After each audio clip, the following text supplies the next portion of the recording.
people like that, you'll never be the one. Wrong. There's no never for the one. The zone is closing. You're getting left behind. Left behind? Watch closely. The one walks on the edge. You're gonna lose it all. No, for the one big moment, I'll risk it all. What are you doing? Aren't you afraid to lose?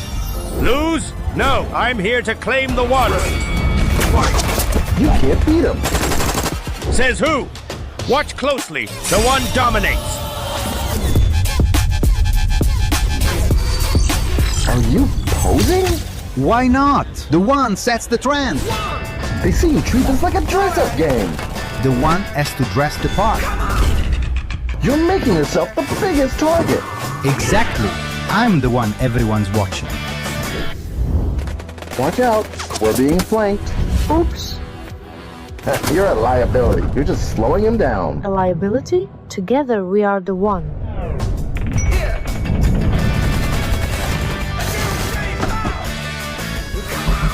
You call that a win? That was just dumb luck. Luck? This is the power of the one for two.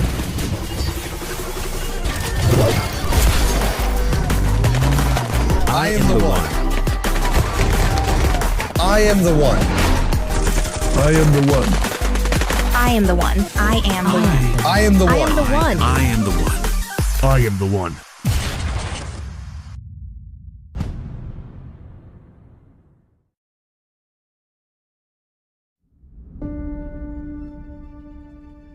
I started playing PUBG 8 years ago, just to pass time in school. What made me come back to the game was the friendships I made and the memories I created. 4 years later, me starting on my competitive career, the way I got into it was from people playing PMGC the first year and actually realizing you could actually win a lot of money in this game. Winning PMAC was a big milestone already for me because it's a big tournament in Africa, and knowing that you qualified to PMGC is probably one of the biggest goals in this game. For the fall global this year in 2026, what excites me the most is that what PUBG Mobile Africa has given us, 4 opportunities to qualify to 4 globals. I think that's any kind of professional player's dream, is to go to 4 globals a year, and that's what excites me the most and gives me more passion to try to improve myself as a player. What I am working on now for the next PUBG Mobile global stage is trying to better my gun skills to be as good as the people on the global stage. What makes PUBG Mobile different from other games? I think it's realistic, the way you move or the way you need to position yourself. Other games you have to like do the certain amount of things. So I think this makes it a bit more realistic, and I think that's why people play it.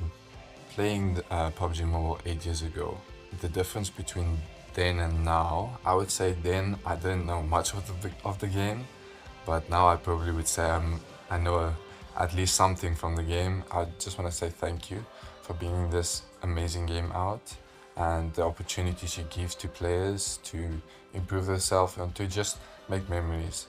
Happy birthday, PUBG Mobile.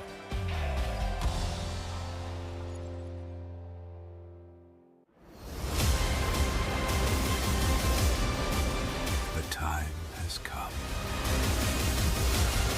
Be the #1 for Africa.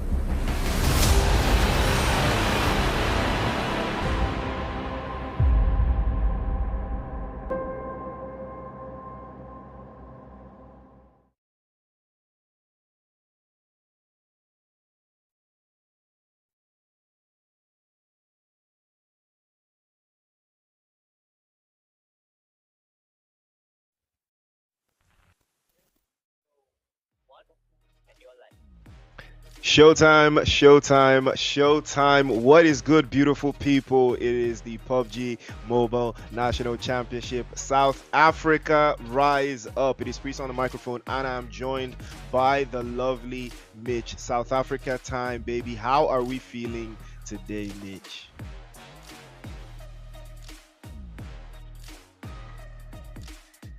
Oh, sorry about that. I am feeling excited and ready for tonight. I mean, it is the first day for PMNC group stage, and all I need to see is some action. I just want to see drama tonight. I want to see the teams from South Africa show up, and I really need to see them step up. It's the beginning and it's leading to something amazing. I mean, we're going to PMGO, so yeah. You're absolutely right. PMGO Africa is the goal. The top teams from this group that will be participating in tonight's games will also move into a top draw position, one step closer to that PMGO. But let's take a quick look at the roadmap, see how these teams got here. How did they get selected? What was the road to this stage like? And we kicked off with the qualifiers in game, where the top 32 teams advanced from each qualifier. We did have 3 maps: Rondo, Erangel, and Miramar, and we had 4 regions compete. We had South Africa, Kenya, Nigeria, and the wild card. And now, Mitch, we are here in the group stages. 2 groups for each region, and they are going to play 6 matches apiece today and tomorrow to get the top 8 teams that qualify to make 16 teams that will now play across the 4 regions. Mitch, are you now excited? Because all roads lead to PMGO. Exactly. I am very much excited. I mean, South Africa does get 4 slots during their games here for the group stages. Kenya gets 3 teams, Nigeria 3 teams as well, and the wildcards get 5 teams as well. But of course, you have to talk about that one additional slot for the winners for PMAC 2025. That is X-Force Rejects. So we'll be having a direct slot to that grand finale. And I know every team right now is looking for that opportunity to make it to that finale and go against PMAC champions. They're going to be having a very interesting time, and I'm looking forward to see how that actually plays out at the end of the day. And then we can finally go to PMGO Africa Finals, leading to PMGO in that global stage. I am honestly excited for this, and I cannot wait to see which teams will be taking on these slots for each region. But looking at that prize pool distribution, I know most of the teams, this is where the gist is at. 22,000 USD on the line.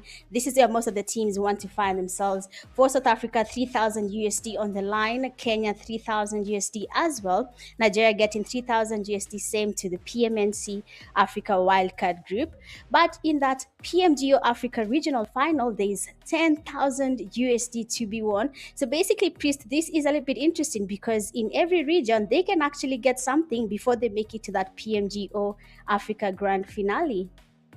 Absolutely. I mean, big money, very big money, 22,000 USD. It is a game changer for majority of the teams that will be participating in this tournament. And like you said, splits across the 4 regions, 3,000 USD a piece, and that should tell you that it goes a long way. 800 USD for the first place team, and 550 for second place, 350 for third, 250 for fourth place, 170 for fifth, 140 USD for sixth, 120 for seventh, and it goes on until the MVP walks away with 200 USD. Now that MVP battle, that's something I'm going to be keeping my eye out for. Who is going to be, the MVP for the South African group, the South African qualifiers. So it's a real valid question to look out for the teams that will be participating in this, looking out to get that money. And it's going to be a major game changer, because I know for a fact South Africa has a lot of potential, a lot of talent, and it could go either way. I think we're going to discover new talents, at this stage of the competition. For sure, we're definitely going to discover new talent. I mean, that MVP, I know that's where the sweet spot is at, and I know everyone is going to be looking to get there.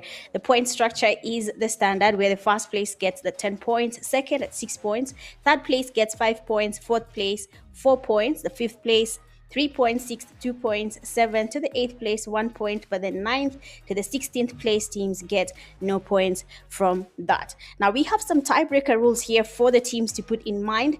Total number of winner chicken dinners across all matches will be considered first. Second is the total number of placement points across all matches.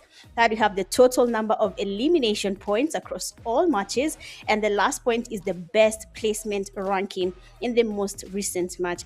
I am actually hoping we do not have a tie when it comes to the finals and people are playing and the first and second place team are tying. That might just be the most heartbreaking moment for the two teams, trying to figure out which team is going to take it home. But of course, may the teams put this in mind, make sure to understand how the rules work as they play in the game and as they consider every single point in this game, because everything actually matters. And for one elimination, as usual, you get 1 point from every single elimination. Now, these tiebreakers, I don't know about them, but they can be a little bit heartbreaking when you land yourself in that. Imagine you're not in the 16th place instead of 17th because of a tiebreaker. But okay, it's normal and it actually happens. It actually absolutely does happen. But we've got 6 maps ready to go tonight, ladies and gentlemen, and we are going to be kicking off with Rondo, and then we are going to have a trifecta of Erangel matches, and then we will close out with 2 Miramar games, the desert map, and by the end of match number 6 we will have the top 8 teams that will advance to the next stage. But let's take a quick look at these teams that will be participating tonight. We've got Synthesis, we've got 44K Esports, we've got 2 All-Stars, Tempa, that's not a new name into this ecosystem, not even in the slightest. We've also got Team Berserk, we've got Outer Banks, we've got Team 69. The Sidemen as well are in the mix. Ultra 6, Delirium 6 as well. And then we've got Black Rain Esports, Tyrius Esports, or is it Trios? I think it's probably Trios Esports. Getting a little bit cheeky with the naming there. Dagaz as well, 3 Deadly Traits, Zen ZX Esports, and the Peaky Blinders. Now these are the teams that will be participating in this group. Remember, the goal is to be in the top 8, so you do play in the finals of the PMNC South Africa region, so you gotta stay locked in. Top 8 is the goal. That is where you need to be. You cannot allow, like Mitch said earlier, you can't allow yourself to fall into the tiebreaker slots, so it doesn't get unfortunate for you. But the goal here is to be in the top 8 by the end of tonight, so you will live to fight another day. That's actually true. Honestly, I am really excited. I just want South Africa to show up. I need South Africa to show us what they can actually do. They need to make us question how and where have these teams been all this time, because of course there's a debate. Are we still going to be having the same team representing Africa, or are we going to be having a new team stepping up and showing us that they can actually do better? So that's something I want to see. Could be from South Africa, could be from Kenya, Nigeria, or even the wild card. We might be surprised, but it might take a lot than just playing the game. It might take experience and every single point counting. Those skills, camping will work, but the kills, we need them. We need them, right? We need the kills. I mean, we've not even started the tournament and Mitch is already advocating for camping. Guys, come on, what are we saying? What are we saying, dog? Like, let's be for real. Mitch is already advocating for the campers. Yo, shout out to the campers in the chat, man. You guys are staying locked in with Mitch here, because I know that you guys are going to be cheering for this one. But on me, I'm just looking for, I'm looking for 15 to 20 eliminations in the first game. I mean, our first map is going to be Rondo, so bodies are going to be flying in the air, recalls left, right, and center. I'm pretty sure the first game, the first Rondo game, it tends to have the winner of the first game tends to have a bunch of eliminations, and that is why Rondo is really important, right? In the framework of the new system of how PUBG Mobile esports has evolved. We did replace Sandhawk with that. Sandhawk never really got the recall thing, and all the other maps do now. So it is what it is. But it's just unfortunate that some people never experienced Sandhawk. Some teams probably never experienced Sandhawk, right? Some players probably this might be their first time playing professional, a professional PUBG Mobile tournament, and it's Rondo, and they've never really played Rondo proper. and this is they're going to be their first opportunity. So, fingers crossed for a lot of the new teams here. A bunch of old takers are going to be in the chat. Temper, Berserk. I think I saw Synthesis in there as well. A bunch of old takers are here. These are guys that we've already seen. We've covered them. I think there's some of them actually tried to get into the PMAC last year, but unfortunately that one was just a little bit too tight. But this one gives them a little bit of an opportunity to get across the board. Are there any teams that jump out of you, at you in the South African region that you're going to be keeping your eyes on tonight? Most of the teams that I've actually spotted are new teams, but if you talk about Synthesis, if you talk about Temper, these are teams that everyone is trying to see how they're going to be performing. We have the Peaky Blinders as well. They're new, but there's a team called Team Berserk from South Africa. I really want to see how they will be performing. We have seen them playing before. They're new. Not seen them before in any tournaments other than casual, tournaments outside the PMNC. And I did see their potential. So I'm hoping that, this time round when it comes to PMNC, South Africa, we can actually see Team Berserk do something. They can, tell us more about what they're planning to do because they seem to be quite confident with their play. So that's also a team I'll be looking at. We have Outer Banks as well. I believe that's a new team. I've heard about them a few times. So I hope we're also going to be having something amazing coming from them as well. Well, eyes are going to be on the prize. Remember, the goal is to finish in the top 8 tonight. If you finish in the top 8, you have secured 1 foot in the finals, but that is just the beginning. This is basically the beginning of the journey, so you have to stay locked in all the way through. 6 matches, it is a lot of matches, but it is just on the cusp there of testing the endurance and the abilities of these players. Like I said, for some of these players, this is a first experience for them. PUBG Mobile has giving them a pathway to the global stage, and this is the opportunity to take it and grab it with both hands. And again, it's going to be an idea of seeing who is going to come out on top based off purely understanding the game mechanics and what they want to do, especially against brand new teams that are still trying to get the hang of what competitive PUBG Mobile esports is all about. But like you said, we singled out a couple of teams that we know what they're capable of. There's some that have potential in there. I mean, every single team that has made it to this stage has potential in there some way, somehow. So it's it's all about now playing for that money, playing for the pride, playing for South Africa to be the one. Is now their opportunity. Can they be the one? Well, we're going to find out. But if you were going to create a name, no, don't worry, I'm not going to put you in that box just yet. You've already advocated for the campus, so I already know what you are. Okay, go ahead. I know what you are already. But if you were to create a team, if you were to create a team, right, that would play in the PMNC, what would you name your team though?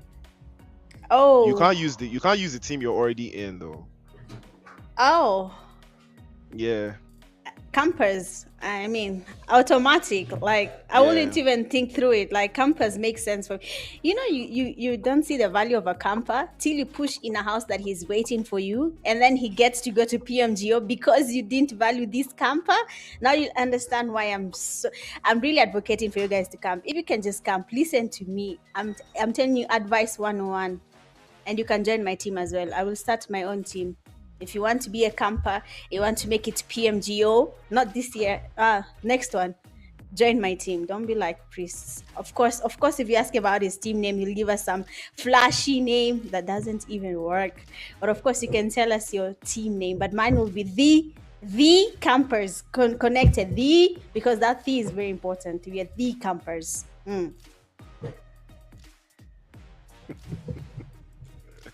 Okay, well, Chad, you all heard what she said. She's advocating for the campers. I would never do that. You all know that.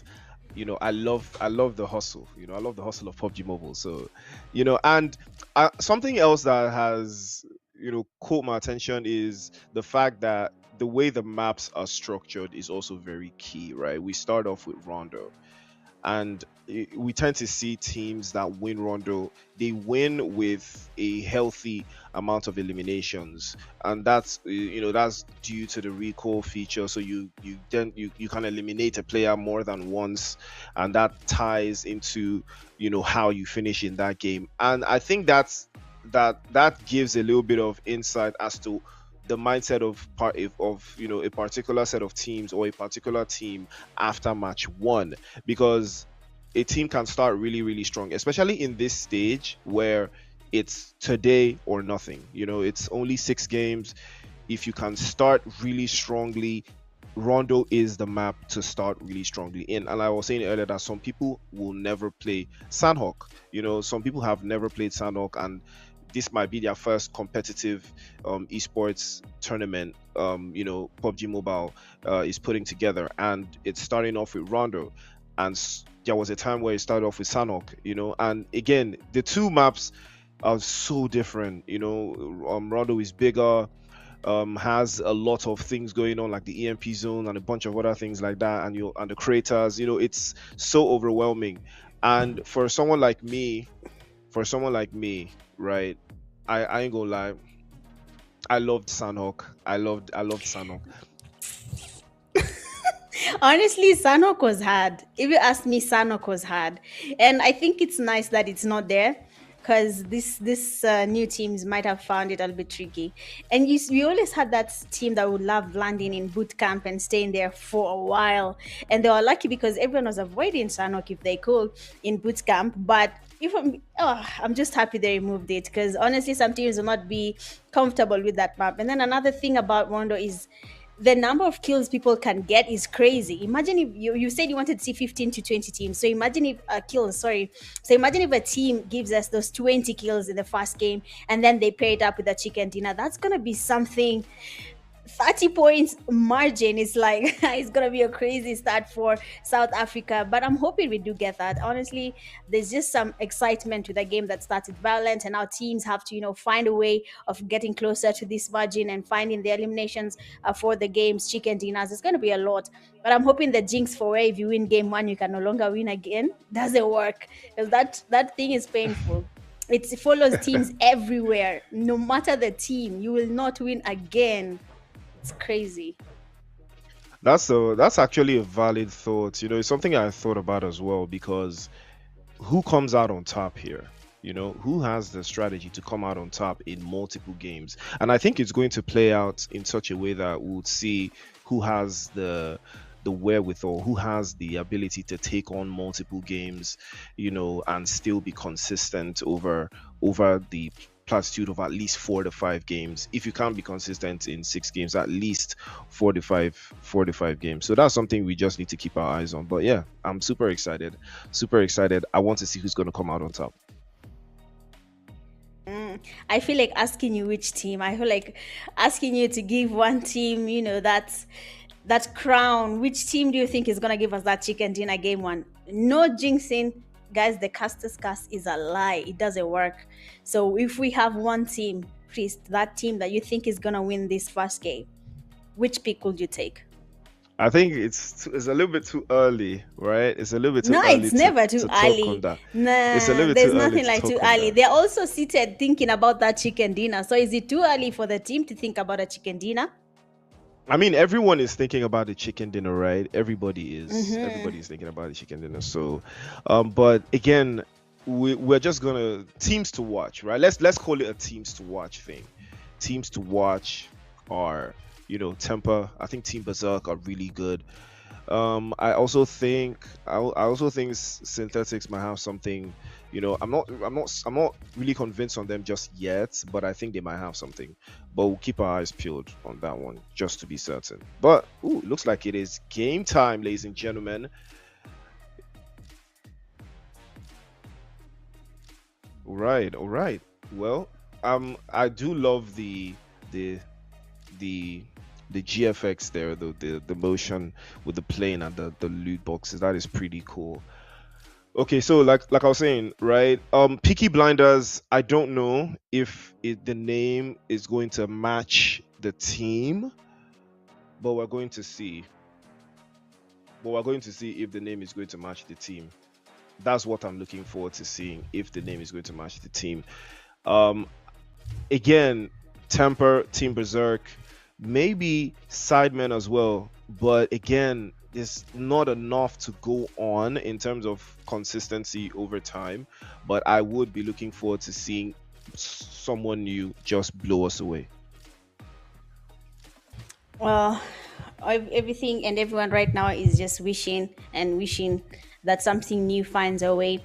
But I don't believe I forgot about two All Stars. Two All Stars is also good. There are two players we've not seen the lineup, but if they have the two players that I'm thinking in my head, then two All Stars are going to be giving these teams a very very interesting night. I really hope the two players are in that team. For a team like Sidemen, I'm not sure I know much about them, but most of the teams, of course, some of them are new to us, and we can't really say much, but we're hoping to see what they can bring to the table. Synthesis, I believe, is a rename for a team that you actually know. So just give it time and you'll see the players are very familiar to you. So I'm going to give it to Synthesis, 2 All-Stars, Temper, Team Berserk. Team 69 seems to be a favorite for some people. We're going to look at them as well. But right now, I don't know. I'm now confused. I don't know which team is going to give us a very good time tonight. But let's just wait and see. Honestly, just waiting on what next. Which team, what are we expecting, and what are they going to be giving us when it comes to this first game in Rondo. I mean, and we did talk about Rondo's impact in these tournaments being the first game, right? The opportunity to amass a bunch of eliminations. I think that is going to be a very, very important factor for most of these teams. I think it's going to be very, very important to see who is going to capitalize on taking eliminations as their vital key, as their vital play style, being as aggressive and as front-footed as possible. That is what I'm expecting to see. But there's so many different ways this could go, though. It could work out in your favor. I think some teams do tend to play a little bit fast paced, a little bit front footed, play with 3 players, have one hang around the recall. If you can manage to do a 3 versus 4 and come out on top, that's a morale boost as well, starting off very, very strongly. But I'm pretty sure that is what some teams are going to be looking out for, right? Starting very, very strongly, getting as many eliminations as early as possible, and then trying to get themselves more central, into the play zone, capitalizing on angles and positions, in Rondo. Again, I think this game is going to be very, very well versed for teams that have familiarized themselves with the ups and downs of Rondo, and I think that is where it's going to be very, very important. For sure. I'm imagining about the split that you're talking about, the teams where 3 land on the hot zone, 1 lands on the recall. It's kind of tricky, but if it works, some teams will be very happy with how the game turns out for just game 1. I'm just excited. I really need to see something. I need to see these teams coming up with the plays that are really exciting. I know strategies that work, things that people can come back later and decide, okay, let's see what this team actually did. How did they come back here and give us, 20, 25 kills if that's possible? How did they actually do that? Because Rondo is a cheat code, for a tournament. Rondo is a cheat code. Right now, you can go get your kills very early in factory. Your teammate is chilling by that recall center, waiting for you guys to be eliminated, get you guys back, get another fight going on. A lot of things can happen in Rondo, a lot of plus for the teams. So it actually depends on how they decide to, take on Rondo. Are they looking to get those eliminations working? Are they aggressive enough? Because I know some teams will be scared for the first game. And if let me just say it, that one team that is going to be confident enough to move around Rondo while their teammate is waiting by recall, that is the team I believe is going to farm a lot of eliminations, because most teams right now are not really comfortable with the first game starting to make your chances of winning very slim. Unless I'm wrong about this, Priest, but if you just take your time and see what I'm saying, you'll guess it. I mean, again, I'm honestly, I want to be surprised. That's my own thing, for this game. I just want to be pleasantly surprised. Well, hopefully this would be an opportunity for us to, be surprised. Ladies and gentlemen, it is the PUBG Mobile National Championship South Africa. It is the group stages. And it looks like we are about to take off, and we are live. We are in the air, ladies and gentlemen. The action has kicked off, and this is where you want to be. PUBG Mobile action at its finest. It is PMNC. It is South Africa. It is the group stage. 16 teams battling for day one. And now we will see who is going to come out on top. Very, very southern looking playing path though. Rinyang and Tinlong Garden, a little bit on the nose there with those fly paths, but we're going to see how it could potentially change for any of these teams that likes to play it a little bit more centrally. But if you, with this playing path, Mitch, you know, are there any expectations of teams to want to play a little bit central, or you know, are the teams just going to play around the edge of the circle, at least for the first phase of the zone? Well, I'm expecting them to keep it central right now, knowing how Rondo works. The safe zone might not even be in that central place, but if they can start central, maybe get someone going all the way to the farthest corner of Rondo to get the recalls when the need comes, then that will be the best thing to do. But for most of the teams, it seems like they are not really comfortable with that very far out landing. Oh, we already have some casualties very early in the game, but of course this is factory, something we get to experience every time when it comes to Rondo. There's always that early fight, and Synthesis seems to be on the losing side, but there's also a team enjoying this fight as well, that is Berserk. We have Spinks in the game. For Daggers, I'm yet to see them taking on the fight that much. Already one of the teammate RC has been taken back slowly. But of course, this is what happens right now in Rondo. You can see one of their teammates is not even that close to them. He has gone far out into that zone just to look for a place he can camp and wait for that recall for the team. So of course, for the teams, I expect them to land central, and then now they can move towards where the safe zone decides to be, because Rondo never goes to the central unless it is your lucky day.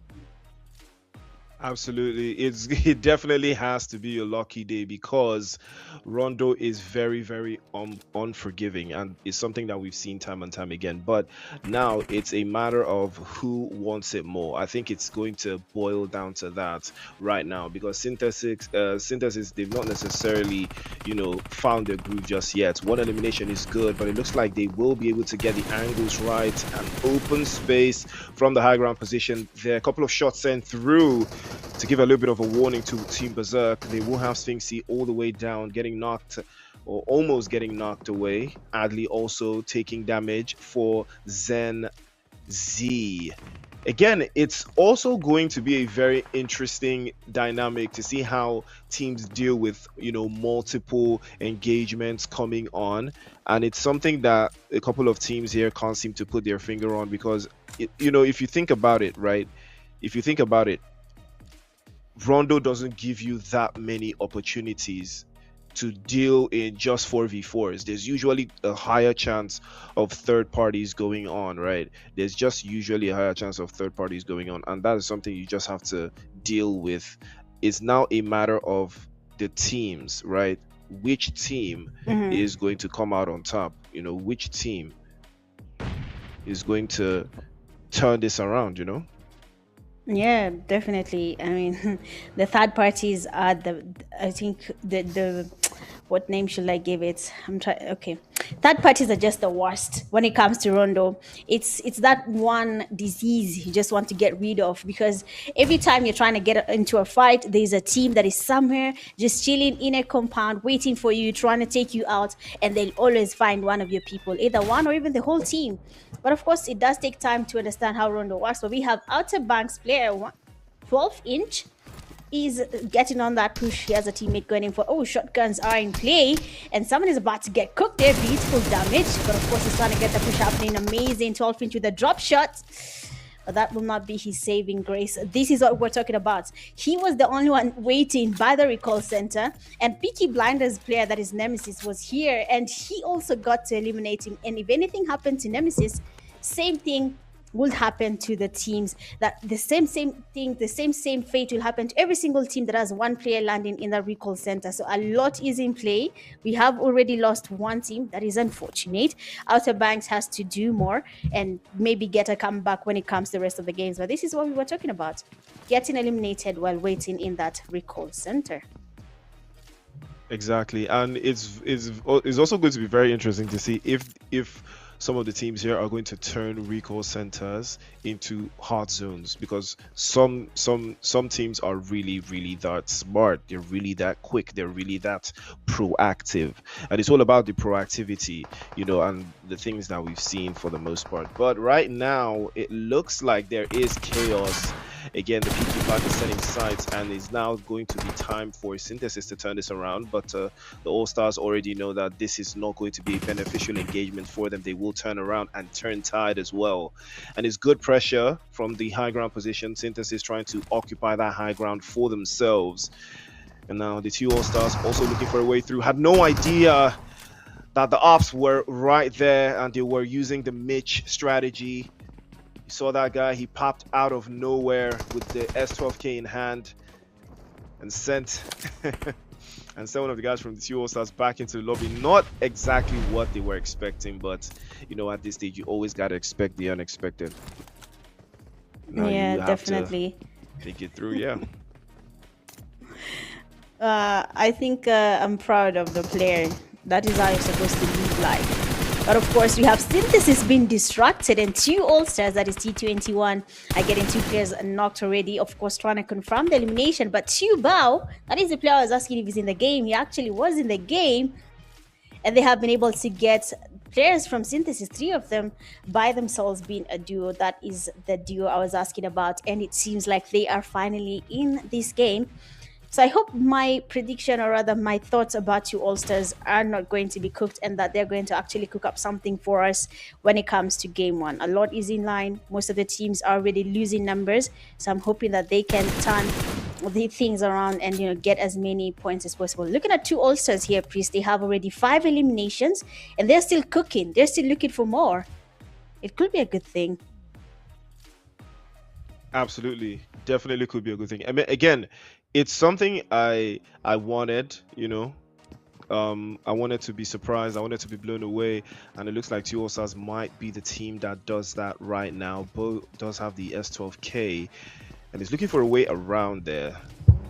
ZNX also on the front lines there, trying to circle back. Can't seem to find an angle to cause this chaos in. T21 already in hand there. He had the grenade, pull the pin, and the drop shot comes out just in time. That S12K is so diabolical. Right to your chest, it will send you packing relatively with the quickness there. Two All-Stars add yet another one in the mix. 6 eliminations. Jump shot over to the other side. That's a beautiful shot again from T21 off into the corners there. 7 eliminations now. The All-Stars are looking very confident. Sidemen in trouble. Bomzi has been knocked away there. 44K, ChatGPT dialing them up one after the other, and that is another team actually that, you know, is going on that radar. 44K, they're actually pretty decent. We're going to keep our eyes on them as well. 6 God in the conversation as well for Tempa. This is someone with tons of experience. They know how to play in tight spaces. They know how to convert open positions. And now we're about to see wow, Tempa is so good. Yuri and 6 God now playing a little bit of an offensive position. Grenade from Yuri. Might decide to launch one. He launches it perfectly, but does it connect? No, it doesn't. Couple of inches wide. Mash plays behind him as well. So 2v2 now. Yuri's trying to play off the right hand side. That's a good shot with the UMP. Can't seem to find the angles. Jump shot again into the corner, but can't seem to find it. He finds a little bit of an inkling of space there. 2 shots, ground floor, sweeps them aside, and that is the danger of leaving a couple of pixels unattended. And 44K will feel the heat. Tempa will show no remorse. I mean, amazing plays there. They already have 6 eliminations and they're still standing strong. I mean, Temper there did cook 44K, and of course I'm sure they're looking for more as the game progresses. So far so good. I'm sure they're happy with that play. Another amazing player here that is from Team 69, that is Exalted. He's looking at the team, scoping them out. He's just waiting for them to make a mistake. One rookie mistake, and one of the players will be knocked and thirsted, taken back to lobby with no mercy. But of course, it seems like Exalted is not ready to expose his location as well. He's just scoping out and looking at them, waiting for that opportunity. The sprays go in, almost getting the player knocked. First player does go down finally. That means Team 69 could take advantage of this. They have their first player already knocked. They're looking for the thirst. It's not really working just yet. Aspect very much aware that he needs to figure out the next steps for my team. Am I going to get this revived without getting knocked? And he actually does it. He gets closer to his teammate and is looking for that revive. But for Exalted, I mean, that was an easy chance for him to get closer. There were only two. He kept on scoping, scouting out the area. His teammate is also very much close, but no one is really ready to take on this push. I'm trying to wonder what is really going on in their minds right now, Chris, because they have already gotten that knock and they should have taken advantage. We can see some damage there. Oh, it's finally, they were able to get on that push. Finally, they thought through it. They took their time there with that push. And I'm thinking that would have actually costed them if they were not careful about it. Absolutely. I mean, they get caught out on all sides, and that is the danger of hesitation. It will cost you a lot, and it's a little bit too early for, you know, those kinds of hesitations to be coming through and costing you anything at this stage. But right now, 2 All-Stars, 8 eliminations, and they haven't lost any players. Now this is a tantamount beginning. This is how you start things off, and now they might be setting their sights this time around on another team. And now this could be dangerous. That's a beautiful grenade. JC almost getting knocked away. Daggers, can they find a way through here? T21 launching yet another grenade. Chaos is a ladder, and two All-Stars are looking to climb this ladder to PMGO, but they need to make quick work of this obstacle in front of them immediately. The Molotov is going to be the one that breaks the ice. Another grenade is tossed through. Ase takes a hit, and it might be getting dropped away here. If he can hold this a little bit longer, expose over to the left-hand side, but not this time. No match for the S12K. Shuts it down immediately. T27 did get knocked in that exchange. He also gets flushed as well, and 2 All-Stars will lose their first player, but not without packing 11 eliminations on the front. I mean, 11 eliminations is a lot and a little bit early in the game for bagging all that. But looking at the safe zone, it seems to have gone towards stadium. Some teams already made their way there. I'm guessing they will be a little bit comfortable before they can think about their next steps. Of 2 All-Stars, this is an amazing start for their game. 11 eliminations. The game is still fresh. They still have 14 teams, basically 13 teams in the game. They could get more if they'd like, but they should slow down in case they encounter a team that is on the same level of aggressiveness as them. Someone might just be a victim of an early elimination. But so far we have Delirium. They seem to be taking on a fight. Some shotguns are connected and a team has been eliminated. But of course, we keep on talking about this. Someone is watching and he has been knocked. Peaky Blinders are getting closer. They have lost a player. They want to go in for the thirst. I mean, we have lost one of our guys. We need to make sure we get you as a revenge. But someone is watching, and that again is going to be Delirium's teammate. Amazing cover. He takes on one player. Peaky Blinders are now on the hot seat. One of the teammates is down, and Delirium Sport will be going in for that revive. They're a little bit early for, again, this push. He's the only person this close to his teammate, but he's very confident. He's going indirectly for that push. Amazing knock from Papi, and he'll be getting a player knocked and thirsted immediately. They're trying to get on that push, still ongoing. They are losing numbers, and my advice will be to avoid this as much as they can. If they can still get a recall, then finally think about your teammates, not the fight. Just think about the recall. Grenades are being launched. Happy looking for one grenade to connect, maybe a Kobe, but the nades are not really doing anything. The nades almost getting close, but immediately takes on the vehicle to change his location. Best call for now, but if they can focus on the recalls, that would best help their team here to get a lot going on, the numbers, just to survive longer. But as you can see right now, Priest, what is really happening, the teams are actually getting eliminations. This team has 6 eliminations. We see 2 All-Stars at 11. I believe Synthesis as well, they had good eliminations. Most of the teams right now are looking for eliminations. They are packing them back to back. And I think that is a win for most of the teams because they need to capitalize on what Rondo has to offer. Absolutely, they definitely need to capitalize. And now Black Rain, can they capitalize on this position? It is going to be 2 All-Stars in the vicinity as well. Getting caught on the reload, absolutely diabolical, gets dropped immediately as well. 11 eliminations for the All-Stars, and they look like they might just add a couple more there. Black Rain, another grenade launched there by Vipex on his teammate, helps the confirmation there for the All-Stars. They will add another notch to the belt. It is phase 4 of the zone here, and Black Rain now trying to make this work in their favor, but it's not looking very dicey for them. Jelly did manage to secure 1 elimination earlier on, but it's not enough. They need to find a better spot inside of this zone to make quick work of the angles. Again, the guys from ZNX are also in the vicinity. They might want to take a couple of pot shots over to this general direction, but the All-Stars might have this entire area locked and loaded. Molotov on the ground floor, and the 3 deadly traits with 2 eliminations and 3 players up, but they are holed up into this building, and the grenades from 6ix9ine continue to bombard them. I mean, 6ix9ine is really applying the pressure they need to apply, but they can do more. 4 eliminations, they're holding stadium very well, holding the roof. They're waiting for teams to get closer, but it can actually take some time before they get any kills because most of the teams are going in the buildings. Oh, someone just got knocked while exiting the vehicle. Really unfortunate for the player. Peaky Blinders is still holding the hill, trying to get a better view of what is really happening in the stadium. Then maybe they can engage. So a lot is in play right now for most of the teams. They're looking for what can actually work when it comes to stadium. It is a big place, and getting the perfect place to hold is a very, very tricky. Grenades are being cooked.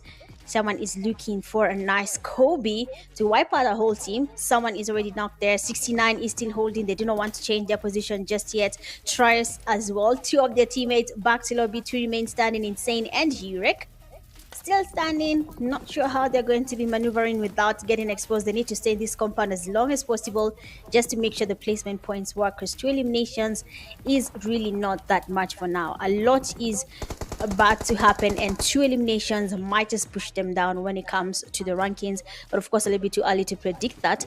Delirium, Synthesis is right in front of them. Switch there with a grenade. Oh, a little bit of caution for Delirium 6 there. It could be in a little bit of trouble there, but Urek immediately dials in, and the S12K always unforgiving.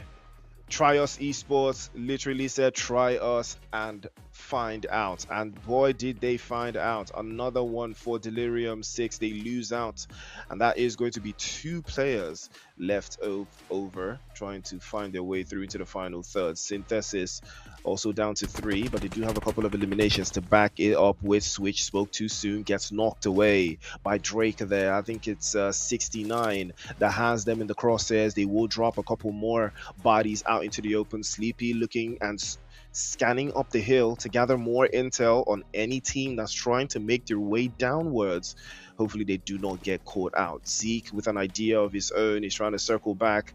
Again, the spaces and the corners in the stadium are causing panic. Everyone is looking for a way through. Grenade in hand from Zeke. He's trying to wait on this. Delirium 6 still outside, looking to breach. Can they circle back? Doesn't look like it, but Switch will be getting picked up here. Delirium 6 will need to advance their position. They hop into the vehicle, and I think they will have to reposition themselves and find a better spot into the zone. But hopefully for them, they will not be exposed to the elements the moment they decide to actually get into the zone. All Stars in trouble. They've managed to add 1 more elimination earlier on, but Bao has taken a hit, and it might be a little bit too far-fetched for their team going into the final third, Mitch. 2 All-Stars, if they start losing numbers, it's going to be a painful turn of events for them. Team Berserk is playing it slow here. We only have, again, another team with only 2 eliminations. I think they can do more. They can look for more eliminations. The game is about to come to an end. We are in that 5th phase of the zone, so a lot is happening. Most of the teams are getting closer. They do not have enough time to hold on to compounds and wait. And someone that is going to be Urek from Tires, they're actually doing a number. He gets another player knocked, and it's going to be a beautiful time for him. Unfortunately, the zone will be enjoying that elimination, taking the team back to lobby. Team 69. The teammate Exalted is already knocked. He cannot be revived easily without the team having been forced to go into that blue zone. So let's just wait and see how that goes. 44K Esports, Shiva is looking for that push. Grenades are being launched towards their enemy team. We have Tempera being spotted as well. Just trying to get some sprays towards them.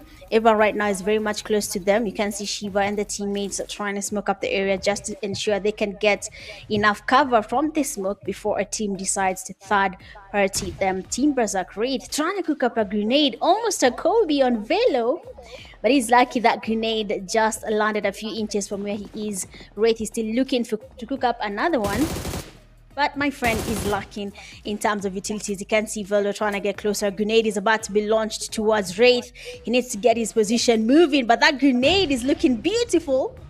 Almost landed a Kobe on Wraith, but then the grenade did not really connect, and Velo is still waiting. He wants to go in for that push. Wraith is aware of his location. The damage is amazing, and Velo, he does get the first player from Berserk down, but amazing cover from the side, and we'll be having a teammate that is Velo taken back to lobby. Synthesis, on the other hand, they're also watching the fight.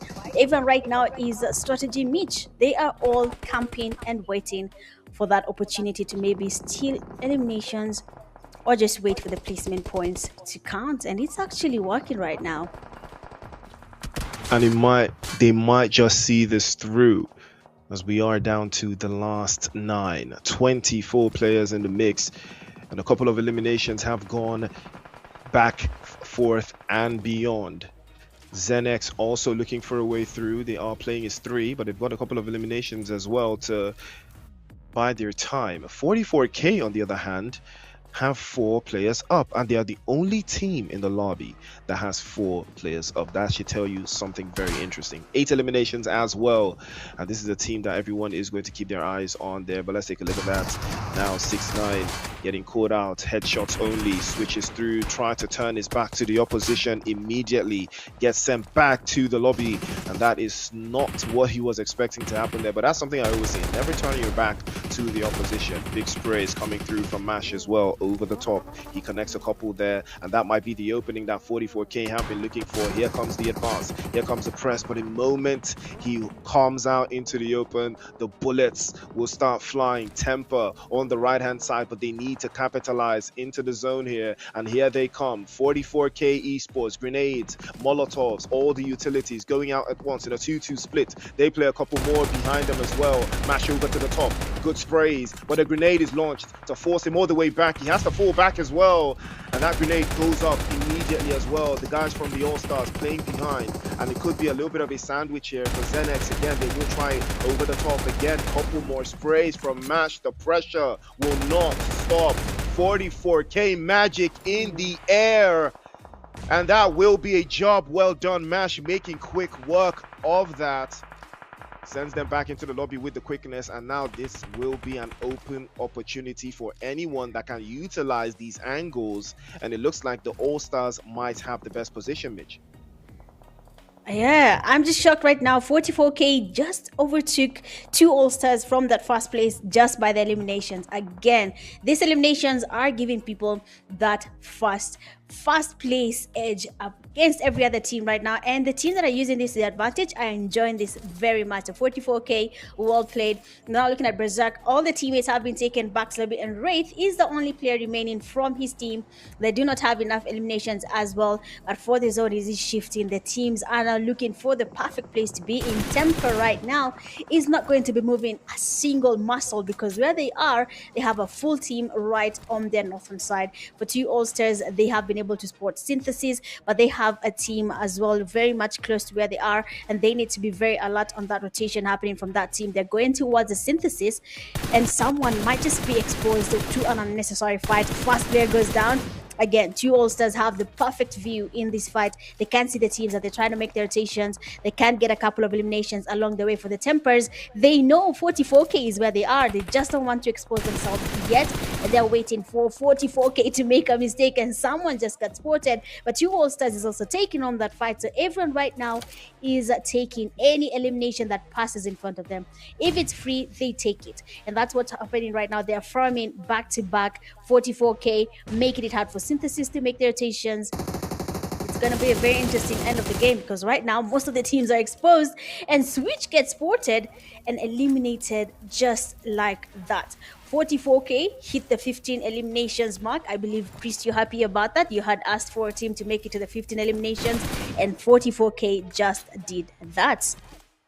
And it's pound for pound. It is blow for blow between 44K and the guys from the All-Stars, and now it looks like they might be able to do something special going into that final third. Temper, I'm not really liking the position they found themselves in, though. Again, they will have to play a little bit closer towards the southern side, but that will be another big quick drop. 16 eliminations for 44K, and now they have something to cushion themselves with. A little bit of a back and forth going on between them, but it looks like we're down to just 3 teams now: Temper, the All-Stars, and 44K, all with 3 players each. It is not a matter of numbers anymore. It is a matter of the final third. Who will find that right angle? Who will make the right decision? Who will take the first chicken dinner for the PMNC South Africa? The group stages, this is the beginning for greatness. Who will snatch it?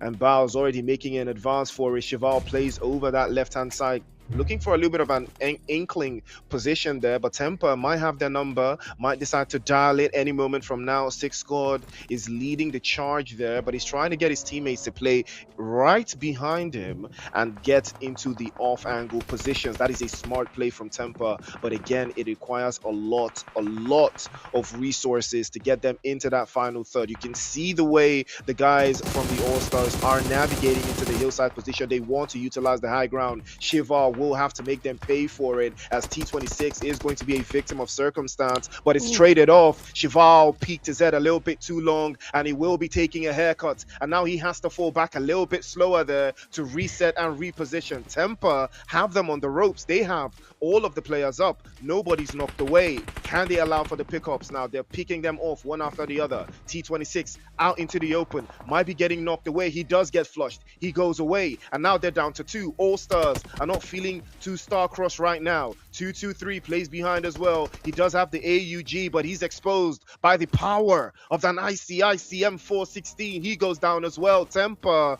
exposed a little bit too much. Six Squad the victim. He gets knocked away. Legend plays behind him as well. Provides a little bit of cover. Pow, pow, pow, pow, with a grenade over the top, but it doesn't connect. Well, you can see the vision of what he was trying to do there, but it was very, very ambitious. Temper back to full strength. 44K still have a player knocked away, Mitch. Do you think they will be able to get him up just in time for the final phase of the circle?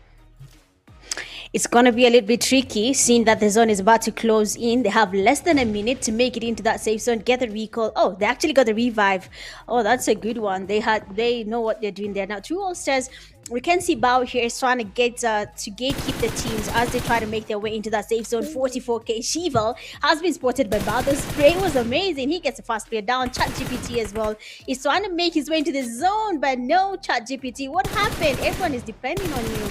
But of course, he goes down as well. Now, 44K has only 1 player remaining. Two All-Stars, they got the perfect position. They're applying the pressure. Temper, they have one of their teammates already taken down. That will be Six Squad. Bao is trying to maintain his position, but Temper Legend can't spot him. The sprays are connecting, and his vehicle is also getting damaged. I believe they are looking for that opportunity to maybe destroy it so that he cannot be able to make any more rotations. But as you can see, he is actually safe, and no one can take him down just yet. Temper Leo trying to go for that revive on his teammate Six Squad. I'm not sure if that revive, oh, it actually happens, because two All-Stars is also distracted with a revive on Bao. 44K 223. cannot really get a revive on ChatGPT. He will be forced to play as a solo, but that zone has decided to make it impossible for anyone to do anything. It is about to close in, and we are going into that last zone fight. Two All-Stars still standing, 44k. Their teammate has been eliminated. And now we are down to the teams we had mentioned, apart from 44k, as the only teams standing when it comes to this last zone fight. So I believe right now, Priest, the teams we had mentioned, some have lived up to their name and some do have time to recover, and one team is actually surprising us. One after the other, temper losing their temper, one after the other. Again, Legend going to be the last one left, 44k. With a solo player trying to make a solo run, but not this time. T21 peeked out a little bit too much. Legend had his number, dialed it immediately, and he answered a little bit of a fake shot. And Legend shows how legendary he is. Temper, chicken, dinner. I mean, what are we expecting there? Amazing plays. They're from Temper. Amazing turn of events. Seen that where they were, they're basically in the middle of two teams, 44k and two All-Stars, but somehow they were able to give us a winner chicken dinner for the first game of the night. But again, eliminations might just separate the teams when it comes to their overall ranking. But GG's to you, Temper, for that amazing last zone fight and getting your team a winner chicken dinner when it comes to game one. That is Rondo. And of course, it is just the beginning. We cannot wait to see what more Temper will be offering when it comes to the next games after Rondo. But so far, looking at their stats here, we have 11 eliminations for Temper, a damage of 2,169, total knocks of 15, heals at 589, and a survival time of 29 minutes and 55 seconds. That is a very good play, honestly, coming from Temper. They did have the composure, they knew what they were looking for, and they finally got that chicken dinner that I believe they were thinking about it the whole time while the game was starting, from losing teammates early to surviving this far off. The team starts. We have a legend. They're giving us 5 eliminations and a damage of 836, 6 knockouts. Temper Yuri with 4 eliminations, a damage of 673 with 6 knockouts as well. Temper 6 scored 2 eliminations, a damage of 472, 2 knockouts. And for Temper Leo, 0 eliminations, a damage of 188 with 1 knockout to his name. Well, the team basically helped each other throughout the game, and it did finally pay off. They did get that chicken dinner. With every single fight, they were able to do it together. So actually, I believe Temper is proud of how this turned out. Teamwork makes the dream work, as we all know, But T21, I mean, he put in a shift and a half for the All-Stars as well. Urek did manage the only grenade elimination for his team as well. ChatGPT doing almost 280 meters. Okay, that's something special. And Zeke was traveling all over Rondo. Big shout out to Zeke for unlocking the traveler's gene and putting in the effort for traveling around the whole map. I mean, Rondo is a fun map, right? Traveling around is always going to be fun, to get your angles right. But again, I mean, is this a taste of what's to come? Is this a taste of what's to come, Mitch? Yeah. I mean, it was just game one, and again, you asked about a team that will surprise us. We did not even know much about 44k, and this is what is happening just from game one, and it's only South Africa. Nah, it's gonna be a good time. It's definitely going to be a good time. We're going to be expecting more than what we have seen here tonight. I'm sure about it. But looking at match one, 2 All-Stars, they have 11 eliminations, a damage of 1,571, 11 knockouts, survival time at 29 minutes and 55 seconds. I mean, if I'm being honest, these teams could have done more, and I did enjoy how they were making the right calls. Some are making the right calls, unfortunately others are taken back to lobby a little bit too early. That is, of course, does happen in tournaments. But for 2 All-Stars, they outdid everyone, and they came, they showed up, and everything was just perfect. solid performance from the All Stars. But Rondo gives you a different vibe, it gives you a different energy, especially it being the first game of the day. But with what I've seen, I think it's very evident to say that you can tell, right, that some of these teams, they know exactly what to do, how to do it, and in which way they want to execute certain plays. We saw legend from Tampa. We saw him, he didn't commit. He had two of his teammates try to draw the guys from the All Stars and 44K out into the open as well, to give him the opportunity to get that final shot. It was a risk, but it was a risk worth taking, and it led to the chicken dinner. That was a beautiful game from the guys from Tampa. And I think I'm going to see a pattern here from the way these teams do tend to play. It's something that we're going to keep our eyes on, but I think I'm going to see a pattern of these types of rotations and these types of angles and corners that players tend to keep together. But fingers crossed. Good start from Tampa. Like we said, we know of their ability, we know of their experience, and this is a big opportunity for them to get one foot into the finals and even possibly grab that slot that takes them to PMGO. Definitely. I mean, you talked about experience, and I'm thinking that is something we'll tend to gauge when it comes to the whole of PMNC and how most of the teams are taking on their fights and basically the calls they're making throughout the game. But of course, that was just game one. We were in Rondo. I know we're going into that map that everyone loves, and I cannot wait to see how the teams perform when it comes to Erangel, because that is where it is the easiest. If I'm being honest, the easiest, and most of the teams are very familiar with every single location in Erangel. So I think they should also use that to their advantage and get a little bit more if they were not able to get more coming from Rondo.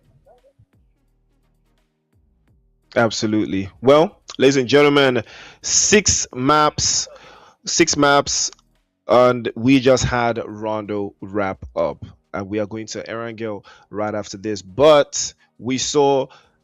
We got a little bit of a surprise. I was looking for a surprise, got a little bit of a surprise.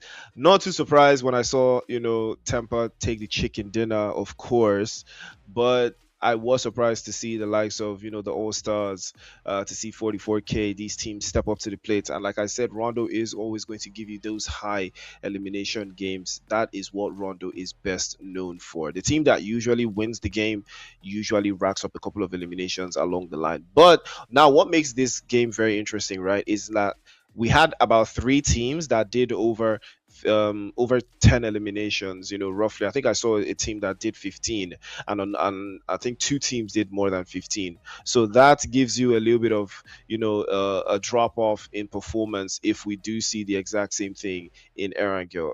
But eyes on the prize regardless. It's action, and more action. It is the PMNC South Africa group stage day 1. So let's get ready for Erangel. But before that, we'll take a quick break and we'll be right back to you.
All right, ladies and gentlemen, welcome back to the show. It is the PUBG Mobile National Championship South Africa. It is the group stages. It is day one of the action, and we just wrapped up Rondo, and now we are heading into Erangel. We saw, Tempa take that chicken dinner, Mitch.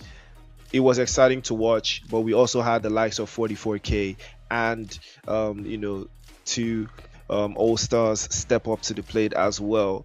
Are we going to see more of the same in Erangel, or are you expecting something different? I am definitely expecting something different. I'm hoping more teams get to step up and get the chicken dinner as well, because if they let the same teams dominate over and over again, then the margin will be too big for them to close it by the time we finish even today's games. We are heading into the second game. We basically have 6 games tonight, so of course these teams can do more in just 5 more games remaining, and I'm expecting something a little bit different when it comes to Erangel. I mean, it is just good map, everyone loves it. Absolutely. Erangel is everyone's first choice. But, with Erangel comes no recalls. There's no recalls this time around. So nobody's going to be hanging around any recall centers. It is all about your fortitude and how well you can adapt. Remember, we're going to have 3 Erangels before we head to Miramar. So that gives us a little bit of time and a little bit of context for some of these teams. But we're going to keep our eyes on those teams that have already performed in game number 1.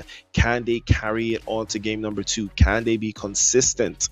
going into the final third of game number 2? Well, this is going to be an opportunity for us to find out. The structure has shown us that the top 8 teams from these matches today will have one foot in that PMNC final, joined by the top 8 from tomorrow's matches. So make sure you stay tuned in to see who is going to represent South Africa when they do in fact get back to the finals.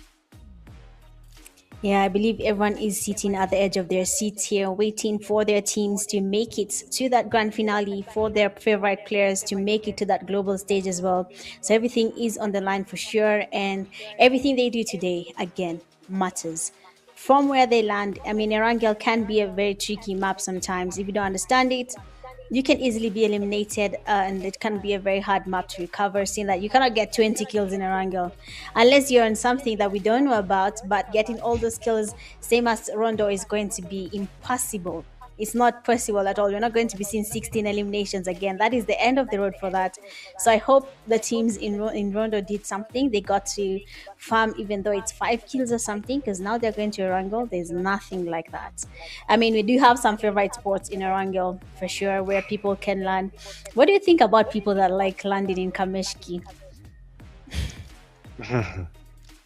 I mean, what's Why did wrong they with go there? Kameshki though? What's wrong with Kameshki? I Kameshki, have nothing against Stauber, Kameshki. Zarki, Novo. Does Novo count? I don't think Novo counts. No. Novo doesn't count, right? I mean, I thought we were talking about edge of the earth type of positions, but I think I don't think Novo falls into that category, because I think Novo is a little bit too big, but all these other cities are relatively very small. You know, I think it just gets a little bit unorthodox to see. But let's take a look at the leaderboard.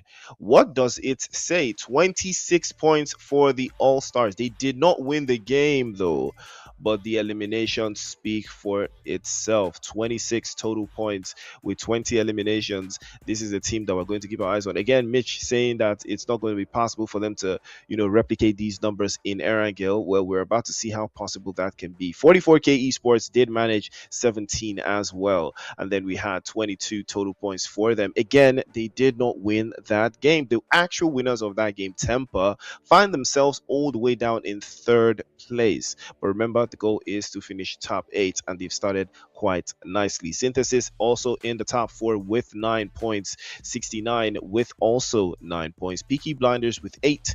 Team Berserk with 7, and Trials Esports with 6. Now these are the top 8 teams. As it stands, they have 1 foot in the final, but there's still a couple of more matches to go before they get to said final, and this is the beginning of that journey. Every single decision, just like Mitch said, is very, very important. How you land, how many teams you can eliminate in one fell swoop, and how consistent you can be. Delirium 6 occupying that 9th place, tied at the hip with Zenzi X. Again, they've seen this before. Sidemen with 4, Ultra 6 with 2, 3 Deadly Trades with 2 as well, Black Rain with 1, Daggers and wait, what do they call themselves? Outer Banks? I mean, that's so creative, right? That's so creative. But because I know like there's a show called Outer Banks, right? Oh yeah, but yeah, I'm not sure why their name is Outer Banks, because they're out of here if they keep playing like this. Nah, I'm sure they can recover. Recovery is possible. 5 games is a lot. 5 games is a lot. Outer Banks, they do have a chance of getting their points back up.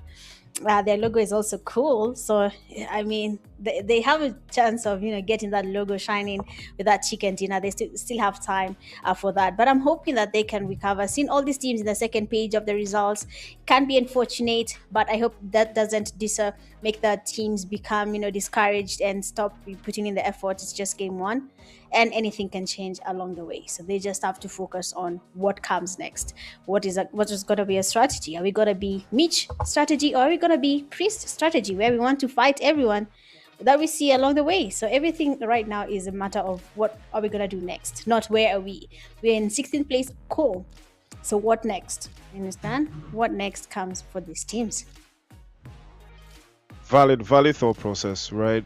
But again, something I would like to point out is the results from the previous game, right? We had two All Stars sitting in the top draw position because they had 20 eliminations. So, you know, the team that did manage to win the chicken dinner was not even second place; they were third. You know, but again, teams like Tempa, they tend to over time play very well. I really hope that the guys from Two All Stars don't get caught up and start chasing that high from the first game. I think they just need to stay grounded and now capitalize on the fact that they've started with match one in front. You know, it doesn't get any better than starting in front. They've started with, I think, 4 or 5 points clear, looking very, very good, putting in the effort, putting in the energy. But now it's now a matter of being consistent over time. How much can you do over the span of 6 games? 1 game down already, so we head into game number 5. By the time we get to game number 5, we're going to get a little bit of a semblance of who has been consistent so far and who is going to see it all the way through. But as it looks right now, 20 eliminations is a very, very big way to start off. Can they be consistent? Can they turn it around? Well, we're going to keep our eyes on those particular teams, Mitch, to see how they fare in the rest of these upcoming games. Definitely. I mean, that is something I tried to point out before. The number of kills you get just from Rondo itself, 20 points. I mean, getting that in a wrangle will mean you get a chicken dinner and 10 eliminations to be where 2 All-Stars is.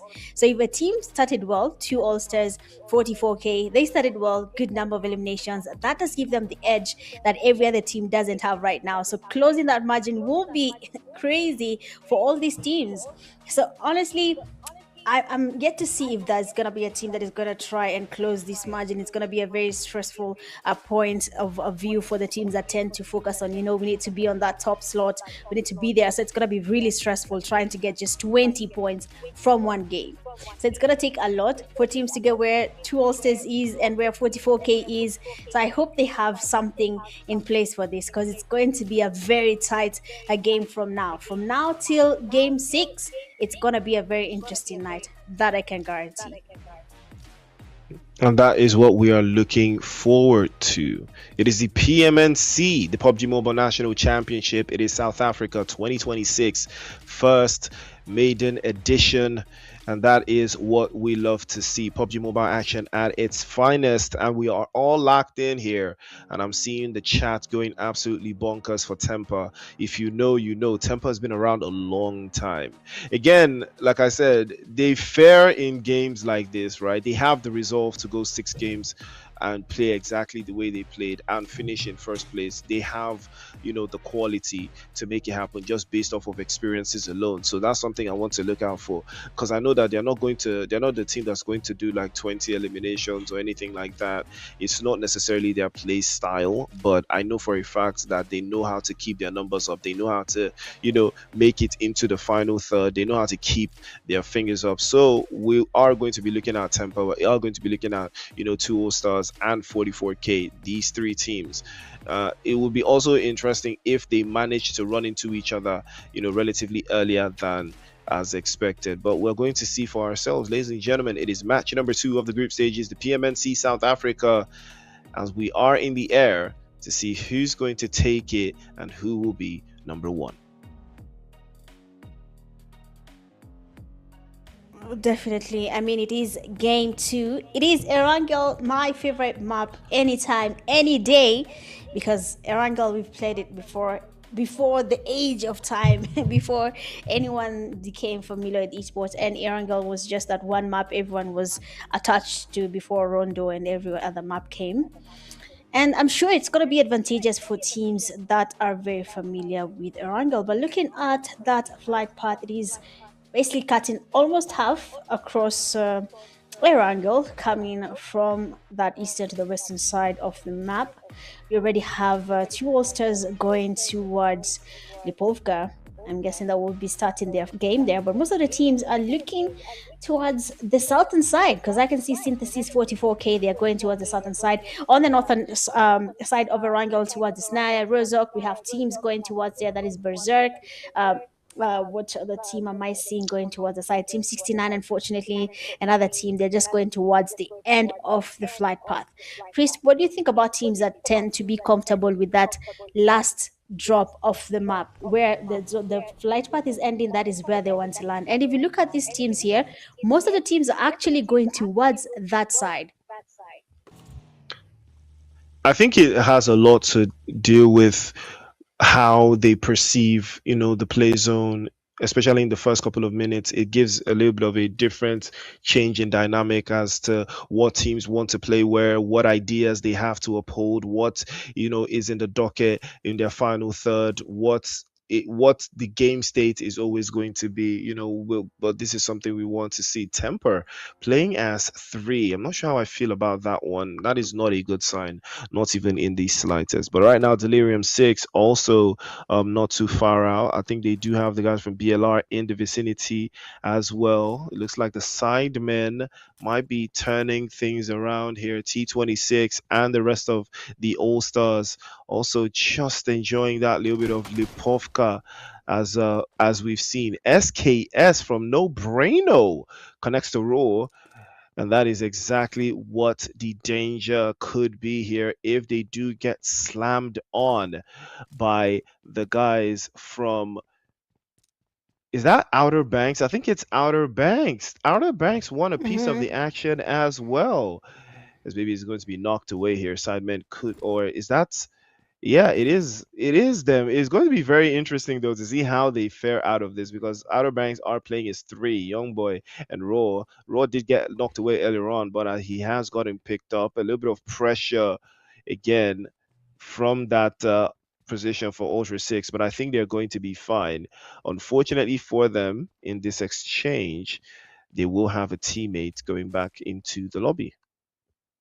Yeah, Otto Banks taking on an fight. I like that, but I hope it pays off and they get some eliminations and then wait for the fights later. And it seems like they're actually enjoying because they're getting some kills there from 6 Gaming, but one of their teammates there seems to be knocked out.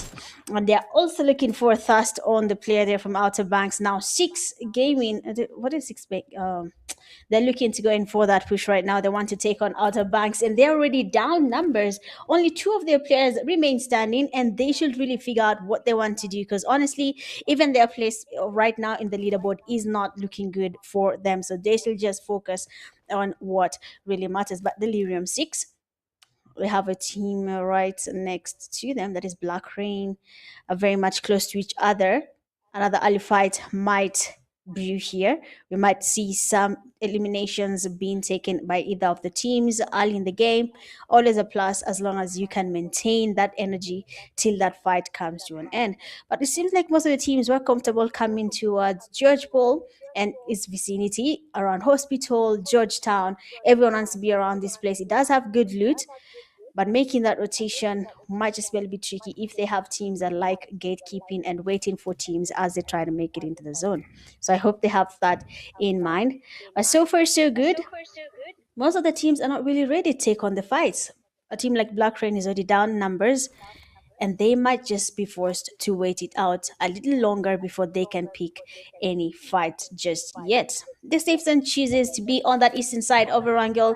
Around farm, we do have Synthesis and 44K. That will be an interesting fight to watch. Berserk is in Napoleon, very safe. No one is landing where they are. I feel like no one likes Pochinki, but if I'm being honest, Pochinki is the best place to be in because no one likes to go there. So you loot up and then survive till the game comes to an end. But of course, that is my own personal opinion, and Priest could have his. And what is the best place to land when it comes to Erangel and you're trying to get enough utilities to survive throughout the game? Well, the best place to land, I would say, maybe just that little silo in Milta Power, right? That little Yeah, that's the best place to land. Just you're just gonna hang around there, and all of your enemies will never find you. Because apparently that's all you know. That's all you know. Nah, Escaping listen. the Where enemies. where where will you get the loot to fight? If I hide I there. mean, you don't need loot. You just need aura. You just need aura to fight clearly. But I mean, Black Rain are doing good. Again, I still don't even understand how teams tend to land in all of these areas and they don't get into engagements early. I'm not sure what the plan is here. Delirium 6 already have a vehicle that has been shot up. Black Rain also with an idea of their own, but I don't see them seeing it through. But we're gonna have to think twice about it though, because JP is also gonna make a run for it. Hopefully, he doesn't get dropped out, but the opposition might just have what he's looking for. Hopefully, he finds his way through. Right now, the fact that he's not moving, I think he's aware that there's opposition in every single position, and he has to be very careful. Jelly as well, making a couple of moves there. Vehicle parked just out front could spell the start of something special here. If Black Rain can find a way to get across without losing any players, this might be the end of the road for Delirium 6, because you know Black Rain have a little more space to play with. You can see Vipex already making a play for it here. He's going over to that right hand side, but I'm not sure if he's interested in picking the vehicle or he's trying to deal with.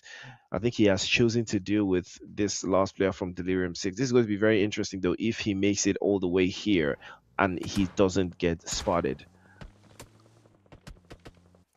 This does look like a very risky place where most of the teams are right now. Delirium actually has points who's at a very interesting position. He's trying to give some cover to his teammates, but they should really focus on that safe zone. And it seems like Black Rain is losing numbers, and the spray is beautiful from Sport, almost getting that knock, but they seem to have survived that fight. Only one player remains standing, and they are still looking to take on a fight against Black Rain. Now it's going to be a very interesting night here for Black Rain team, that they're losing a little bit too early in the game. They will be forced again to go back to the drawing board. Think about what are going to be our next plans for the teams against us. So what are we going to do? Are we going to take on early fights again? Or are we going to just go and camp in the silo that Priest is talking about? I don't know why. But of course, everyone with their strategy. Black Rain, that is Envy, last player standing, and we do have six right in front of him. Envy is on a do or die type of situation right now. Either get onto to that fight or just run away and avoid this fight as much as he can. But he seems to be comfortable just waiting, because right now he's the only person standing from his team, and that zone is about to be a little bit damaging. Peaky Blinders, we have Vitino being damaged. A nice knock there. Fast player goes down. Temper is taking on an early fight, and they joined as a trio. A very risky move, because you need every single player in your team to make this work. Papi waiting on that high ground, is waiting for them to go in for that, which is waiting by the room, and he has a very interesting gun in his hand. He's trying to use it. A good damage does get one of the players from Temper damaged, but that knock doesn't really register just yet, and he gets taken back to lobby. Temper still surviving. Peaky Blinders, one player remains standing, that is Nurius. He is going away from this fight. He doesn't have any other way of surviving this other than running. For Tempers, they do have a team locking in where they are. They want to take on that fight as well. They had the fight happening, but they seem to be avoiding it, so they are lucky with that. Otherwise, they would have been forced to take on another fight. So now for Tempa, they joined as a trio, Priest, and this is something people tend to avoid because it's quite disadvantageous. You might just need that one last player to survive. For them, they decided to go as a trio. Unless I'm judging a little bit too early, but I believe the numbers are very much important in every single tournament. You're absolutely right, but it looks like stop. It looks like Spoit is trying to get the job done here against the last player. I believe that's Envy from Black Rain. Doesn't have enough utilities, if I believe, but he does manage to get one of them knocked away. They expose himself a little bit too long and instantly gets punished by the AUG. Sai is going to be the one to make it happen. And right now, Delirium 6 will live to fight another day. Remember, ladies and gentlemen, the goal here is to make it into the top 8. That is where you need to be. And Wraith will feel the wrath of Xanax. The water spray that was. Covering all of that distance with a Scar L is absolutely nefarious business. They do love a tight angle, don't you? And that is something we love to see. Sin also trying to make quick work of the positions here. The side men with ample bits of parking space. You would think this was a Nigerian wedding, but it's not. There's a lot of bodies in the area, and they are trying to make quick work of this one. But yo, I mean, it's so chaotic, knowing that opposition is not too far away from you, but you're trying to make something happen, can't seem to find the angles there. Momsy as well with an idea of his own. But I think everyone is just gonna sit tight and just gonna hope and see what the play zone does. And that's just my own thing, right? You don't always have to wait for the play zone to dictate your moves every single time, especially for a team that's playing this close to a central position. It gives you different, it doesn't necessarily give you different ideas for context in how you would like to play, seeing as you're already central and the play zone is not making you have to deal with any sorts of logistics, at least earlier on. But we are going to see if three deadly traits are finally going to step up to the plate. I'm seeing a lot of incredible skins on vehicles, man. What is that blue one that is shining now? How many thousands of UC do I gotta spend to get that one, Mitch? Mitch, this is something you would know. Tell me. No, I don't know any of that, but you have to trust the players because these guys are playing PUBG Mobile and they're doing a good job getting stuff from it with their own money. I don't understand that, Priest. We'll have to ask them later once they win this game.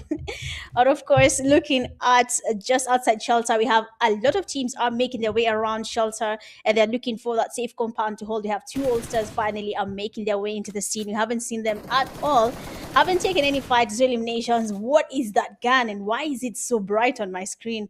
But we have Zenix Aura with an amazing spray. They're almost getting some damage, but then nothing actually connected. Timberzerk right by shelter. They are waiting on a team to make a mistake. 44K on the other hand, they seem to be taking on a fight and they're losing numbers fast. Sheeval, it does get some damage on 69. Penalty. They are getting damage from every single side. Synthesis are in and the grenades are coming in hot there. Sprays are connecting. Exalted is down, but the nades are not stopping just yet. We can see the players from Synthesis are getting closer. Zeke with the rotation, and now it's gonna be up to Polty to do something, but Switch will be saying not today, my friend, and he'll be taking him down. Synthesis is finally locking in the numbers, and it seems like they want to go up that leaderboard early using Erangel. It's gonna take some time, but of course, if they do it right, they will be able to get into that top slot with time. Now, Synthesis is cooking; they're doing good. And they're trying to get as many points as possible, but it's going to be a very tight spot for them. 12 teams still standing. The zone is about to close in. They're trying to gatekeep a team, but it's not really working just yet. They need to also focus on where is their next compound to hold as of now. So the three deadly traits, another team that joined as a trio. Not a fan of teams that are joining as trios. They should get this fixed as soon as possible because every single player has a role in a team. And once you lack one, the team is basically crippled. So they should really focus on the numbers. We absolutely have to. Speaking of numbers, it looks like Temper will be adding some more to their tally. They're up to 5 eliminations now. And the likes of two All-Stars are yet to secure a single elimination at this phase. I think they're more concerned about winning the game now. Two All-Stars, I think they want to win the game. They're playing like they want to win. They're playing like the chicken dinner is going to be much more important than having to, bag a ridiculous amount of eliminations as they just previously did in Rondo. And Mitch might be right about that strategy because that is a different approach that they're having to this particular game. Synthesis also have ideas and ways they would like to execute games, but we're going to see if that works out for them, if it's going to be something they can replicate game after game after game. But right now, just by the edge of the zone, As you can see, the All-Stars gathering a little bit of more intel there. I think they've set their sights just across to the daggers. And then they might not be the ones to reposition here, but he might expose himself to a couple of sprays there and almost getting knocked out of his vehicle. That was dangerously close for the daggers. That was not looking very, very ideal for them. But right now, we do have, I believe, the last two players for is that I believe Ultra 6 with an idea of how they want to position themselves into the next phase of the circle. But right now, it could be anybody's game, Mitch. But who are you looking at? Who is in the best spot in the zone right now? Which team do you think is in the best position in the zone right now? The team name keeps becoming very hard for my tongue because I'm Kenyan. But looking at two All-Stars, they are taking on a fight. 44K right now. They have Bao, and he's confident with his push there. He has been able to confirm that knock, and he's ready to take on a 1v4. One player already down from 44K, and SLK might just be saving grace. I mean, if you understand the shotgun, you get to enjoy it. But unfortunately, we do have a third party enjoying Bao's downfall. He sports him taking on a fight and decides to engage in that fight. Now 44K have been saved with the third party, but they cannot celebrate just yet. Two All-Stars, they are closing as well. You can see 21 and 26, they are getting closer. 44 Marshall, he is very much aware of 226. The spray is majestic, and he gets 26 knocked down immediately. Now Marshall, he can easily get the healing happening without two All-Stars getting closer. Bao is still knocked down on his knees. No one can really get the revive on this player, but 21 is still trying to get the rotations happening. Two All-Stars on the other hand, it's not looking good for them. It's no longer as pre-state. No one is going to that Nigerian rating. Let me just say it as early as now. Two All-Stars might just be going back to lobby a little bit too early, and 44K might be the ones enjoying these eliminations as of now. But of course, a comeback can happen if he has the time and the skill, and he actually does get the sprays connecting. One player goes down. Two All-Star player T21. Can you give us a clutch? Can you make us question why were we judging two All-Stars the first time? But ChatGPT will be able to spot him. Does get some damage, and he's able to get the healing happening with the zone, forcing him to get closer to 44K. It is the fifth phase. They have less than a minute to make it into that next zone rotation before it is too late for them. Unfortunately, two All-Stars doesn't really have the grenade to take on this fight, and all he needs to do right now is get onto that close combat. And we have Marshall cooking up a grenade. He's looking for a Kobe, and T21K as well is cooking up a grenade. Someone is about to go down, and I think it's going to be T21. He will be eliminated by 44K, and two All-Stars will be going back to lobby just a little bit too early for them. Way too early for the two All-Stars, and they're feeling the pain right now owing to the fact that they are coming off a massive haul, a massive game, and all they could scramble out of this game was just 1 point. Synthesis on the other hand already making a play for it. Zeke, Sleepy, and Hulk, I believe, already making a little bit of a dash, a quick mad dash into the play zone, but they run into Aspect, and he makes them pay for it immediately as well. Zeke with another bit of a big tray, but not this one, not enough to break the defensive line of the side men, and they will show exactly why they are not trying to be the main man. They want to be the side guy, the guy that reaps all the benefits when the main man is complaining. That is who the side men would want to be. But yo, that's what we love. That's what we love to see. The side men on top. W side men, guys. W side men in the chat.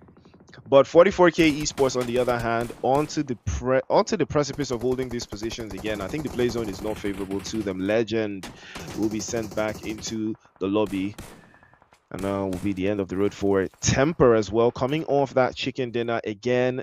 Not a bad performance. I believe they picked up a couple of eliminations on their way out, so that puts them just on top. Trios Esports will be tried. ChatGPT will try them, and he will have the answers and send them back into the lobby as well. 4 eliminations, 6 eliminations actually, 4 between Mash and ChatGPT. 44K again another consistent performance. This is a team definitely now we need to look out for. Mash takes a hit. He goes down as well. 44K down to just one. We are down to 6 teams, 19 players, all vying for a chance to get into the final third of the zone. And it looks like the Daggers now will be centering forward. But Team Berserk also with a sideline of their own. They have found a way to get into the zone, into that south position. 44K.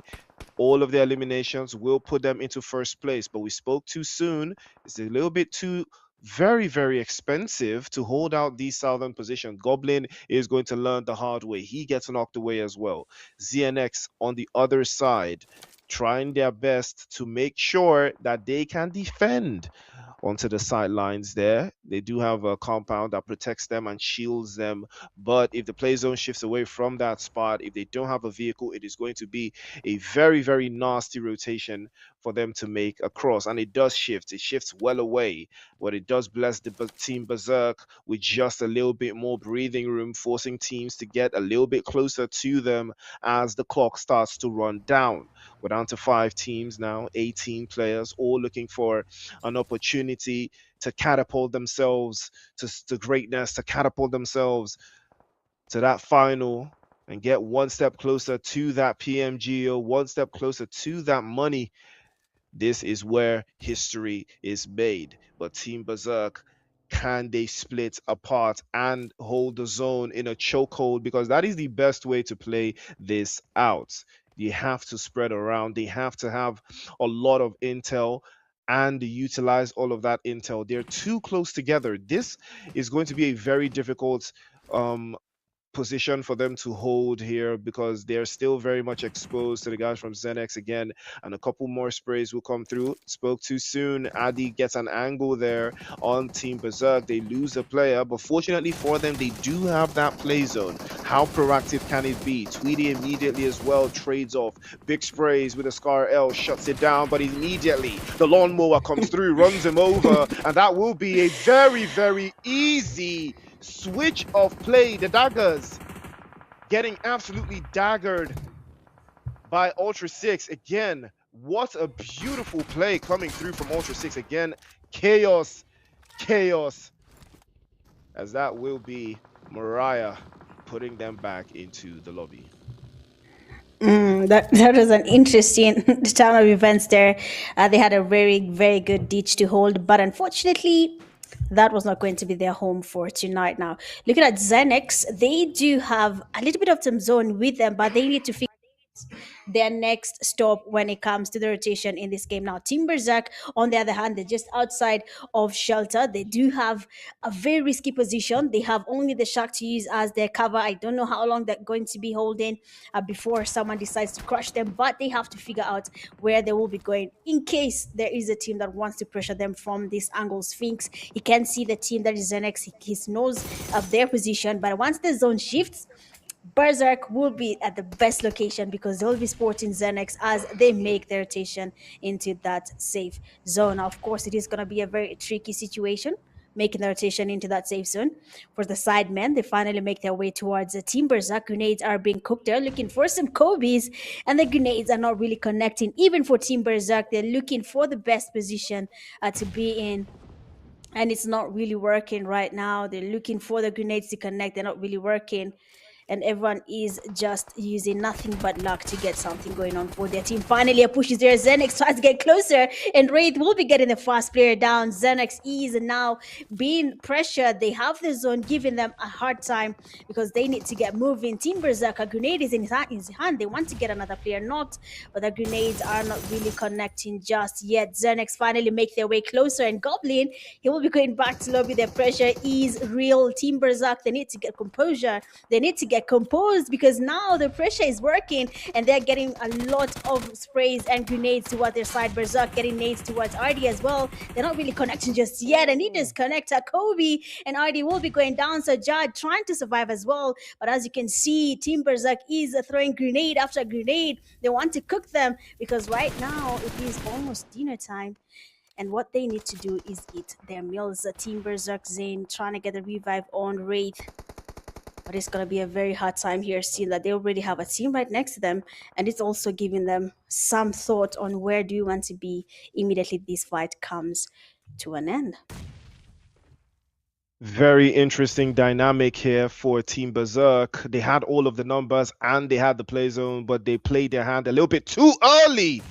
And that was a very special grenade from Zin. And they learned the hard way. Chaos, absolute chaos. Team Berserk stood absolutely no chance. They lose out. Ultra 6 down to a solo player. The side men once again looking to capitalize where the main man has failed. And now this is the opportunity for Ultra 6 if they can put a spanner in the work here, but it's not looking like that will be the case.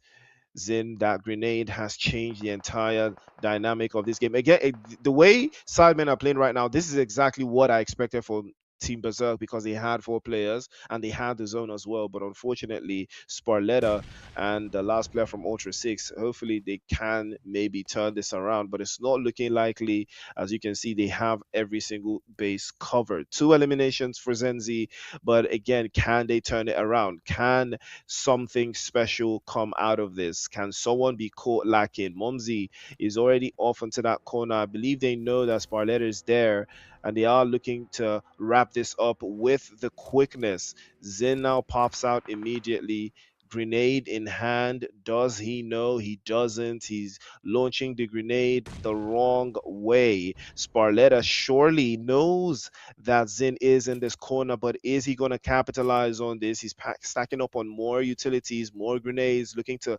load a couple more there. Sparletta, surely you saw that, right? You saw that move, but trigger discipline reigns supreme. Doesn't take the engagement, doesn't turn it around. This could have gone so many different ways, but it looks like Zenex is just trying to hold this on to see if the play zone is going to favor in the next shout and force the opposition out into the open there. But I believe Sparletta has been discovered. Yes, he has been discovered, and he knows that the grenade is going to be coming out any moment from now, already making a jump for it, but he launches his own grenade first, but that one will get the job done instead, and that will make quick work. And that will be the end of the road for Zenex, and Mariah follows suit. The side men will take the chicken dinner.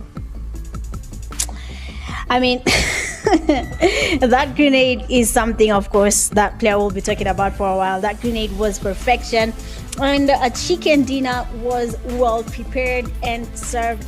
And most of the teams, they wanted that. They had the position, they had the numbers. But of course, like Christian said, the sidemen had a chance here of winning. They were looking for positions that most of the teams were not looking to occupy. They were taking their time, making the right rotations, and finally the game comes to an end, and a chicken dinner has been taken home. So of course, with the sidemen, beautiful plays coming from you. Amazing chicken dinner. Congratulations for that win. 14 eliminations. Oh wow, I spoke too soon. I said no team is going to give us. Oh wow, I take back my words, and I leave it at that. So 14 eliminations for the sidemen, total damage of 1,543, total knockouts at 8, total kills at 376, and a survival time of 27 minutes and 45 seconds. Good play coming from you, sidemen. Well-deserved chicken dinner. Savor it and enjoy it while you can. We have the team starts 5 eliminations for Xanax with a damage of 562 and 3 knockouts. For Momzi, we have 4 eliminations and a damage of 488 and 3 knockouts. Zin with 4 eliminations, a damage of 392 and 1 knockout, and Aspect 1 elimination and a damage of 101 with 1 knockout on his side. The team there did not really do much throughout the game, but as you can see, a player like Xanax, he was ready to dominate, and he did exactly that. So good stuff there for the sidemen, and that well-deserved chicken dinner. It is something that most of the teams will have wanted, and 14 eliminations is no joke. Much to summary, we have Xanax there leading with most eliminations at 5. The highest damage, we have Berserk Wraith, 689. We have Berserk Wraith, two grenade eliminations. Xanax, longest elimination at 343 meters, and then the top traveler, that is a 6 Maria, with 11.318 kilometers traveled in Erangel. I'm not sure where they were going to, but it seems like they made a very, very long rotation throughout the map that is Erangel. And now we have our leaderboard. 24 points for the side men.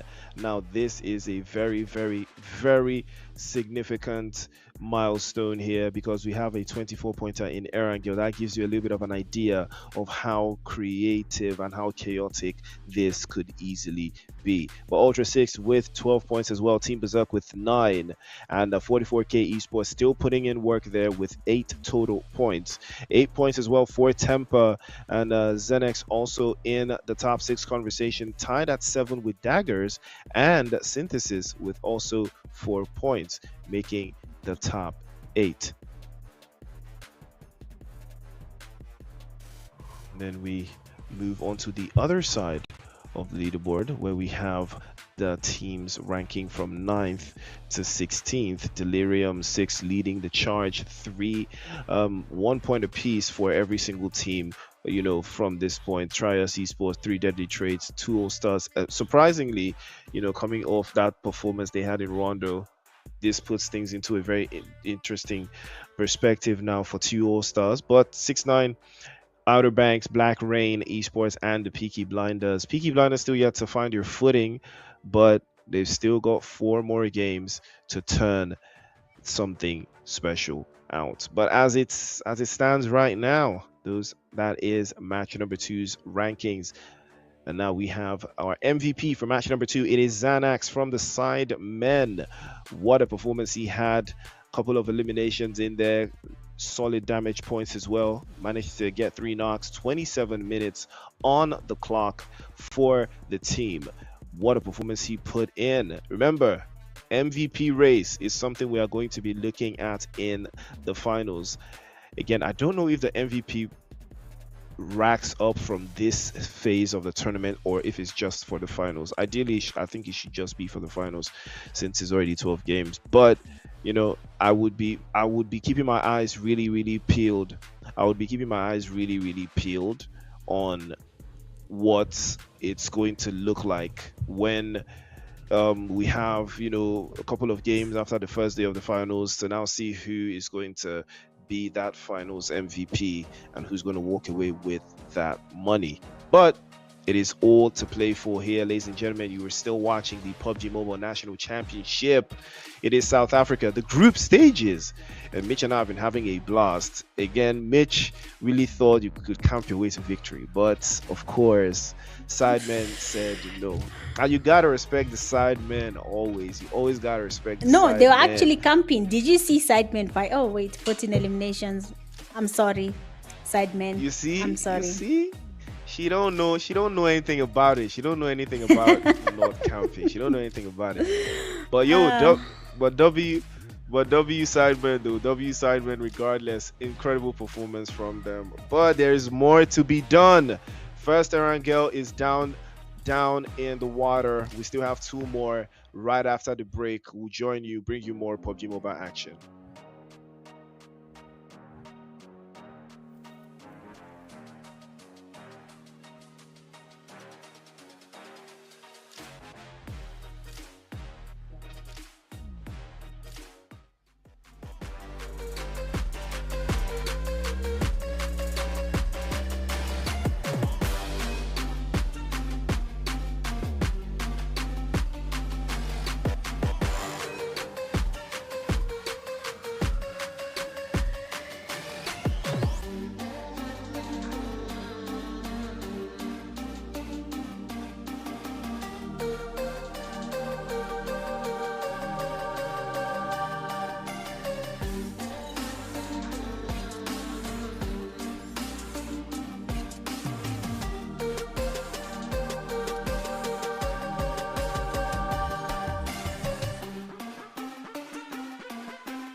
All right, showtime, ladies and gentlemen. Welcome back again to the PUBG Mobile National Championship. It is the South Africa Group Stages 2026. It is day one of this action, and we have had 16 teams go at it, 2 games in back-to-back fashion, and now we have the bigger questions that we have to ask ourselves. Mitch, are we starting to see a difference between, some teams as opposed to other teams that we are expected to do better at this stage? Yeah, there is some difference, but I don't think it's that big. The experience for these teams is actually showing. You can see how they're taking on some fights and how some teams are making their calls on the rotations and the teams their fights they're choosing to take on. So of course some teams are surprising us. We're not seeing the same team giving us a chicken dinner, but it was just game 2. We have 4 more games to go. We can still expect to see something different. But so far, from the teams that we know and the teams that we don't really know much about, the margin is not that big, but you can tell there is some sort of difference from how they're handling fights and everything they're doing around the games, from their experience, actually. Well, we are looking to see more experience as this tournament goes on. We had Temper, I believe, take chicken dinner in game number 1. Then we had the Sidemen step up to the plate and take chicken dinner for match number 2. And now the table is looking very interesting as it's starting to show what the point, we're starting to do the little bit of math while the point average is looking, okay, how many points do I need to get into like top 8, because we're about to see the overall leaderboard now to give us a little bit of an idea as to how many potential points are still left. How many potential points are up for grabs? And take a look at that. 44k esports in front with no chicken dinner. That should tell you all you need to know. Temper in second place with 29. Sidemen in third with 28. That chicken dinner that they just received and the eliminations to follow puts them in a very, very strong contending position. 2 All-Stars also with 27 points on the board there in 4th place. Team Berserk in 5th. That performance in the previous game also bumps them up just a couple of phases up there. Synesis do drop to 7th. Ultra 6 also climb up. And Zenex also now the last team to clock into that top 8. And on the other side of things, Team 69 with 10 points in 9th place, and Delirium 6 also with 9 apiece with 9 apiece with the Peaky Blinders also inside of the top 11. Daggers, that last game saw them move just a couple of steps up. The only green in this mountain of reds. Trials Esports also with 7, 3 Deadly Trace with 3, Black Rain Esports with 2, and Outer Banks with 1 point. Mitch, what do you get, from looking at this leaderboard right now? What is the first thing that comes to your mind seeing this performance? What? No slot is guaranteed. That's all I'm realizing right now. Also, the placement points are actually coming to play right now. Seeing a team like Team 69, they don't even have any elimination points, but they have 10 placement points, giving them at least that 9th place position just by placement points. And also another thing I noticed on the first place team, you say they don't have a chicken dinner, but their placement points are 23 and their eliminations 7. Giving them 30. All they needed was the placement points. So that's haram. They are doing a very tricky play here, but it's actually working. So I like that for them. Of course you would like that. Of course. That is all you advocate for. But but ladies and gentlemen, we've seen the ups, we've seen the downs, but we're just 2 games in. We still have a lot more action coming your way. So do not don't touch that down. Stay locked in. Don't forget to like, share, and subscribe as well to stay up to date with all PUBG Mobile action as a means to go on. Now we've had a couple of teams that are still yet to break the ice. Again, I don't know how I feel about some teams that I'm still yet to understand how they play and why they play the way they do. And I'm talking about Daggers because they had a very, very huge potential, to do something special in that previous game. But it looks like when they got to that stage of the zone, it looked like they just, got a little flat-footed. They didn't have a strategy to break out from that position. Also, Team Berserk, I could say the same about them. They had the numbers, they had the play zone. I'm not sure how they managed to capitulate towards that final third, but hopefully they learn, they pick up from that, they dust themselves off, and they'll get another go at it. The interesting thing is that they get a go at this Erangel 3 times. So we're going to see who is going to make the most out of it, coming into this second Erangel and third map of the night. But until then, I would like to pose another question though to you, Mitch. Again, we saw Temper low key. They had 8 eliminations in the previous game though. Low key, they didn't have a bad game, and this is something I talked about, from game 1. Temper, right? Consistency. This is how they scale through tournaments. They are always consistent. It's always going to be very difficult for them to finish a game and not get any points. Again, they played as 3 in the previous game. I think that hindered them a little bit, but they still managed to get eight eliminations. So do you think that they are not really firing on all 4 cylinders because this is not the finals? Do you think that there's still like a chance that they're just playing this a little bit slower? They're just, trying to feel out the competition to see what they're actually up against? Well, that could be the case. They could be, scouting the enemy territory, trying to see their strengths, their weaknesses, but they're also still playing it safe. We are scouting, we're trying to understand our opponents, but how can we make sure this works out at the end of the day? Or can we get some placement points while we do this? Can we get some eliminations along the way? So I'm also thinking that is how they're trying to take on this game.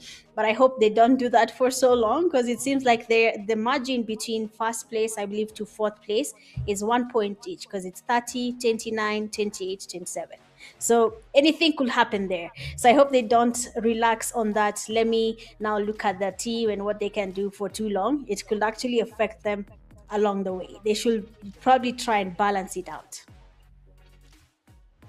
And you're absolutely right. They should have to find a way to balance this out to make sure it is very, very ideal for them if they can secure some points along the way as well. But ladies and gentlemen, it is the PUBG Mobile National Championship. It is South Africa. The group stage is day 1, and we are about to head into Erangel for the second time tonight. Our match number 3. Who will be the one in this game? Another opportunity to show exactly what you are made of as the game continues to progress. It is something that we absolutely love to see. More pressure on the opposition, more pressure on the either side, and a playing path from north to south as they cut all the way through that central position, Pmnc. And we're about to see if anyone is actually going to go to Pmnc though and call it home. Yeah, like I noticed in the previous game, no one likes Pmnc, and the chat is actually educating. So I hope people are learning from the chat, and they try to mention a few things around Pmnc and why teams tend to avoid Pmnc and all that, and it's totally valid why they're avoiding Pmnc. But if you look at the game and realize no one is going to Pmnc, just take it. I feel like Pmnc is just a good place to be in. Sometimes it ends up being central, sometimes it ends up being not anywhere close in that safe zone. So I hope we do have a team that has decided to go to Pmnc. But for the rest of the teams, they have gone far out from where the safe zone has decided to be. Teams like Synthesis and 44K, again for the second time, are landing the same place together along farm. They landed there last game. In Milky Base, I guess this is the first time I'm seeing 69 going towards a Novo. Last time they decided to stay alongside Gatka and Georgetown. So right now the team seems to have changed their landing spot. Even for Outer Banks, they went to Ferry Pier. Last game they were in Georgetown. So I'm guessing they're also trying to find their safe haven when it comes to So for all these teams right now, everyone is just trying to locate that best place to be in, apart from teams like Synthesis and 44K that are comfortable with that specific landing spot. Also, Priest, is it experience that is making them stick to that one landing spot, or are they just comfortable defending a compound they're used to?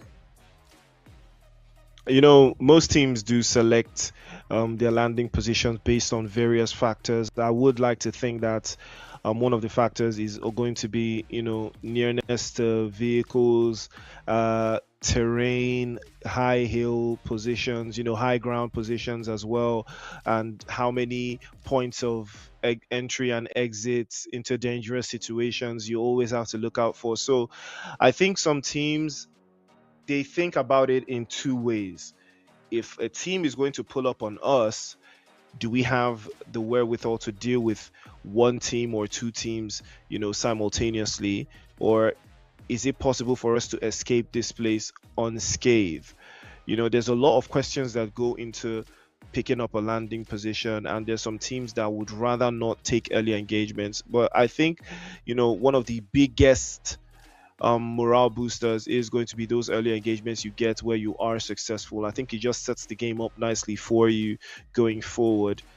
But again, it's still a high risk play, right? If it doesn't work, you're down a man, down maybe two players as well, relatively very early with a chunk of the game to go, and your mindset changes, it shifts drastically. Do you want to play this way now, or do you have to readjust yourself and play in a different fashion? That is the question on that's going to be the question on the team's mind, to see how they manage to break those types of psychological barriers. But for now, I just want to see the most consistent team and how they play and what makes them the most consistent team. And right now, that team is looking like 44K esports, and I'm going to be keeping our eyes on them. We are definitely. I just realized that the eliminations for 44K are the ones that are 23, because there's a game they got 16 to 15. What? They, they just keep farming. But yes, teams we're going to be looking at are like 44K, just to see how they're going to be performing as the game continues. Zenix are lucky no one decided to do a breach camp as they were trying to make their way into that safe zone. Otherwise, if Outer Banks wanted to, they would have decided to stay by that bridge and wait for people as they cross. But of course, they do not know whether there's someone on the other side of the bridge or not. They do not have the chance to see what we're seeing right now. And I think the pressure for getting to top 8 is finally clicking on these teams. We are in the third game, and you can see they're avoiding these early fights. We are no longer seeing fights happening very early in the game. Most of the teams have landed a little bit far from each other, and I'm thinking that might just be the best team for now. We have Team Berserk is not changing their landing spot as well. Yesnaya seems to be their favorite place so far. Teams like Six Gaming haven't changed as well. They are just holding where they were last game. Most of them are holding same compounds. Only a few have decided to do a little bit of some scouting in different compounds. Now for two All-Stars, what is really happening in their head? Because they have dropped in terms of their rankings. They've gone down the leaderboard, and that could actually affect how they're feeling right now in the game, because they started off strong, but the tables are turning game after game. And it seems like it's going to be a little bit different as we continue. It seems like two All-Stars will have to go back to how they played in game one. But I don't think, Erangel, you can do that. No one will recall you. No one will give you the chance to basically come back and try your luck again. So 44K, two All-Stars, and Synthesis Priest. Which team do you think is going to hold that first place? Because all of these teams have a 1 point margin between each other. From the angles, from the positions that I've seen, I think 44K have, I think they have a little bit more than the other teams. Tempa, again, I don't think Tempa is like playing with their full capacity, playing with their full vim. I think they're playing this a little bit too slow, just to get a feel. Because I know I know very well most of the teams that do make it from here in the top 8 are going to be watching tomorrow's games to see who makes it from there, and then know how to adjust accordingly. So again, it's all checks and balances. It is all mind games. It is all pressure, at various stages of the competition. Phase 1 of the circle is closing out quickly. We haven't necessarily lost any players or that many players. I think we've lost one, but it doesn't really change much of the trajectory of where this particular game can end. Peaky Blinders, I was expecting a lot from them, seeing as they named themselves Peaky Blinders, but unfortunately the name did not carry the aura that they were expecting. Hopefully I might be wrong about that one, but we're 2 games in, or rather 3 games in, and we are in our second Erangel of the night. One more for the road before we switch over to Miramar. And right now, I think it is Delirium 6 again, out into the open water, spray by Ai Papi over the hillside. You gotta respect the sprays though, but doesn't look like he can do much from that angle though, unfortunately. I think Sai will be getting picked up. But now they are aware of how dangerous Papi can be, so he will have to reposition himself again, because all the sidelines will be on him. And also, have you tried out the M1 Grand? I kind of like that weapon though. It's nasty. It's a nasty gun. That's a nasty gun. How do you feel about the M1 Grand though?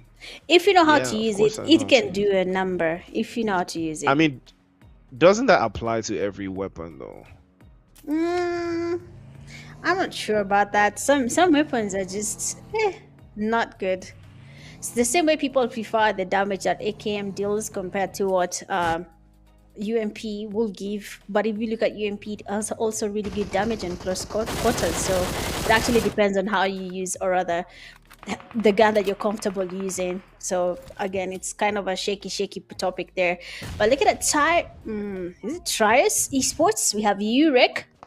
He's trying to cook up grenades, but there's no one where you're trying to cook a grenade, but he's still getting some grenades towards the players from Outer Banks. We can see he's trying to get some knocks here, but then he's not really aware of the location of Youngboy. He's actually making a really good rotation right now, trying to get closer to Urek, who uses his vehicle to get away from this tight spot that he was in, and Youngboy will be letting him get away with this just for now, because they need to focus on that safe zone. Getting into fights in the blue zone is never advisable, because you're dealing with 2 things: the damage from the zone and damage from the enemy, something you should really avoid in any tournament you're playing. It'll save you a lot of hassle. But so far, of course, the M1 you're talking about, I kind of like it, but I've not used it that much to give it enough to judge it as much. But I like it so far. The damage is good. It seems like the players are also comfortable using it. Some people actually prefer using it on close quarters, which is working for them. But you really have to be skillful. Also, your skill here has to be really top notch. Otherwise, it might just be an embarrassment for you and your team.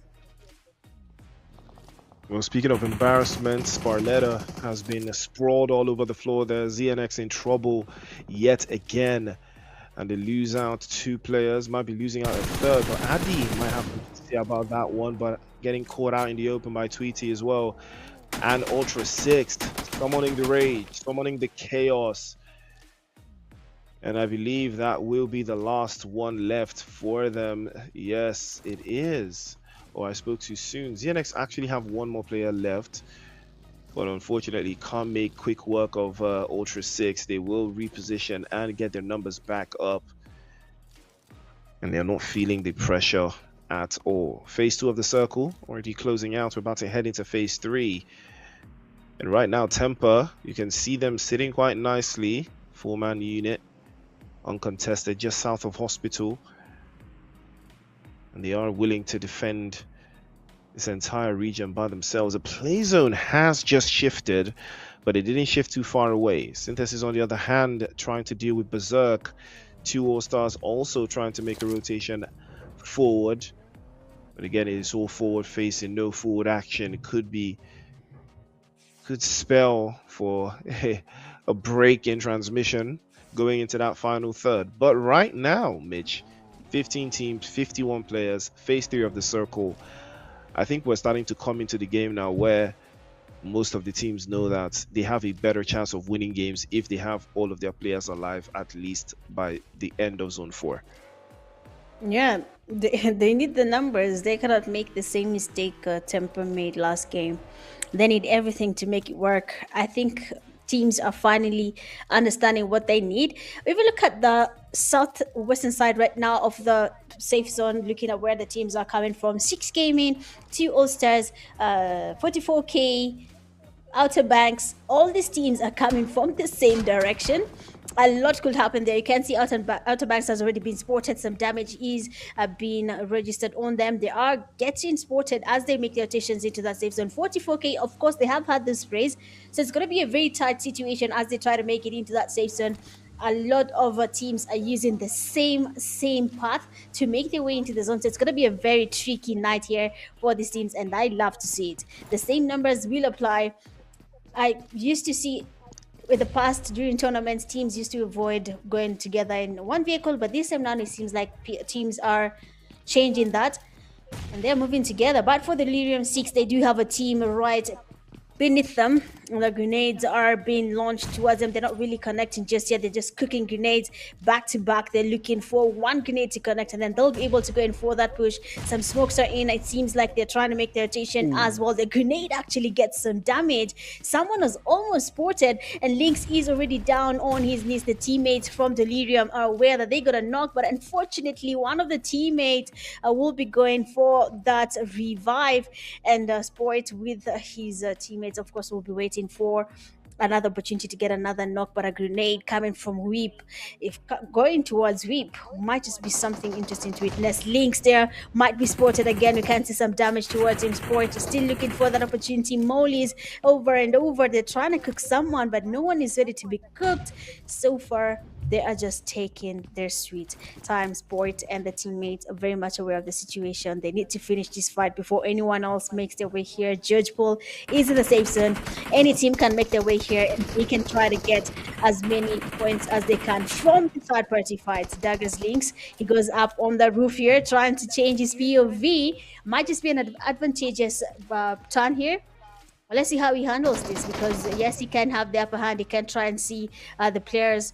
But if he's not strategic with it, if he doesn't know how to use the roof to his advantage, then it will not work out. And it looks like everyone is trying their strategies all at once here, and it might be the opening they're looking for. 2 all-stars starting to feel that thing they felt in the first game. They're feeling it again now. This time it is going to be on the other side, and it is going to be the guys. It is going to be these guys, those guys, OBKs back to the lobby, and that will be the end of the road for them. Deliria 6 on the other hand, trade-off is good. Lynx gets knocked away from the perch of the rooftop. He was hanging there just a little bit too long, did not like the trade-off, and he suffered the consequences. But fortunately for him, Daggers do have a couple of numbers to push this backwards, and I think they can hold on to the zone for just a little bit longer, but we will see how many more utilities they will be willing to sacrifice. Ooh. Oh my word! Well, Sia, that was a big one. What a grenade that was. Whiplash immediately on the scene, but it doesn't look like Delirium 6 want to press this. I don't think they want to commit. The sidemen already on the other side getting caught out as well. Aspect goes down to Vitinho, and that will give them time to reposition and reconsider their angles. Again, Whiplash now, they have decided to press this. Again, I was surprised, but it looks like that was going to be the case. But here they come. Zeke as well from the synthesis. They're pulling up into the corner. They're driving by. They're driving through. Jump shot into the windows. Tries to get a couple of angles there. Doesn't connect. Boyd again trying to hold on. The shotgun starts to reload and manages to get the angles out there. Gets the first shot immediately. Packs him up. And that will be a dagger. Again, they feel the heat. JC's the victim. He goes down as well. And there is trouble. Delirium 6, they're capitalizing one after the other. They're chasing one after the other. They are chasing the daggers, trying to box them in. As you can see, they're forcing them into that right-hand side, forcing them into a very conspicuous corner so they can deal damage and pick them off one by one. Whiplash and Lynx, it is all left to them now. Can they see a way through? Two All-Stars fighting tooth and nail on too many different fronts, and it looks like it is going to be Temper to drag them out into the open. It doesn't look like T26 can do much, as his teammates will bite the dust one after the other as well. T21 gonna be a victim. Trade-off is good. A little bit of a warning sign for them, putting them out again into a very precarious position. Nurios from the Peaky Blinders also finally getting his hands dirty. Couple shots sent his way, but he trades one off as well. And now this could be a very interesting position that they can find themselves in. Grenades from 44K, Shival and 223 trying to box in this entire position all by themselves. They've got Synthesis playing in behind them as well. Berserkers also pulling up into that position, and they might not be aware of that last player from Synthesis, but it might be the end of the road for the two All-Stars, and that will be the end of the road for them. They bow out yet again. Only 4 eliminations, Mitch. Wow, that is a very interesting fight. I cannot believe the teams are finally coming out of their comfort zones and going directly for the fight.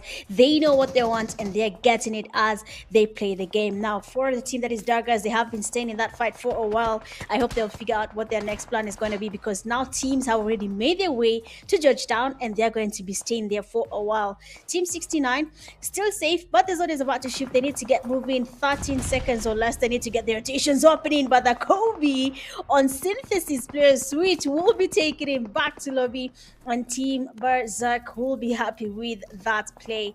Beautiful grenade. That was an amazing nade to witness live. And our 6, they are also waiting for that chance. They're playing it safe. They do not want to expose their location as well. Sidemen, they were spotted before, and I believe Daggers are aware of their location. They know that there's a team on that hill and they'll be waiting for them to make a mistake. Tempers are holding the compound as well. Everyone right now is in Georgetown. This is going to be a very intense moment for all these teams. It's going to be all about your reflex, your skills, and your composure during very intense fights. Maria, she's not really, I'm not sure if it's a she or he, but she is not really ready to take on a fight just yet. Is waiting for that opportunity. Most of the players are doing the same thing as Maria. They're just holding it out. They're taking their time. They do not want to expose either of their locations. Temper, very much aware of 44K's location.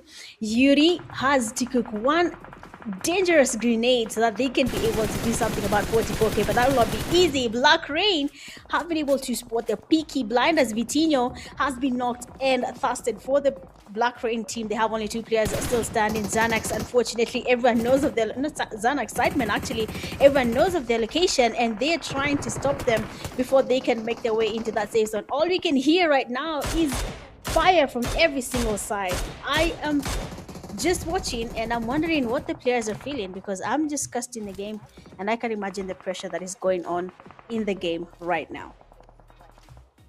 We just watched Nurios get burned at the stake there, as the Molotov will send him back into the lobby. We're down to 11 teams now, 26 players, all looking for a way to get into that top 8 and stay in the top 8. Remember, right now it is 69, it is Delirious 6 and ZNX all inside of that bubble position of getting into the top 8. Even Daggers might have an opportunity if they can see this game through all the way towards the end. 3DT also on the other side, trying to keep it together. The pressure is still on them. Ultra 6 still have a couple of players to put things into perspective here, but we'll see how they will be able to manage their expectations going into the final third. But let's not forget, the play zone is going to be the biggest opposition that some of these teams will have to face as we move into the next phase of the zone now, and it shifts away much more centrally out into the open, a little bit of the water as well. And now everyone's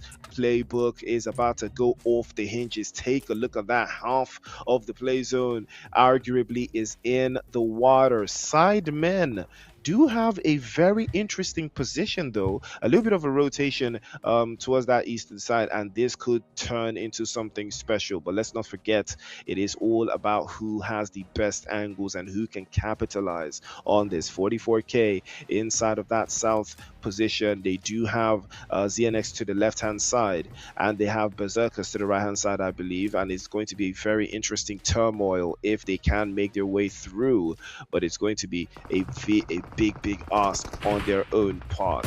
Yuri spotted again. The Groza shuts it down. That will be the end of the road for Temper again. They only managed 3 eliminations from this game. It takes a lot and it costs a lot to see themselves into the final third, but that will be another opportunity. Here comes 3DT now, setting their stunts to go up into that final, but immediately pulled out of the vehicle by ChatGPT. And what a spray that was. 4 eliminations now, and they've added another one. Now it is 5, now it is 6, now it is 7. ChatGPT and 223 turning up the heat. And it's only a matter of time now before they find themselves into a very precarious position inside of that zone. The left-hand side looks like it has, or rather looks like it holds majority of the teams trying to make it into that central position. But let's not forget, Daggers are sitting in a very nice spot. They could be a thorn in any side of any team that wants to make this advance inside of this JoJo pool. Oh my god, I am actually right now, all I can say is all the best to all the teams, because what is happening right now, 8 teams still remaining. And the 6th phase of the zone, it is too small. And any rotation you make, I mean, 3D did show us what happens if you try to make a rotation in the middle of all these teams, because right now everyone is watching these fights and they are ready to take down anything and anyone that decides to move along their way. 44K have been spotted by Team Berserk. That will be Shival going down, but he's lucky he's very close to his teammates, so a revive can actually happen without him going back to lobby just yet. They have to be really careful though. There is a team player that is very close to them, and in case they make a mistake, he might just be able to get one or two eliminations before they get to eliminate him, since he's a solo. 4-6 gaming still on the other side of the safe zone. I'm not sure how they will cross that road without being spotted by either of the teams that are really close to them, because I believe around three teams are on that edge of the zone and they're waiting for the zone to close in, and then they can get some eliminations with that zone rotation. Team Berserk, they might just be holding the best location as of now. Their compounds, they do not have any team with them on that side apart from the sidemen, so they are lucky with that position. For Ultra 6 Gaming, they are still in the same position. The zone is about to move. They need to get moving. And the 7th phase, and it's going to get very tricky, very damaging as they make their rotation. Now, Faith is still here with the Team Berserk. He's not moving. He doesn't want to expose his location. He's just going to stay there and wait for the teams to go against each other. I'm imagining if the zone goes towards Faith. Now that will be something else. Everyone will be forced to go towards him, and that will be something that will be for the books about PMNC South Africa group stage. But of course, we do not know what to expect just yet. We have someone being spotted, 44K. He goes down. Links from Daggers was knocked as well, but the revive will be happening. 44K trying to get the revive. Zane, he's scouting 44K. Luckily for them, they have the grenade launcher. I believe that is the best addition in the game. Easy grenade launch and the easy way of getting a revive for your knocked teammate. But then so far so good right now, Priest. The game is about to come to an end and most of the teams are going to be going in for that push. So let's see what is going to be happening right now, because now the game is for anyone. You can't even predict which team is going to give us that chicken dinner. Ooh. Absolutely chaotic from Daggers right now, and I saw this happening earlier on. I did talk about them being a potential thorn in the side for any of these one team that's just trying to see this through, and we're trying to feel that now. Ultra 6 on the other hand, setting up a very big big turn of events here. The trade-off was good, and that will be Delirium 6 making quick work of 44k. Shiva and 223 sent back into the lobby, but ChatGPT is still very much in it here, still very much alive. 8 eliminations for them, and a potential to get even more, even as he is going to be the last man up, but he has managed to get a little bit of a high ground position and a little bit of an angle there to cause a little bit of chaos going into the final third. And now Delirium 6, they have a lot of ground to cover, but they have the numbers. Can they make it happen? They are the only team with a complete squad. But we saw that that doesn't always yield anything. But it was Berserkers that made that happen in the previous game as well. That's a fantastic grenade, actually. But unfortunately, it was a little bit mistimed. Another grenade. Now, this time, Sphinxy feels that one. He knows that the next grenade is going to cause him much more problems. He has to get out of dodge immediately before the next one lands. Delirium 6 utilizing that high ground and the numbers they've got, because you know that if you peek in that position, you might get hurt. But let's not forget the sidemen also have a player up onto that hillside, just a solo man beating off the frenzy that is going on all over the ground floor of this position. You can see Mumsy just gathering all the intel, but he doesn't have the play zone. Will have to advance his position a little bit closer there. Hopefully he doesn't get spotted out. But now the play zone starts to move. We see Freak and No Braino from Ultra 6 trying to hold it down. Delirious 6 as well with the same idea. 44k have a solo man inside. He could cause a lot of problems towards these last couple of teams here. Momsy starting to utilize the smokes and the frag grenades to cause a little bit more commotion there to Berserk. Zayn into the corner, he falls away, and I think that might be GG's for him, but Sphinxy managed to peek out. JP gets knocked away, and this might be an opening opportunity for Berserk to claim their position. Momsy's trying to find a way to get inside of the zone here.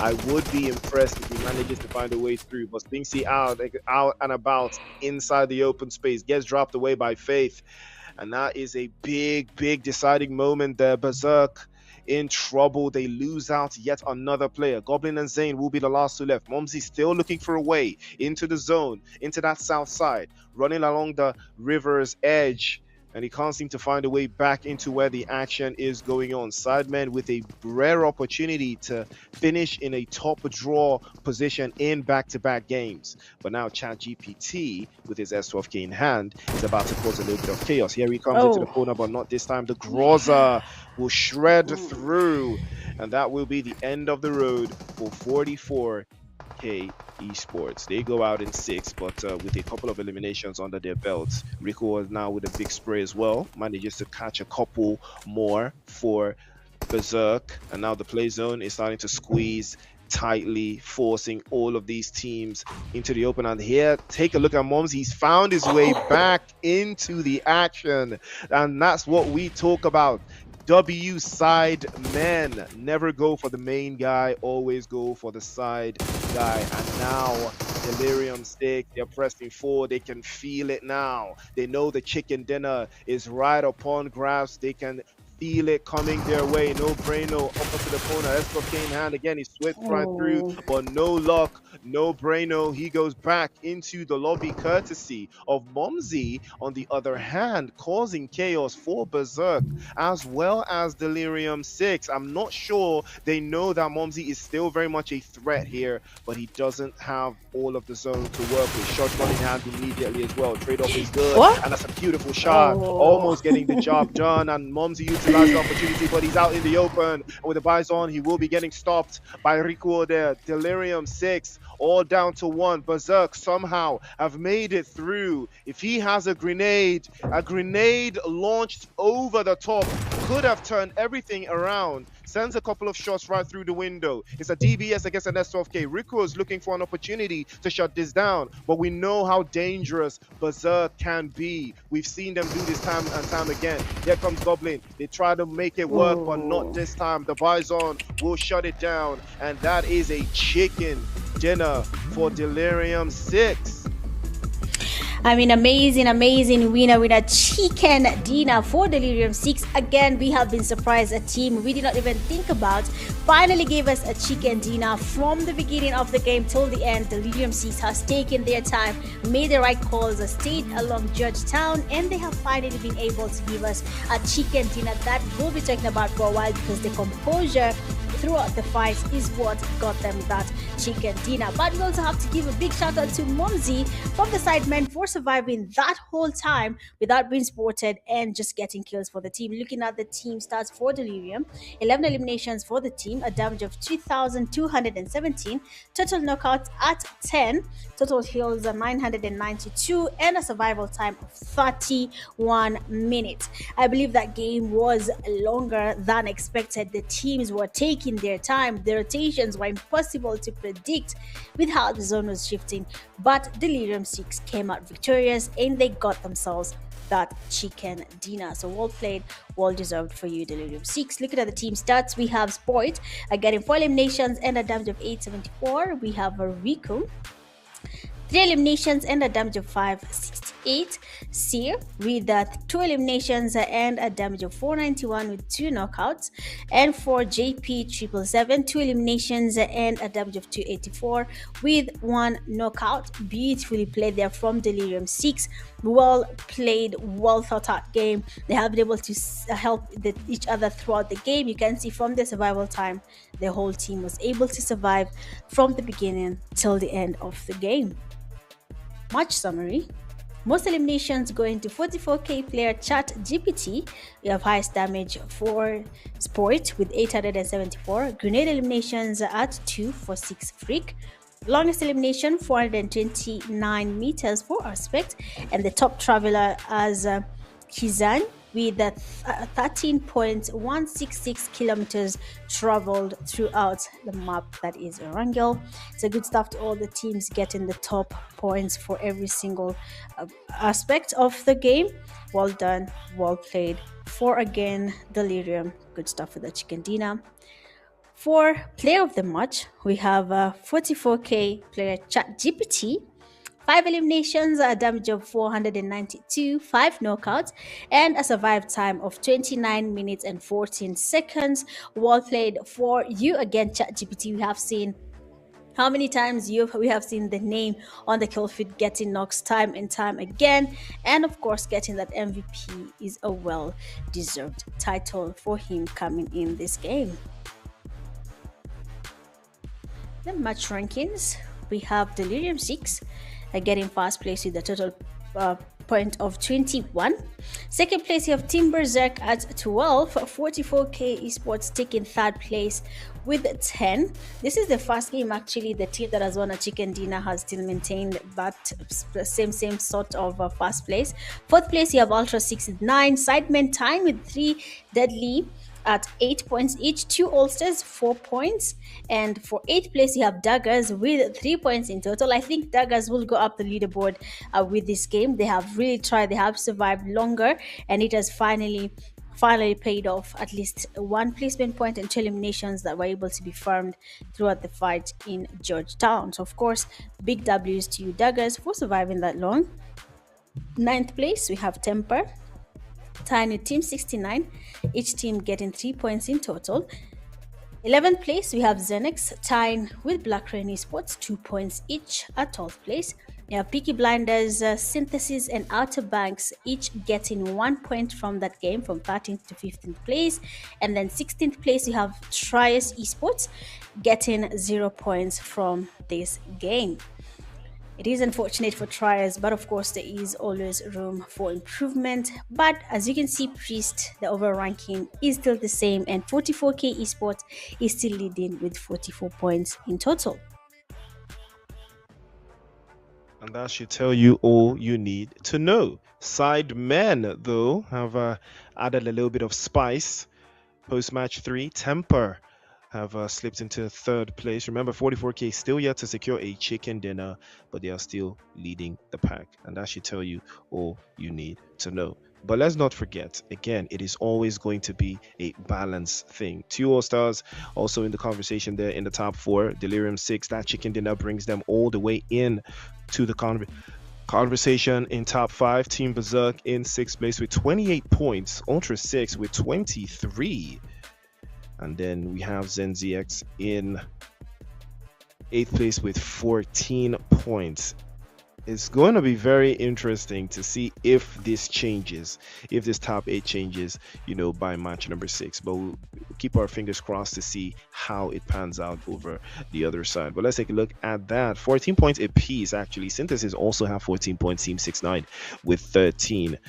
And 3 Deadly Straits also with 11, Daggers with 10, Peaky Blinders with 10 as well, Trials Esports with 7, Black Rain with 4, and Outer Banks with 2.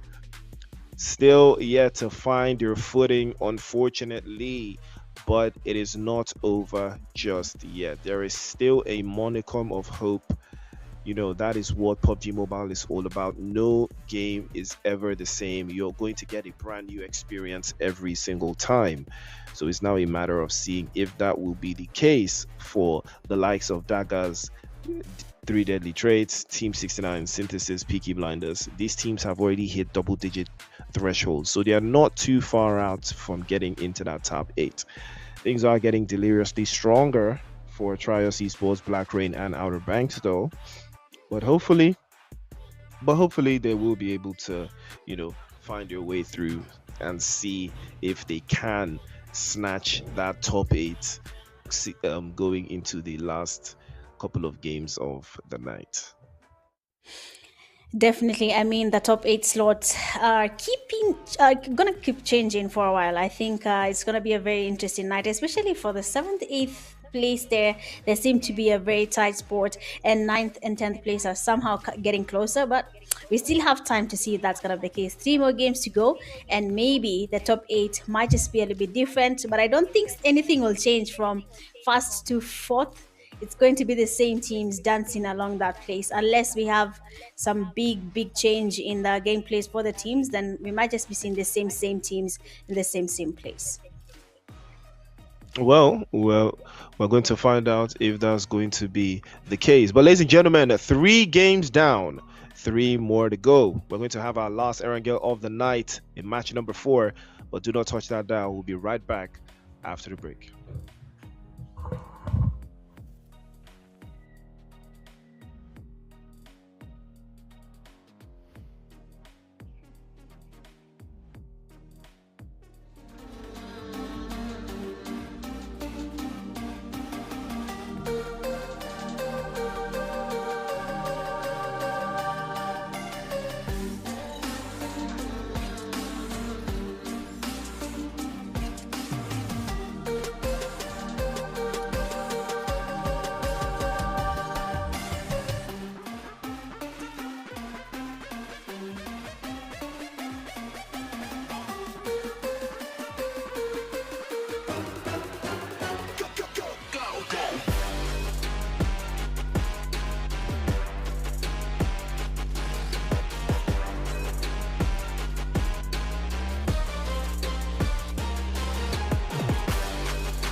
Ladies and gentlemen, we are back. Welcome back to the show. It is the PUBG Mobile National Championship South Africa. It is the group stages, and it is day one of this action. Top 8 teams will advance and have one step closer to the final. It's Priest on the mic, and Mitch and I have been having a swell, jolly old time.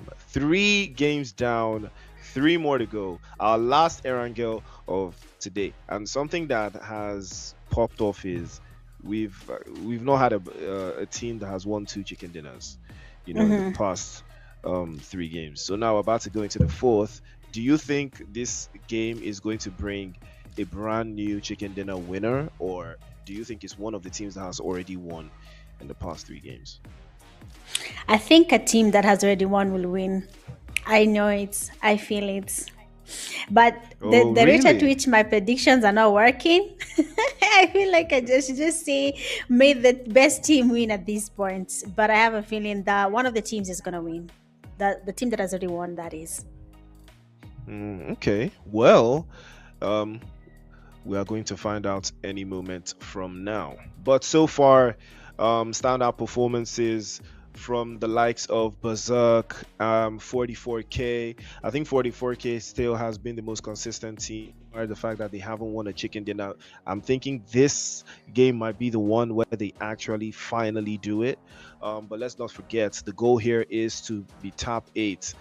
Finishing first place is really all about bragging rights for this group particularly, but finishing top 8 is really where it's at. So you have to take a look at those teams that are sitting in a bubble, Zenex, Team 69, Synthesis, those teams that are sitting in that little bubble of top 8 position.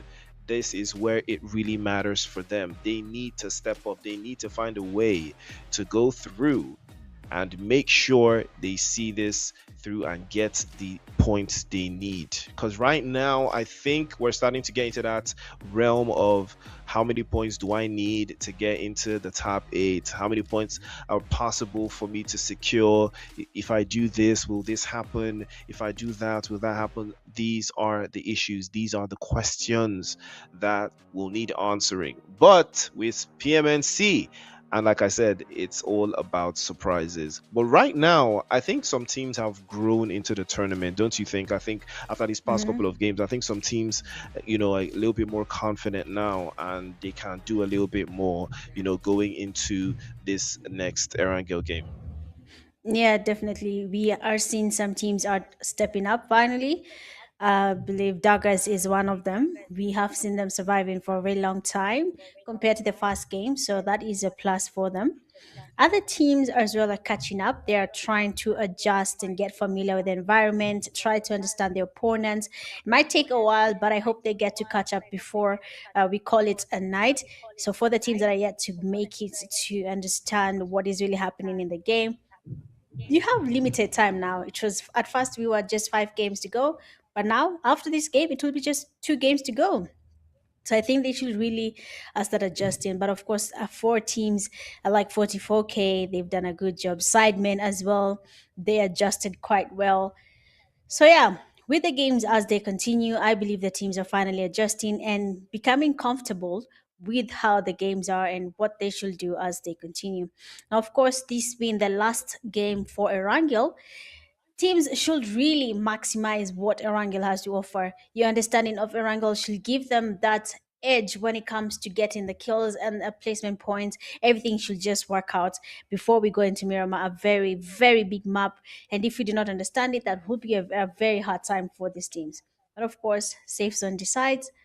Let's take almost the center to the eastern side of Erangel and see where the teams are going to be landing. It is, of course, Priest, the last game for Erangel. And I feel that this should be their chance to redeem themselves because Miramar is unpredictable.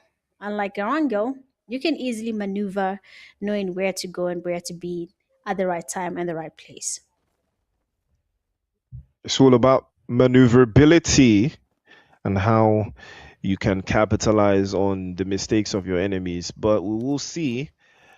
Temper, idea of the legend with no scope. With no scope. Ooh, that was a nice piece of work there from Temper. First blood drawn. And that's a very good way to start the game as well. So Mitch's prediction here is one of the teams that has already won a chicken dinner today is going to win the chicken dinner in match number 4 here. Well, we're going to see.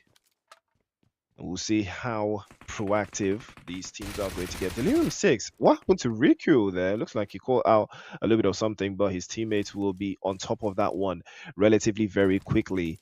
And that will be the end of the road for him. Ultra 6. That's not the way they want to start this game, not even in the slightest. But Temper starting really strong. First elimination, first blood. It looks like everything is peeing off on its own here, but Yasnaya will be home to Berserk yet again. I think they have been very consistent with the landing spots, and they haven't really changed much. But you know, I believe in a tournament like this, you don't necessarily need to like change your drop spots until the last game of that map because you don't have a lot of options, you know, right? You don't have a lot of chances. It's only 6 games. If you lose here, you're out. You know, you're knocked out immediately, so you can't really take that many risks.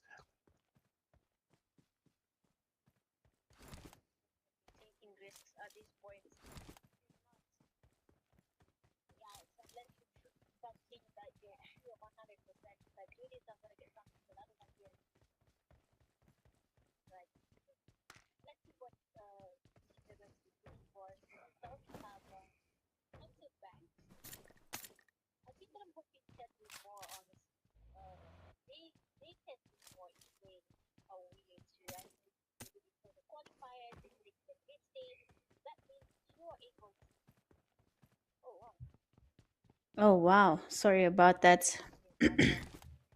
So they were able to make it, of course, from the qualifiers to the group stage. That means that the team is actually okay. I mean, Outer Banks have an opportunity of showing us what they can actually do and what they plan to do in the near future. So they can maybe become a little bit more confident because some teams tend to prey on teams that are not sure of how they're trying to play. And if they notice that this team is always maybe slacking, then they can try and focus on, let's see where does this team land all the time. Let's go and assess their game, and maybe next time we can land where they are. We can get those skills before they familiarize. So I think Outer Banks can do more if they want to. They can focus on growing their confidence. But I understand maybe it's their first time because I've not had them of them before, and it's a good thing that they actually made it to that group stage. A team like Sidemen, a team that has proven time and time again that they can do more, and we are here to see exactly that. For most of the teams, we are not seeing the risk takers, Priest. We are not seeing anyone saying, okay, you know what? There's nothing we can lose. Let's just go for it. Let's push. Let's play a normal game. But of course, it's a tournament. You cannot think like that. You cannot play like that. So that's something we're going to wait to see maybe in the next near future when everyone is comfortable being an esports player. But it doesn't just work like that. Now, with that safe zone, it is about to shift. 2 altars still choose military base. We have 44k still around, not farm anymore. Initially they were comfortable with farm together with synthesis, but right now synthesis seems to be comfortable around Milta. So that is where we might just be seeing a fight brewing sooner or later. Team like Six Gaming on that western side of Erangel, they're also making their rotations. I've not seen most of the teams changing their drop spots. Finally, people are getting comfortable with their drop spots. As usual, Georgetown, big cloud of nothing but teams. Surviving that takes a while. I've not seen Temper dominating anymore. And you mentioned this, Priest, of how they try to be consistent and just, play it as is, take it slow, get their points up. And then when the game comes to an end, you realize, oh, Temper is in second place or third place. So I think now I see what you are getting at. And you can rarely see them in the kill field. They're just playing it safe, but when the time comes, you'll see them taking on the fight and trying as much as possible to survive. And survival is the goal here. Survive as much and as long as you can. And it's something that we've seen time and time again. But A lot of resources going to survival, if you ask me. Peaky Blinders, on the other hand, have not been doing too much surviving of their own. They have been getting caught out on every single rotation up until match number 3, where they did manage to get a couple points on the board. But again, it's trickled down into something else. But now, right now, two All Stars coming in from, I believe that is Yasnaya, or rather the military base. And ideally, Yasnaya will probably be the place to be going into that final third, but we'll see for ourselves if that would be the case. But right now, Synthesis still yet to turn things around.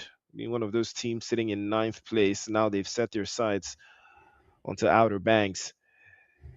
And I'm not sure they are where it is Outer Banks, but comfortably for them, they might be able to set this one through. Tiger on the high ground on the top of the roof there. He is there is a potential for him to be exposed here if a grenade is launched perfectly by MLK, but I'm not sure he is aware of his position.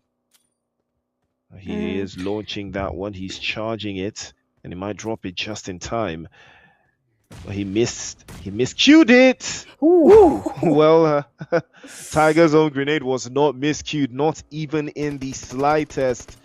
And that one was going to change every single outcome. But here comes Synthesis. They want to commit to this now. They know that they need to wrap this up and make quick work of it. Can he get an angle? Yes, he can. He drops him immediately. Zig takes it upon himself to get the job done. And another one bites the dust again. And 12-inch takes a shot to the head by the DBS. A little bit of chaos there. MLK out into the open, almost getting swept aside. Young boy is trying his absolute best, but it's not good enough. Zeke once again showing his mettle. And Synthesis will get the job done, eliminating Outer Banks yet again. That was quite unfortunate for Outer Banks. I was vouching for this team. I was rooting for them to get at least some points from this game. But of course, it happens. And look at us, Severny here. We have Team 69 sporting Lynx. Beautiful sprays. It actually does connect, and Lynx is very much damaged. He's still trying to get the spray. And oh, Lynx will be knocked with that spray just by a red dot. He's taken down while he's making his rotation into that safe zone. Now, I mean, these players are not taking any L's tonight. Daggers, on the other hand, one of the teammates is knocked. That revive cannot happen. The knock was very open, and the best decision right now should be focusing on that safe zone. We have already made it into that second phase of the zone. We're looking to go into the third phase in less than 2 minutes or so, and most of the teams are already making their rotations into that safe zone, avoiding this blue zone fight, avoiding the damage that comes with it, knowing that the damage increases by the minute. So they should really get their rotations happening. But for the most of the parts of the game, most of the teams are already in that safe zone. So I hope they're going to be staying that way and just taking fights in that safe zone. We have the side men. They seem to be fond of Milta. They're always surviving around Milta. They will take on Milta, and they're not ready to let anyone take them off their home aspect a little bit far from their teammate. Xanax is going towards him. We have two ulcers locking around, making their rotations almost the same place as them in shelter, sorry. And they're looking to stay here for a while before they can expose themselves just yet. Now, the sidemen have shown time and time again that they can improve, they can do more, and they have done exactly that. Being in second place is not easy. When the game began, they were not there.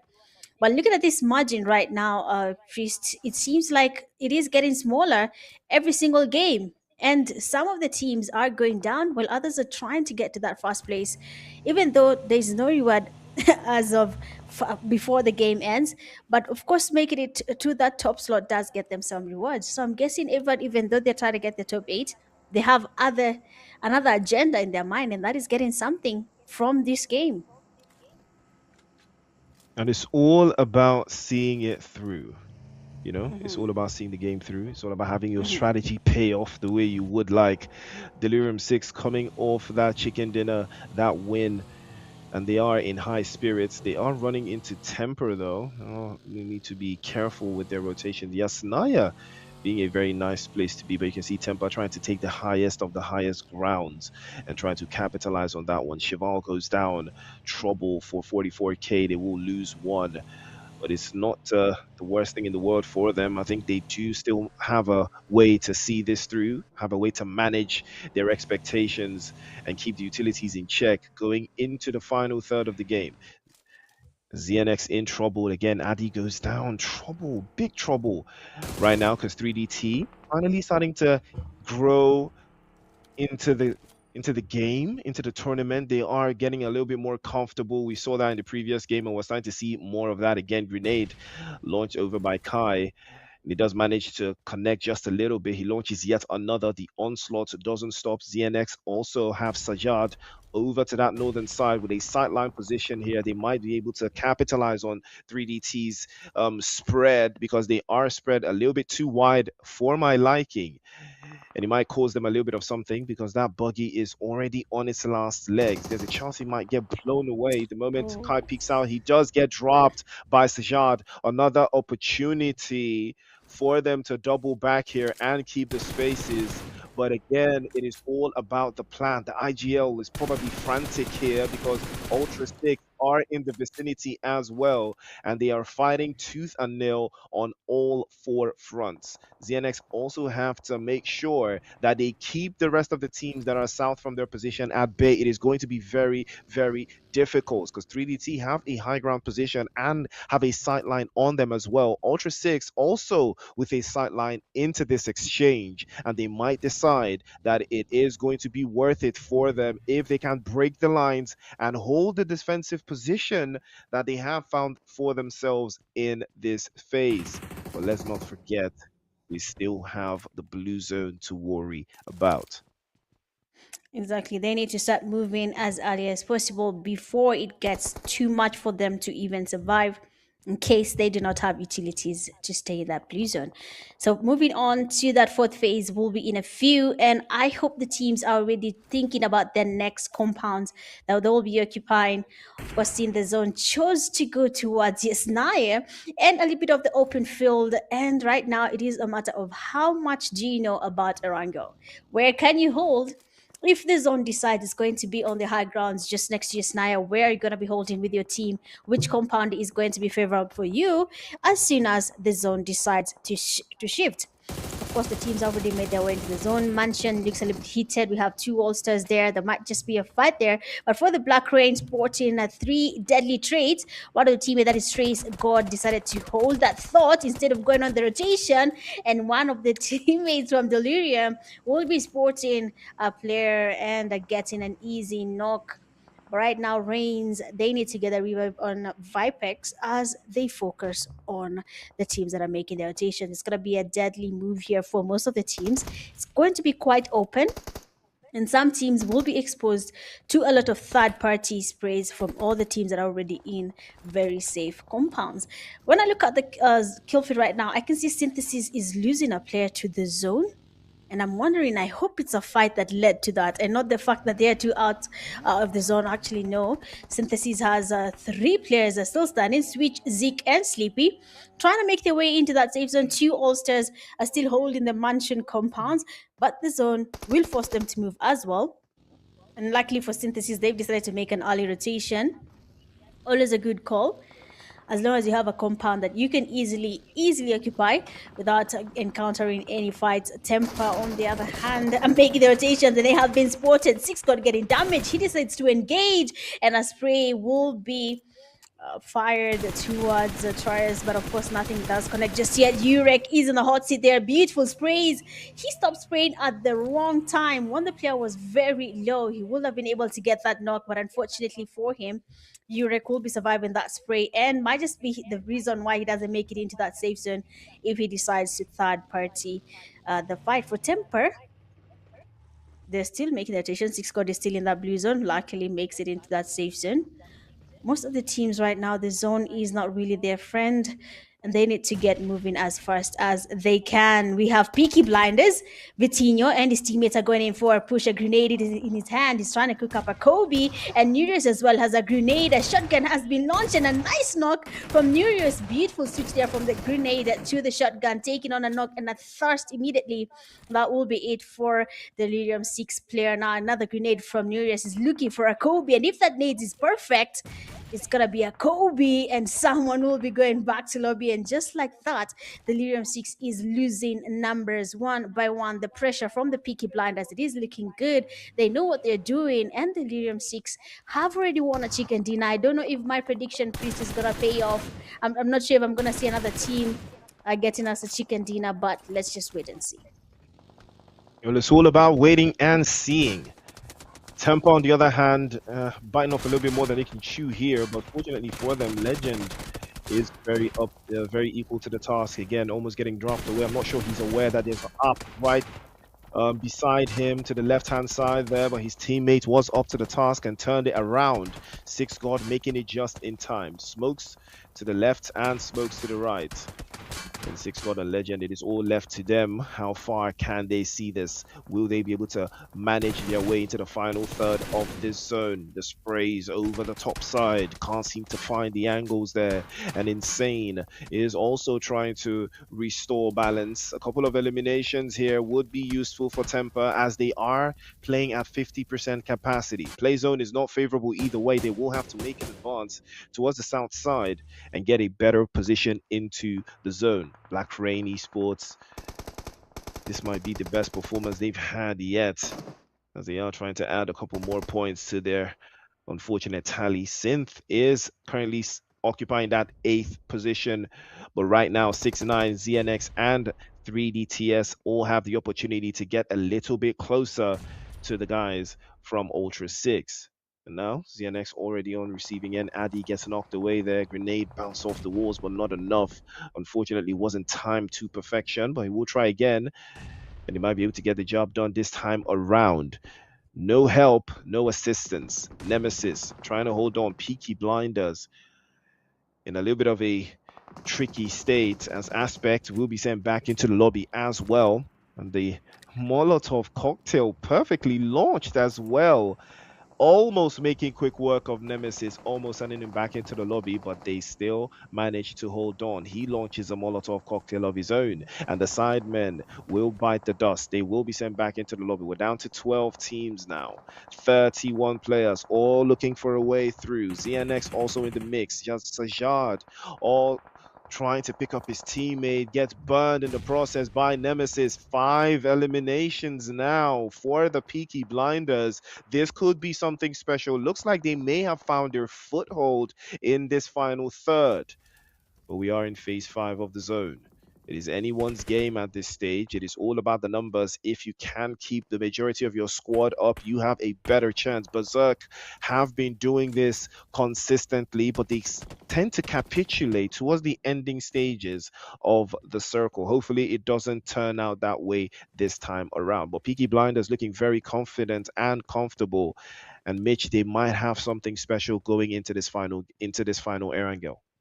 They definitely do. You can't see the number of eliminations they're cooking. Oh, that spray is beautiful. He does get some good damage on Xenex. He was almost getting that knock. I mean, Peaky Blinders right now, there's something that comes with dominating a game. You start feeling confident again. You want to continue. You want to take on everyone that comes your way. And somehow that is working right now for the Peaky Blinders. They're getting the elimination points. They're getting, if it goes well, they will be able to get good placement points as well to back that up. But they have a very good compound. They can see all around Yesnaya, and some of the high ground, they can also see it. So they're really capitalizing on this opportunity. They're really taking on every team that is trying to get towards them. So good stuff here from the Peaky Blinders. And I'm hoping it goes well for them and they're able to get even a chicken dinner with this play.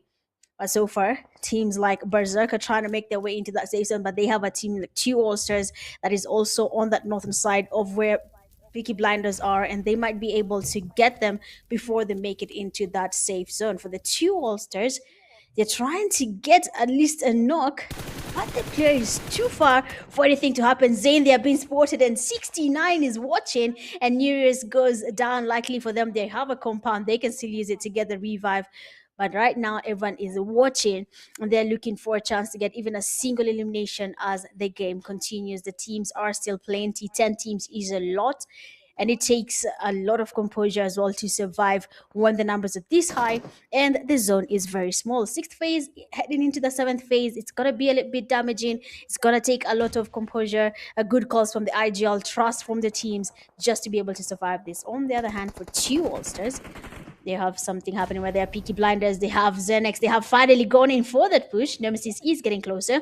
We have Sparleta waiting by the stairs. He sees the push finally happening. Nemesis is not aware of his location, confirms the first knock. He's trying to go in for that push again. He was trying to heal up. Unfortunately for him, that will be taking him out because we can all hear him using the bandages just to get his HP up. Now, of course, Priest, the game is almost coming to an end. 7 teams still surviving. And the tables again are turning. And it looks like the tables might be turning towards the Peaky Blinders. They have had an absolutely banger of a performance right now, and they are currently sitting in 9th place. Any better of a performance at this stage, and they might just get themselves into the top 8 with 2 games left to go. This could be a big defining moment. W for Peaky Blinders in the chat, ladies and gentlemen. They have turned this around. But Berserk, this could be an opportunity for them to go top draw and finish inside of a top 1 position. They have been absolutely incredible so far. But here comes the sprays again. Drake, the 6th guard, he sends a couple more shots again over the lines there, connects to the guys from 2 All-Stars, and they are taking the hits. 6ix9ine trying their absolute best to keep Drake at bay. There is chaos in every single corner, but they're no match for Delirium 6. Again, they will put belt to backside and send them back into the lobby one after the other. On the other hand, 6ix9ine trying their absolute best to make something happen here. Berserk on the other side, also causing chaos into the northern hillside position. They have not. Now, this is a much better performance from Berserk. You can see they're not trying to hold one line.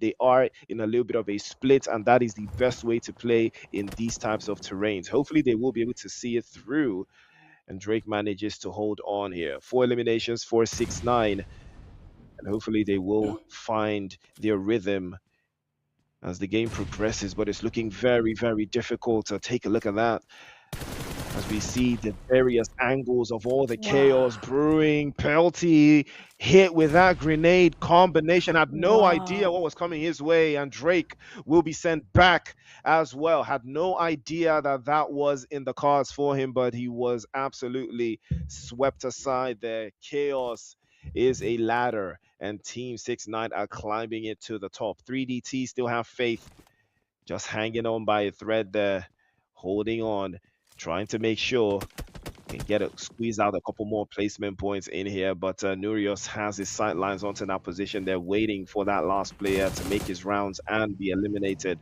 And now the opportunity for Team Berserk, as you can see them, they have managed to keep their numbers, and they have managed to keep the angles as well. Goblin is also making a quick run for it. 6ix9ine over to the other side. 10 eliminations for the squad. And Wraith has sent a couple of warning shots there to feel it out. But Faith, unfortunately, will not be faithful enough to get into the final zone. That will be the end of the road for 3DT.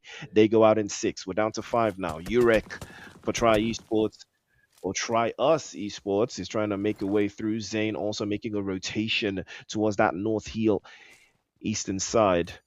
And they will be split out once again. Urek is out into the open. I'm pretty sure he's heard him. Norios just charging that grenade, launches it perfectly, but it's not enough to change anything. Urek manages to make a little bit of a spin there, but he knows that the next grenade is coming through and it's launching out, but he makes a dash, a quick mad dash for it, escapes the danger. Norios still continues to apply pressure from on top of the rooftop. Again, the smoke's already coming out. If Urek can launch this one perfectly, he might be able to change the tide here, and he does launch it, but manages to escape just by the skin of his teeth. And now it is all left to the Peaky Blinders. They need to make sure that they capitalize on this high ground position. Wraith is spotted as well. Delirium 6 continuously applying the pressure over to the other side as well. Urek still continues to be a thorn in the side of the Peaky Blinders on the ground floor. Wraith exposed. Nurius makes quick work of that one, sends him back into the lobby, and the Peaky Blinders will trade off. Sphinxy takes one shot of the AUG over to the other side, trades off as well, gets him knocked away. And it is 9 eliminations for the Peaky Blinders. They haven't lost a player just yet. Nurius did get knocked away up onto the rooftop, but he has been picked up. And now Berserk trying to make their way closer and closer into the zone, but they are getting held up on 4 different fronts. Velo from 6-9, still very much in the conversation here. Could be a major breaking point here, and things could turn out. But Delirium 6 have only 1 player left. The chances of him winning this chicken dinner are very slim. But let's not forget Peaky Blinders. A chicken dinner here puts them into a very interesting spot going into the last 2 games of this stage, Mitch. Yep, it is the last 2 games, and we have the Berserk has only 1 player standing. Goblin again survives as the lone wolf for the team. He's trying to get something happening against Peaky Blinders, but he has to really. Oh, what?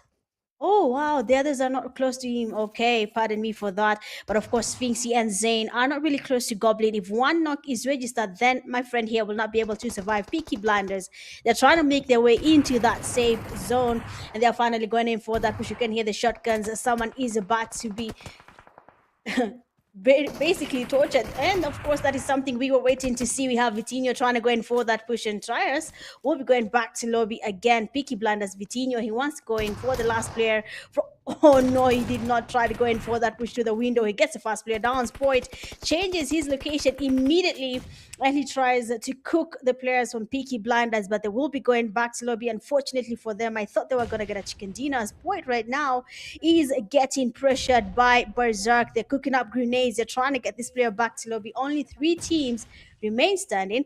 Delirium 6 has just 1 man still in the game, not moving a muscle, because if he does, the grenades from Team Berserk will be his downfall. Goblin is trying to cook up a Kobe right now. He's trying to get him back to lobby. A grenade goes in, but of course he's not there. He knows how to maneuver this building. Not an easy building to survive, but somehow Sport is still standing with the shotgun. A grenade goes in, beautiful damage, but they're still looking for this player. They want to take him out. Team Berserk, they might be able to get a chicken dinner in this game. Grenade after grenade, they're looking for Sport, but he's still surviving. He knows what he's up to. 69 Velo holding that drop because his life literally depends on it, but Berserk Zane is distracted. Zane with the reflex, and he'll be taking Velo back to lobby, and just with that distraction, the last player, of course, from 6 has been taken back. Delirium 6 has been taken back to lobby, and just like that, a winner chicken dinner from Team Berserk will be given. What a finish. Berserk. I mean, Team Berserk, solid performance. Again, I said it, the moment they were spread, and they didn't pack themselves into one corner, the moment that they spread themselves out and they were able to get a chokehold on the play zone, I said this is much better, because they played like this in the first Erangel game, but they capitulated towards the final third because they were lumped up into one corner, so they kept getting picked off by different teams with different engagements. So that is why that's why that turned out the way it did. But Team Berserk, 15 eliminations and a chicken dinner, 2300 in damage points, almost 1000 in heals, 29 minutes on the clock. Solid performance. Very solid performance from Team Berserk. Now they have finally put their hands on the wheel and said, yes, we're taking it over from here. Sphinxy putting in a masterclass of a shift. Zane as well. I mean, that last switch of play against Velo, nasty piece of business right there. We saw that. But 5 eliminations, 2 players having 5 eliminations. Again, it's very interesting. Sphinxy gets 5 eliminations with almost 1000 damage points, but Zane also gets 5 eliminations, but only with roughly 400 damage points. That should tell you the difference between these 2 players and their impact in the game. But nonetheless, the points were brought in. Spoit was a big game player for Delirium 6. We're starting to see these guys now turn up in these massive moments. Sports was absolutely incredible in this game, being a solo player, still not being scared to push on and put it to the max. Xanax also keeping things interesting with the traveling distance of these eliminations, and insane from Try Us. He was trying his absolute best to cover the entire Erangel map, but unfortunately he could only cover 13.382 kilometers. But the MVP is Spoiled for sure from Delirium 6, well deserved. He had an absolutely incredible performance, almost roughly doing over 1,000 in damage points, to show you that this guy was absolutely something special, because he had like 29 minutes on the clock as opposed to the rest of his teammates. That should tell you how incredible his performance was been. But it is one for the books. It is something that we do love to see. Delirium 6 finally putting in work. I mean, they did get a chicken dinner in the previous game, so I think that catapulted their momentum a little bit further down the line. But you know, we've wrapped up Erangel. It is going to be Miramar up next, so let's see if they will carry this on into that game. But let's take a look at this leaderboard, Mitch. Team Berserk giving us a chicken dinner with 25 points in total. That is a really big jump for Team Berserk. Well done on that play. Second place, you have the Peaky Blinders with 14 points. The Delirium 6 coming in third with 13 points. Fourth place, we have Team 69 with 9 points. Fifth, we have Taurus Esports tying with the three Deadly Trades in sixth place with 6 points each. Seventh, we have two All-Stars, 4 points. Eighth place, you have the Sidemen with 3 points. And of course, we can see what really happened there. Most of the teams got eliminated without a lot of placement points registered just yet. For the eliminations, it seems like they were not really slacking at all. In ninth place, we have Synthesis with 3 points. 10th, we have Temper 2, tying with Daggers at 11th place with 2 points as well. Black Rain Esports coming in 12th place with 1 point. 13th place, you have Zenex tying with Ultra 6, 44k Esports and Outer Banks, each getting 0 points from this game. Quite unfortunate. Of course, that will affect their total ranking points once we get to see the overall leaderboard, and some teams like 44k Esports might just be dropping from the first place. But of course, it is an early call, so we'll wait and see if I am right with that thought, or they are still in that first place with 40 points in total. And they are not. We have first place, Team Berserk, 53 points in total. Wow, that is amazing. Coming from Team Berserk, that is a big jump. Second place, you have Delirium 6 with 43. For third, we have 44k Esports with 40. Fourth, we have Sidemen at 39. Two All-Stars, fifth place with 35. Sixth place, you have Temper with 34. Peaky Blinders going up that leaderboard, getting 24 points in 7th place. 8th, we have Ultra 6 getting 23 points in total. And I'm really interested to see what is going to change again. Whatever is happening from 1st place to 8th place is becoming interesting by the minute. Some teams are dropping down the leaderboard, while others are actually climbing up, and they're not stopping there just yet. We basically have 2 more games to go, so everything might just change from 1st to 8th place. 9th place, you have Team 69 getting a jump there with 22 points. 10th place, you have the 3 Deadly Traits with 17. Time Synthesis at 11 with 17. 12th place, you have Zenex with 14. 13, you have Taurus Esports 13. 14, you have Daggers 12. 15, you have Black Rain 5 points. And then 16th place, we have Outer Banks with 2 points. Honestly, I really hope something changes here for Outer Banks and they can do more. I'm sure they can. And then maybe they can get into that 2-digit points for their scoring overall rankings. Same to Black Rain Esports. But of course, that was just game number 4. We are going over to the last 2 Miramar games, and I cannot wait to see how this actually plays out. I mean, we have enjoyed all the Erangel games, and of course right now, all you can say is all the best, and may the last 2 games be a blast for the teams. Absolutely. 4 games down, 2 more to go. Erangel, we have wrapped it up. Miramar is up next. And now we've had 4 different games with 4 different chicken dinner winners. So Mitch, your prediction once again, to no surprise, you're bad at predicting. Stop predicting. Stop it. Mitch, stop. Stop. I will. Okay. Yeah. But nonetheless, I'm having fun. PUBG Mobile National Championship South Africa, so big shout out to PUBG Mobile for bringing us all of this action. Also big shout out to production. I'm loving the scenes. I especially love the fact when we got the scene with the break to see each single All those team fights on 3 different angles. Yeah, I don't think I've seen that before, so that was pretty dope. So big shout out to production on that one.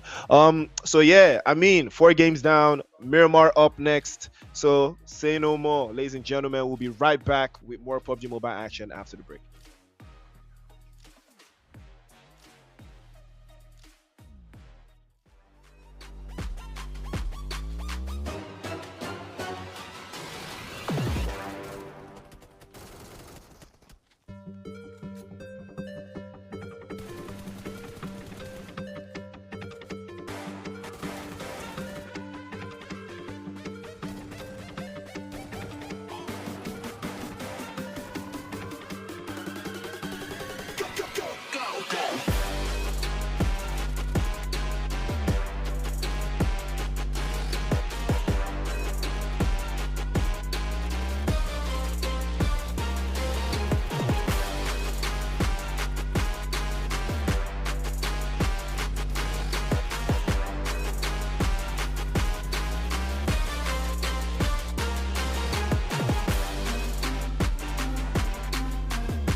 All right, ladies and gentlemen, welcome back to the show. It is the PUBG Mobile National Championship South Africa. It is the group stages, and it is day one of the action. Don't forget to tune in for day two tomorrow. But Mitch, what have your thoughts been so far? Four different games, four different chicken dinners. We're done with Erangel. We're about to head into Miramar for the first time tonight. Do you have any expectations? Is this a trick question so that when the games are over, you'll come and say how I had expectations that did not work? I'm not good. I'm not answering. If you ask, if it's a trick question, if you use it against me, chat. If please use it against me. I mean, but it's fine. You know what? You can use it. But my expectations again are unexpected. I don't know what to expect anymore. At this point, South Africa has proven me wrong, and I'm just gonna sit back and watch what they're cooking. Because right now, every team is just changing the narrative. Everyone is just coming up, showing up, giving us amazing plays, and different team getting a chicken dinner every single time. So for these last two games, I have no expectations. I'm just wishing all the teams all the best, and may the best team win. Well, you heard it from Mitch. She said, may the best team win. So if you don't win, you're not the best team. That's just what it means. So, Miramar is up next. I'm not sure what I would expect from this, from the participating teams in a Miramar game, because I think Berserk have done above and beyond. Low-key, they have shown their consistency over time, and it's something that's been very, very impressive. But I'm expecting more of the same. Temper still falling off a little bit there, but they have been consistent enough to, I think, that this is where the guarantees start.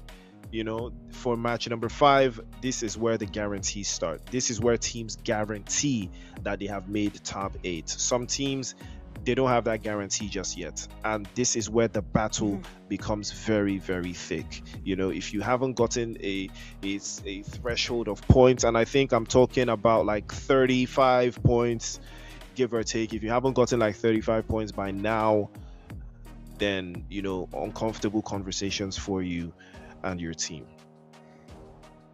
Yeah, uncomfortable conversations will start as soon as this game ends, and they'll start asking each other, why haven't we done this or that?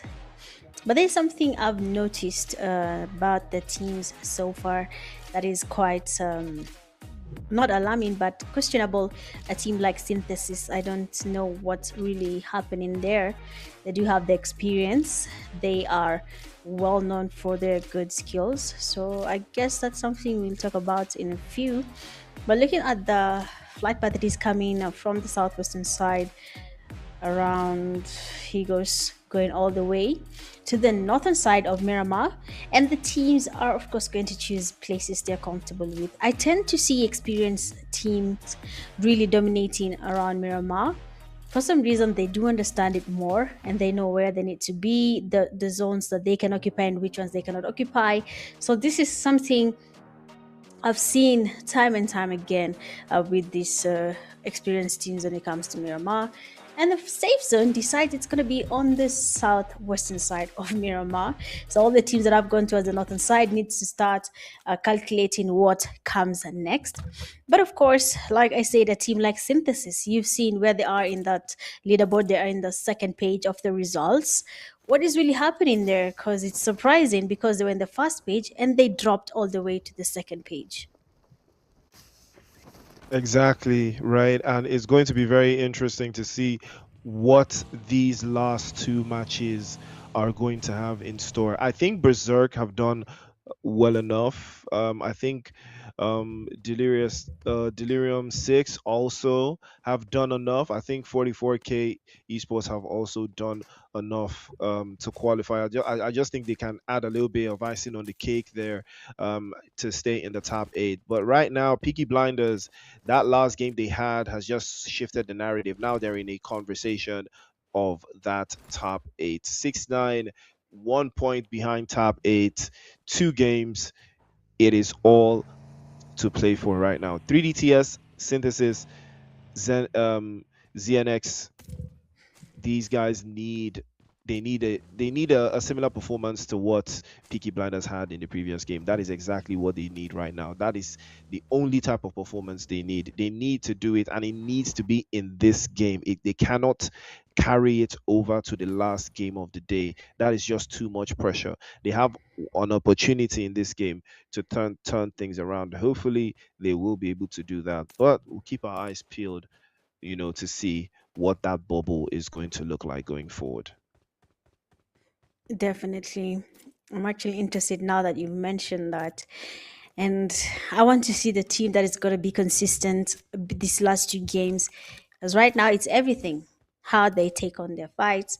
And even that small mistake of maybe joining as a trio, if there's any team that has done that, I hope not, or even deciding to take on an early fight, you really have to think it through. I am trying to see, when does this change? When do the teams decide, okay, so I'm gonna do this and I'm gonna do it better? What will be our next call? Where do you want to be? Do you want to be in the second page? Because that is from ninth place, so that is not where we want to be now. Or is it going to be the first page from first to eighth place? That's a lot in mind for these teams. There's 3,000 USD, basically 10,000 USD again. A lot is on. I hope their minds are just clicking around this. They need to think about it. So a team like Synthesis, I see Casino is in the game. So I'm guessing they've changed the lineup. Casino was not there. Priest, a new player has been added, and I believe that is going to change. Okay, I believe so. I'm not sure if it's going to be the case, but I believe this is going to change everything, because the synergy between Switch and Casino is known to be for a very long time. They do understand each other. So I'm guessing this will actually affect how they perform in these last two games.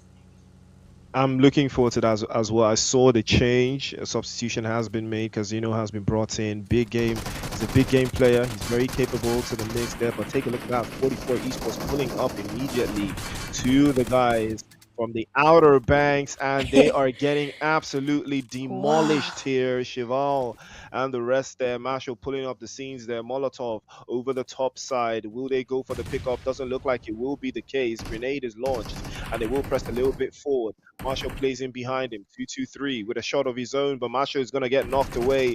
And I'm pretty sure Youngboy has been spotted, and he's going to be knocked away as well. Tiger trying to go over to the right-hand side. Couple more shots. Bends over to the corner. ChatGPT goes down. That was one for the other. Switches through. Wow. 2-2-3. Stops Outer Banks, sending them to outer Mm-mm. space. End of the road for 44K esports. I think it doesn't matter though. I think the gap between 44K esports and eighth place is still significant, so I think they should be fine going into this game. Finishing first place, there's never really in their prerogative, but right now we'll see how that is going to trickle down. I would be impressed if Outer Banks utilize this and turn it into something special. I would be impressed if that's going to be the case though. I hope so. I hope that's going to be the case, because Outer Banks, that was amazing.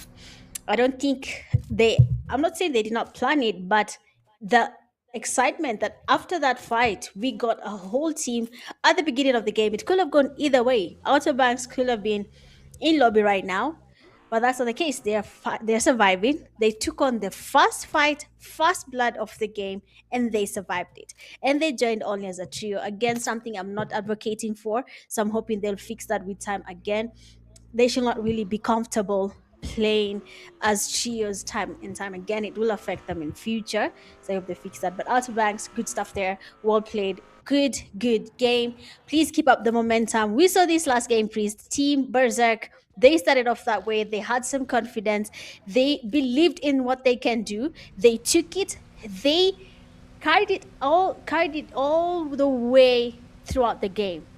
And it finally gave them what they were looking for: chicken dinner and that jump all the way to first place. So I'm really hoping that will be the case as well for Outer Banks. Again, don't get too comfortable and start taking on fights. They can as well just relax and think about their next rotations. For Team Berserk, I don't know if they're going to make any rotations. I know they have another player. They're usually a player of five. So I haven't seen the fifth player added yet. So if he's added, then I'm sure that's going to be another story that people will be looking to see throughout this PMNC group stage games for South Africa. But right now, the zone is shifting. We are moving towards El Pozo, Montenuevo. These are places teams need to start occupying before it gets too crowded. And some teams get eliminated along the way as they make their rotations. For two All Stars, Priest, another team that is dropping down that leaderboard. Again, is it a matter of the chicken dinner made them relax? What is actually changing in the minds for two All Stars?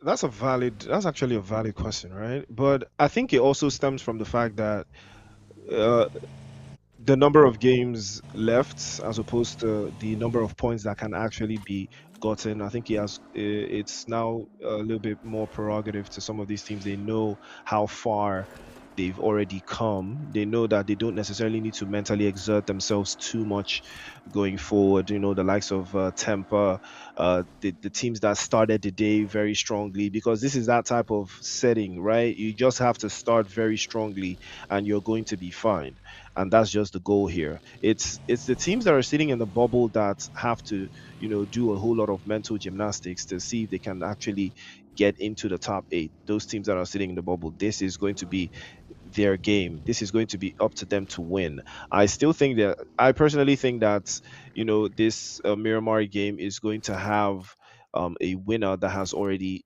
gotten a chicken dinner before. That's what I'm expecting in this Miramar game right now, because the strategies involved in Miramar, right, that and what we've seen from some of these teams, it gives you cause for concern. Because the top teams, it seems that this is still going to be in their wheelhouse. So we'll see if that will be the case. I don't expect too much from the other teams though, but opportunity for sidemen, you know, all stars, Temper, to make it a little bit more competitive at the top side. But it looks like MSA is going to trade off their trade guard.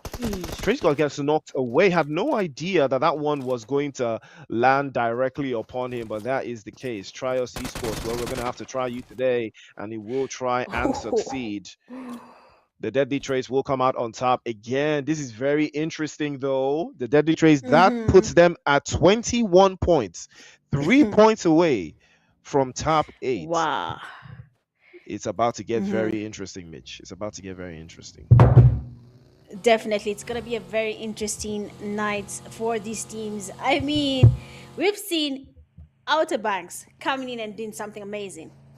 3 deadly traits right now are also feeling good about what just happened here. Of course, they lost one player, that is Kai, but 3 of their teammates are still standing with 4 eliminations packed. So these teams are feeling good about this. And if they continue with the same tempo, I think, again, like you said, it's just 3 points away. They go into 8th place.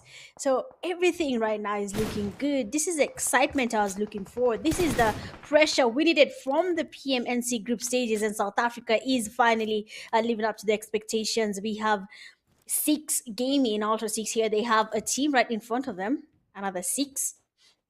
And it's going to be either they take on the team or just change their position and wait for the fights to come to them a little bit later. For the sidemen, they can see 2 Ulsters. Tubao is one of the teammates is down. Tubao needs to get the revive. They joined as a trio as well. I don't know why these teams are doing this. It's not a good thing. Of course, a vehicle needs 4 tires, apart from a buggy. Apart from PUBG physics, needs 4 tires to move. But of course, for this tournament, some teams are comfortable with just playing with 3 teams, 3 players in a team. Delirium 60 are getting closer. One of their teammates, JP777, does get knocked. My G baby is trying to get some scoping happening here with the M1, trying to get some knocks for his team that they can at least go in for that push. 1 knock is not enough if you're not confident with how good you are when it comes to pushing an opponent. We have No Brainer trying to get some space there. We have nades being cooked towards him, looking for that opportunity to get at least 1 player knocked. Again, he's trying to get away, and of course, as No Brainer was trying to expose himself getting that spray, he gets stopped by good cover from Delirium 6 teammates. Now this location might look good for now, but as the zone shifts, they need to get going. They absolutely need to get going. Are they going uphill with No, with they the cannot go vehicles? uphill. I'm pretty sure I saw some players from Ultra 6 just going uphill with their vehicles. I'm pretty sure that's what I saw, but I could be tweaking. But either ways, Berserk did lose one earlier on in that exchange. Daggers. I mean, again, I feel there's still an upset loading inside of this top 8 position. I think there's still an upset loading on, but I'm going to see that two All-Stars playing as 3. Not really sure how I feel about playing as 3, but I guess you can do stuff like this at this stage, knowing that chances of you qualifying are still a little bit on the high side. Outer Banks getting eliminated, but not without some eliminations of their own. But it is Berserk that makes quick work of them, trading 1 for 3. They lose out. It's not the worst thing in the world either way. Berserk will have to play a little bit safer as they are playing down, as they are now down to 2. Synthesis, I can feel it. This is the kind of game they enjoy playing. They do love them some Miramar. And now that we have Casino in the conversation, things could get a little bit spicy for the rest of the opposition in here. Bao still knocked away, but he will be getting picked up here. The True All Stars. Interestingly enough, True All Stars had one good game today, and that game has been carrying them all through. That's very interesting, though. But you know, they really had just one good game, though. Every other game has But been they're pretty still meaty. surviving, no? Yeah, but every other game after that one good game that he had has been pretty meaty though. It's quite surprising. Like it does. This doesn't work in the finals though. You can't play like this in the finals for sure. You have to be consistent Yeah. to some degree. But Spoit is gonna have something of his own there. Ooh, getting pulled out into the open there. ZNX in trouble. Lynx making quick work of that one. Acid is AFK, and the M1 Grand comes out. And it might be something for them. But Whiplash is going to be a victim of circumstance. He gets knocked away there. And Sajad is a little bit closer. That's the M1 Grand, baby. That is what happens when it hits you one time. And you feel that heat. You feel a little bit of a headache when it hits you. You will know for a fact that it is danger. And Acid is going to get an angle there. Beautiful knock to follow through Sajad. Could be in a little bit of danger there, but he trades one off the grenade just to send him back and stop the onslaught. But the pickups is already coming through, and the utilities are going all the way around. Adi finally getting picked up. Sajad continues to utilize the utilities there. Another grenade launched to perfection. And Lynx will drop another one. Sajad with a big spray over the top connects. The play zone is hot on their heels. Now is going to be the time to move. And Lynx is already pressing the advantage, but his teammate has been knocked away. There's no much he can do. I think he can put him in the vehicle and drive on, because that would be the best decision at this stage. But we're going to see if that will be the case. He drops him inside, and he does drive in, but I think he bleeds out, right? Yeah, he bleeds out. That plan was never going to work. You might as well just have dropped him outside and made something happen. Good use of the smokes though. Casino, you can see that pressing forward again. 2 shots, S12K straight to the chest. Pump action. The shotgun shells will never ever deny them. And Casino is showing exactly why he is who he says he is. But the grenade is there to shut it down immediately. Synthesis in trouble right now. Aspect immediately puts Casino to the sword, and all of a sudden their plans go up in smoke. They can't seem to synthesize these bullets the quicker they come. The sidemen making quick work of them one after the other. So 3-on-3 action here. Xanax immediately launches one over the top again, causing so much chaos. Zeke, the next victim, he is also going to get dropped away. Aspect tears through another shotgun. MLK, does he have a dream this time? Will he see Synthesis in the last drop? No, he will not. Aspect. Wow. What just happened there, Priest? Aspect just happened. And I put it to this aspect. He gave them a different aspect. Wow, that was the most intense fight I've seen today from South Africa. That was amazing to witness. The shotgun from Aspect is something we are going to be doing some research about, because what is that play? Amazing stuff coming from your aspect. Unfortunately for Synthesis, they're going back to lobby early again, and I believe this will be dropping them that leaderboard. After, I believe Daggers is still surviving. Daggers might go up, but this might change where they lie after this game because of that one fight aspect. We are very much in shock. I don't know what to say anymore. But the sidemen have proven time and time again they can survive and do more than we expect. So 8 eliminations already, and we still have 9 teams that are still standing, and they're still going in for another fight. Daggers will be their next victim. Grenades are being launched towards them, but nothing is what? Daggers have been eliminated as well. The sidemen are cooking for sure, and we are just here to enjoy the fruits of their labor. Now, looking at Delirium 6 there, they have one of their teammates, that is Rico, is down. Spoit will be the one giving some cover for the team, trying to get some snipes there towards a 3DT. And he's doing a good job so far. It actually connects, and he confirms that elimination. Trace God, last place standing from the 3 deadly traits. He needs to get a revive on Faith so that they can get their numbers back up. Otherwise, it will be unfortunate if they go back to lobby again after a very good start of the game. But 5 eliminations, that's not bad for the team. Wow, he was going open field. Now the for Spoit. Unfortunately, where he is right now, getting a revive will be impossible. And Drake is looking to get another player knocked without focusing on that thirst. But he, of course, luckily for him, the team player decided to thirst himself. So looking at the zone, we are in that 5th phase, heading on to that 6th phase, and now the teams are making their rotations into that safe zone. 2 All-Stars, they are still surviving, and they have been spotted there, but Aspect is looking to do the same damage he did on Synthesis. The sprays are giving a lot of stress there for T26. The damage is good. 1 player goes down, and Aspect, of course, he knows it's time. We cannot let them get the revive. Otherwise, it will be another hard fight to go against. 2 All-Stars, they have a few seconds before Aspect makes his way there. Another player does get knocked. Aspect, a molly in his hand, is looking to cook up some eliminations. And 2 All-Stars, I'm about to say it, but we have just to wait and see what really happens here, because 2 of their teammates have been knocked down. Grenades have been launched there by Aspect. The nades are connecting. And unfortunately for 2 All-Stars, they will be going back to lobby because of 69's third party. Now, if you've noticed something, Priest, all the teams we have seen, the strong teams, when it comes to Miramar, are going a little bit early to the lobby. But the teams we've not seen dominating are now comfortable enough to play in Miramar.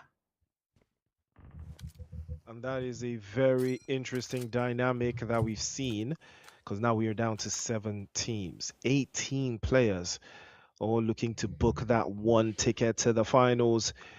Because after this, there is only one more shot left. There is only one more chance. And some teams, that would be their last chance. But right now, Team 6-9 and a couple of other teams still sitting in the bubble, this is their make it or break it position. And it is going to be very, very imperative that they make a mark here. 6 guard looking for an entry position, trying to break that defensive line. I believe being held by the side men on the other side. But the play zone has shifted yet again, putting things into a very different perspective. Xanax already getting spotted there by Legend. And Temper have a little bit of an easy route back into the zone. Grenade from Jelly! And it is not Jam. It does drop just close enough. They're almost getting Sia dropped away. That could have been something very special if that grenade landed the way he wanted. But Black Rain Esports could be in a little bit of trouble there. He shouldn't go to that car. He's gonna get cooked. He knows this, right? He knows the moment he hops into that vehicle, there's nothing for him. They know that he's right there, and that grenade will land this time. Sia in the next game. Black Rain Esports on a front foot. And we are starting to see them rise to the occasion, and they've gotten themselves one elimination. But Sidemen, this might be an opportunity for them to get a little bit closer, up close and personal to Temper. But they would prefer to get into a better position inside of the zone. Remember, Tampa just have a couple of inches to move as well into the zone there. Mumsy almost getting knocked away. He's been spotted.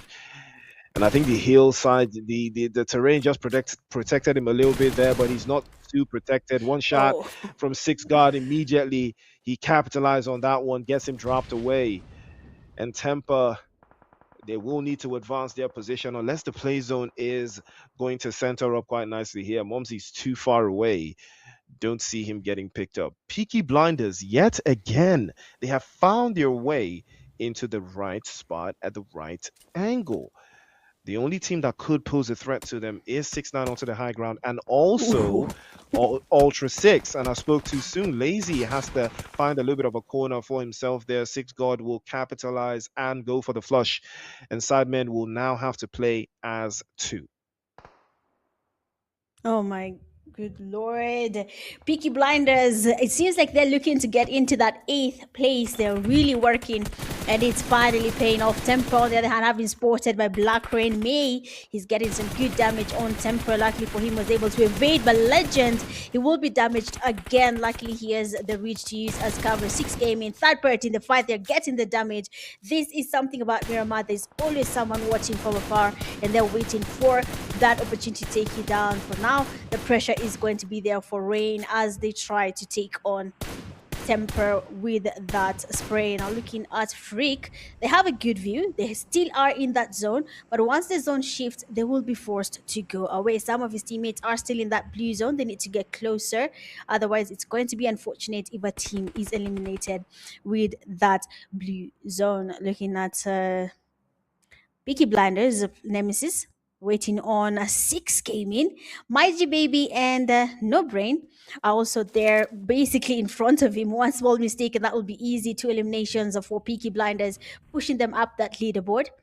G Baby looking for that chance to get closer. They're gonna make the rotation with the buggy. A very risky situation right now.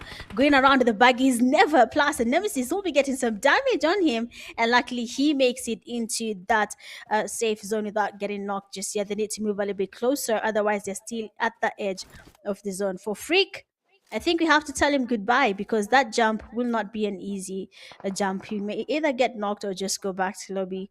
He has an option. He can choose either. Grenades, they're coming from Peaky Blinders aspect. Basically, the man of the match tonight, being able to wipe out a team is not something easy, but he did it effortlessly, and he's looking to get more eliminations from the Peaky Blinders. Nemesis and his teammate Lazy are waiting on basically a small shark, but the zone is about to push them out. They need to get closer into that safe zone, otherwise it's going to be GG's for them in that blue zone. But as you can see, Aspect and the teammates, unfortunately, they cannot really take on that push. They have to think it through, but someone exposes himself. Nemesis goes out, and everyone is watching. And that was going to be an unfortunate situation, because right now, everyone needs the kills. And you going up in field, basically, you fed yourself to the shark, and they took that bite. Now, of course, right now, the game is coming to an end. We're in that 7th phase, going into that 8th phase. And we're about to see the team that will give us the chicken dinner for the first game of Miramar. Chaos every single corner that you look into, and Miramar is showing us exactly what it is made of. It looks like Ultra 6 might be out into the open here. No Braino and Freak. Freak has actually made it across, but he's going to be dangerous there. No Braino immediately putting Lazy back into the lobby, and it is going to be very, very chaotic if they do manage to find a way through here. Freak is still in a north angle, still trying to cause chaos to the guys from BLR, and he has them in his sight lines, but it's not going to be enough. It's a 3-on-1 scenario there. He is outgunned, and he has to reposition. Black Rain looking very good. They have a very solid position inside of the zone. They do not necessarily need to commit too many bodies out into the open there. Jelly with a sight line onto that left-hand side, and that is another utility, and another grenade tossed in there just to force them out into the open. But Pelty peaked a little bit too long there, and Pelly's going to make him feel the feel the pain in that exchange. And here comes Black Rain Esports. They want a piece of the action as well. Exalted is holding on just by the stairs, but he's not enough. He will be getting swept away in a cloud of green smoke, courtesy of Jelly, and that will be a job well done. But take a look at that. The team at the bottom of the leaderboard is just a step away from taking a chicken dinner. Temper, if they have anything to do about this, they might be the only team here that can stop them, because Ultra 6 are in a very precarious position with a 2-1 split. It's a little bit too wide. It's not tight enough. No brainer playing a little bit too close to the guys from BLR. It could be very dangerous for him. But now here come the utilities. That's a fantastic grenade, but it's not enough to cause any drama for Aquaman. He's sitting up quite nicely, 6 guard with a sight line over the top side as well. He wants a piece of this, but he can't commit because they're the only team with only 2 players. Aquaman finally getting spotted by No Brainer. He manages to drop the grenade, and now 6 God knows that this is a perfect opportunity for them to capitalize. No Braino's pressing forward. Ultra 6, they smell blood in the water. They want a piece of this. No Braino knows that he has to capitalize. Jump shot again with the Thompson. Tommy gun in full effect. 42 rounds and non-stop again. No reloads. Jumped into the corner as well. Oh, No Braino. He sprays the bullets and he doesn't stop. The 45 ACP cracking the skulls. And here they come again. But here comes 6 God. He wants a piece of the action as well. Legend peeks out. He gets dropped away. Temper. They know that this is a job to be done here. So 1 versus 2, and 6 God has to play this very, very quickly. Legend immediately boxed up and sent back into the lobby by a grenade from No Braino. Ultra 6, they know exactly what they need to do. They know that a chicken dinner is all that is left for them to snatch away. But 6 God, I've seen him do this before. He is very capable, especially the fact that the play zone is not favorable for any of these teams, but Freak is already making the play for it again, and he's trying to root him out of that vehicle. He has to allow the rest of the opposition to circle back. 6 God, he's spotted, but not so lucky. G-Baby makes quick work of him, and Ultra 6, chicken dinner. South Africa. I am never going to make a prediction on South Africa. How did Ultra 6 get a chicken dinner? And when the game was beginning, Ultra 6 was nowhere in that kill feed. But of course, this is just the beginning. Amazing plays coming from you, Ultra 6. Amazing chicken dinner. You're definitely proud of that play. And of course, a well-deserved. Might just change the things when it comes to where they lie after this game. So I cannot wait to see where this is going to take them. But for this game, 11 eliminations, a total damage of 2,122, 9 knockouts, 384 kills, and a survival time of 29 minutes and 30 seconds. 6 gaming. Big up to you guys. Well played. 11 eliminations in Miramar. That is big. The confidence was good. So well done on that. No Brain getting 7 eliminations and a damage of 1,032. 6 knockouts for him. Freak gets 0 eliminations, a damage of 480 with 2 knockouts. My G Baby, 3 eliminations, a damage of 439 with 0 knockout, and for Tweety, 1 elimination, a damage of 171 with 1 knockout. 6 gaming. Again, we are amazed, we are surprised, and that means you guys have outdone us. You have done everything we did not expect, and of course, South Africa is proud of you. So big up for that big jump and good play coming from you guys. Well done, well deserved. Match summary for this game. We have 7 eliminations for No Brainer. Highest damage 1,038 for Aspect. Grenade eliminations at 1 for Aspect. Longest elimination 278 meters for Sport. Longest traveled distance, we have 12.264 kilometers by none other than May 23K. Good stuff coming from all the players here, and well played. Looking at the player of the match, we have none other than 6 player No Brainer. He has 7 eliminations, a damage of 1032, knockouts at 6 and a survived time of 29 minutes and 30 seconds. 6 gaming again. Big shout out to you for you, No Brainer. Well done for getting the man of the match for this game. Well played. Good stuff coming from you guys. And that was just the first game for Miramar. Of course, we have one more Miramar game to go, and then things might just be a little bit different. For the match rankings, Ultra 6 gets 21 points in total at first place. Second place, you have the Sidemen getting 14. Third, you have Temper at 10. Fourth, you have Black Rain with 8. Fifth, we have Team 69, 8 points. Sixth, seventh, and eighth place, we have Deadly, the 3 Deadly Trades, Synthesis, and Outer Banks, each team getting 5 points from this game. Of course, only the eliminations are what gave them the points, but for Synthesis, I'm a bit worried about where they are. For Outer Banks, good stuff on that. 9th place, you have Peaky Blinders, 4 points in total. 10th and 11th place, you have Delirium 6 and Team Berserk, 3 points each. 12th place, you have 2 All-Stars tying with Daggers, 2 points each. 14th place, you have Zenex, 1. 15th and 16th, we have Tars Esports and 44K Esports getting no points from this game. Unfortunate, but it will definitely affect how they are portrayed in the overall ranking, and they are finally here. Team Berserk is lucky to maintain first place at 56 points in total. Second place, you have the Sidemen at 53. They went up with some points.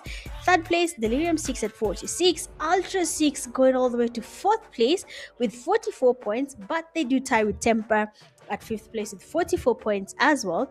44K, they drop down all the way to 6th place with 40 points. 2 All-Stars drop again in terms of placement, and then 7th place with 37, and then 8th place you have Team 69 with 30 points. Now everything right now is changing, and some teams are about to really move down from 8th place, top 8 ranking.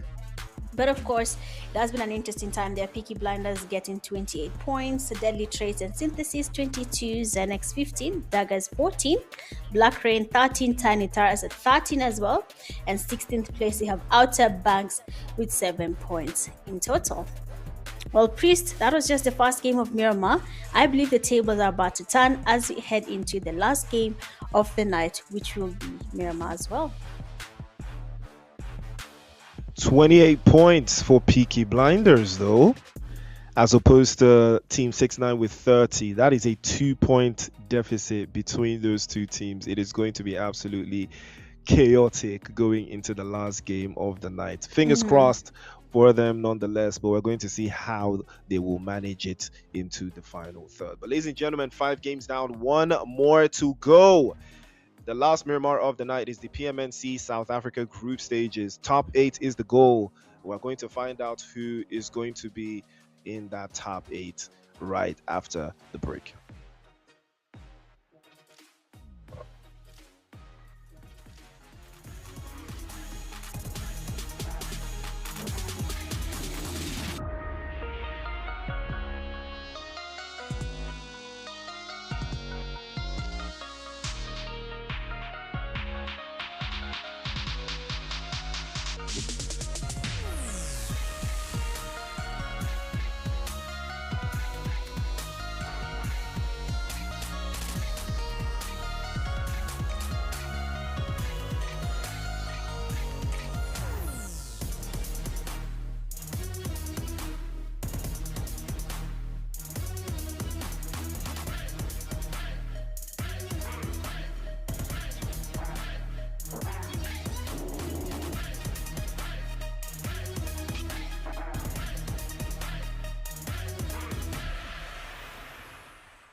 what's up.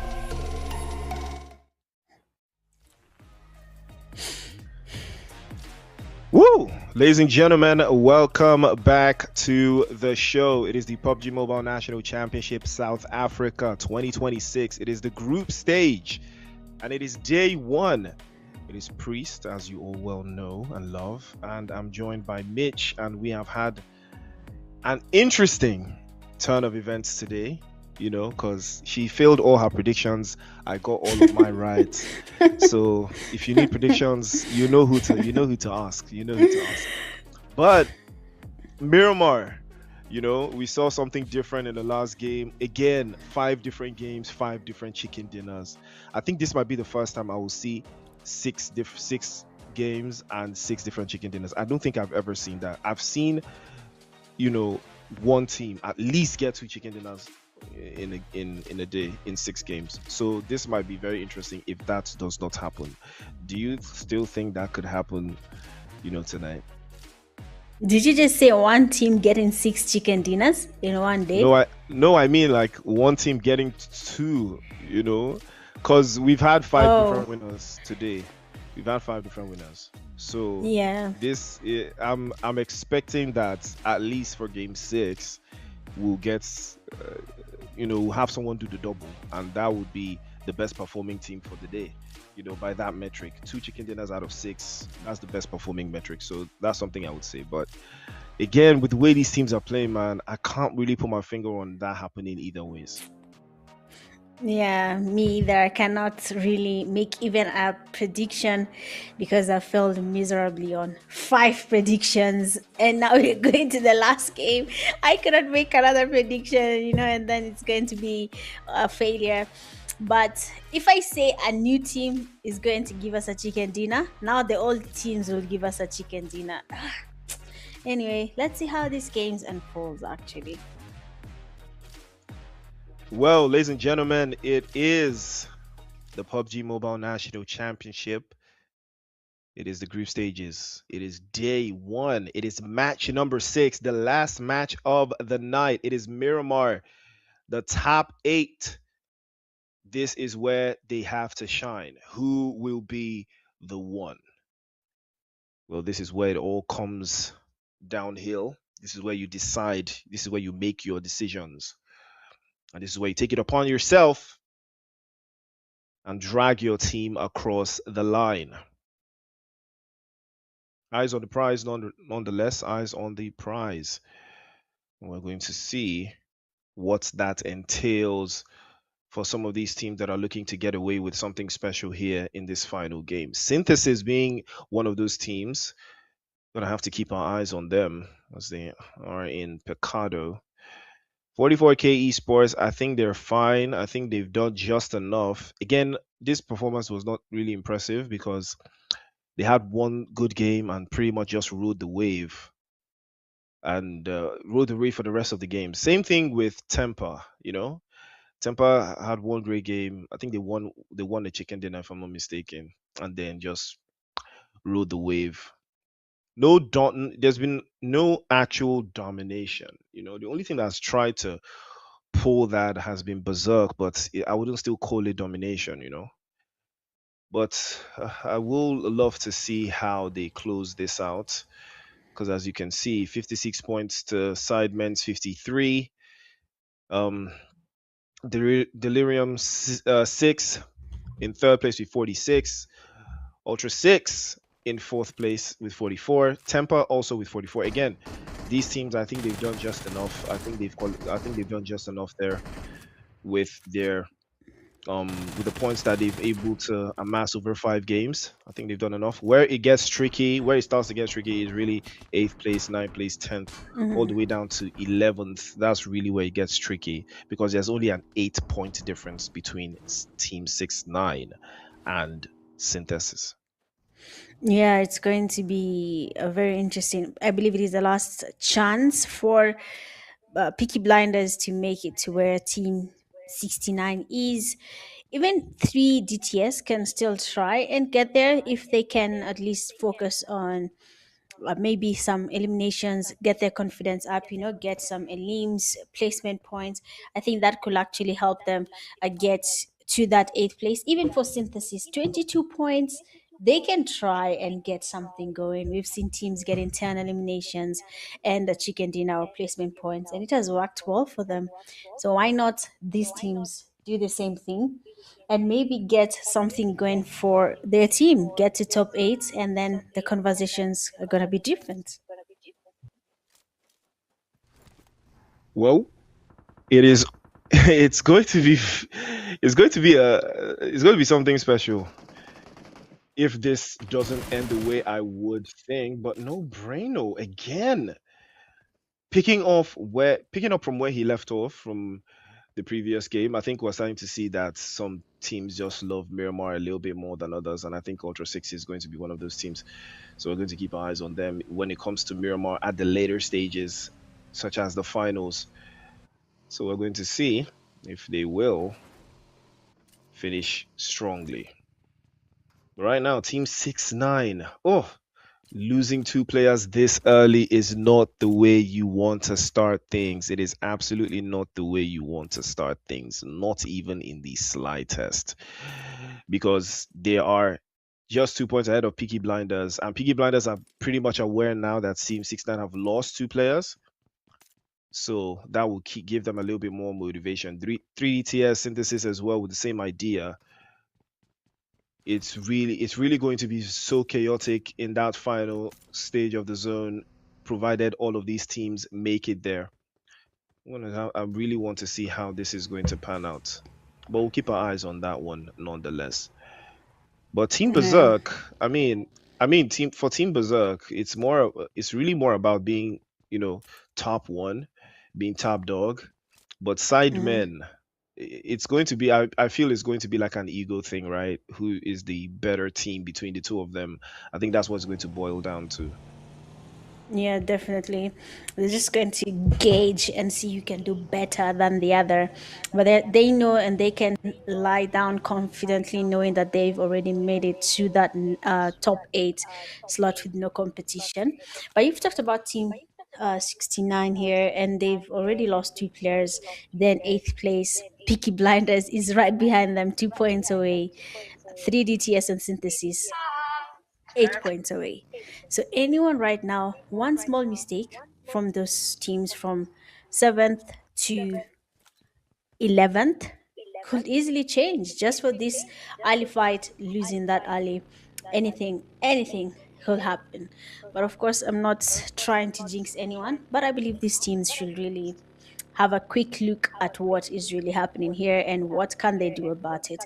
Because for 12th to 16th, I don't want to say their fate is sealed because we've seen teams getting 25 points in just one game, and that was not Rondo. So anything can happen. I'm not saying their road is done, but it will take a lot for them to move from where they are.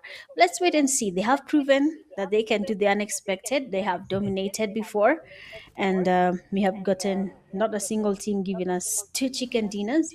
So for South Africa, I can I cannot even say which team is going to gladly hold 8th place without getting moved. Even 7th place is a little bit shaky right now. But of course, with that zone shifting, teams are very far out in that blue zone. They're 6. We have Team Berserk also trying to make their way into the zone.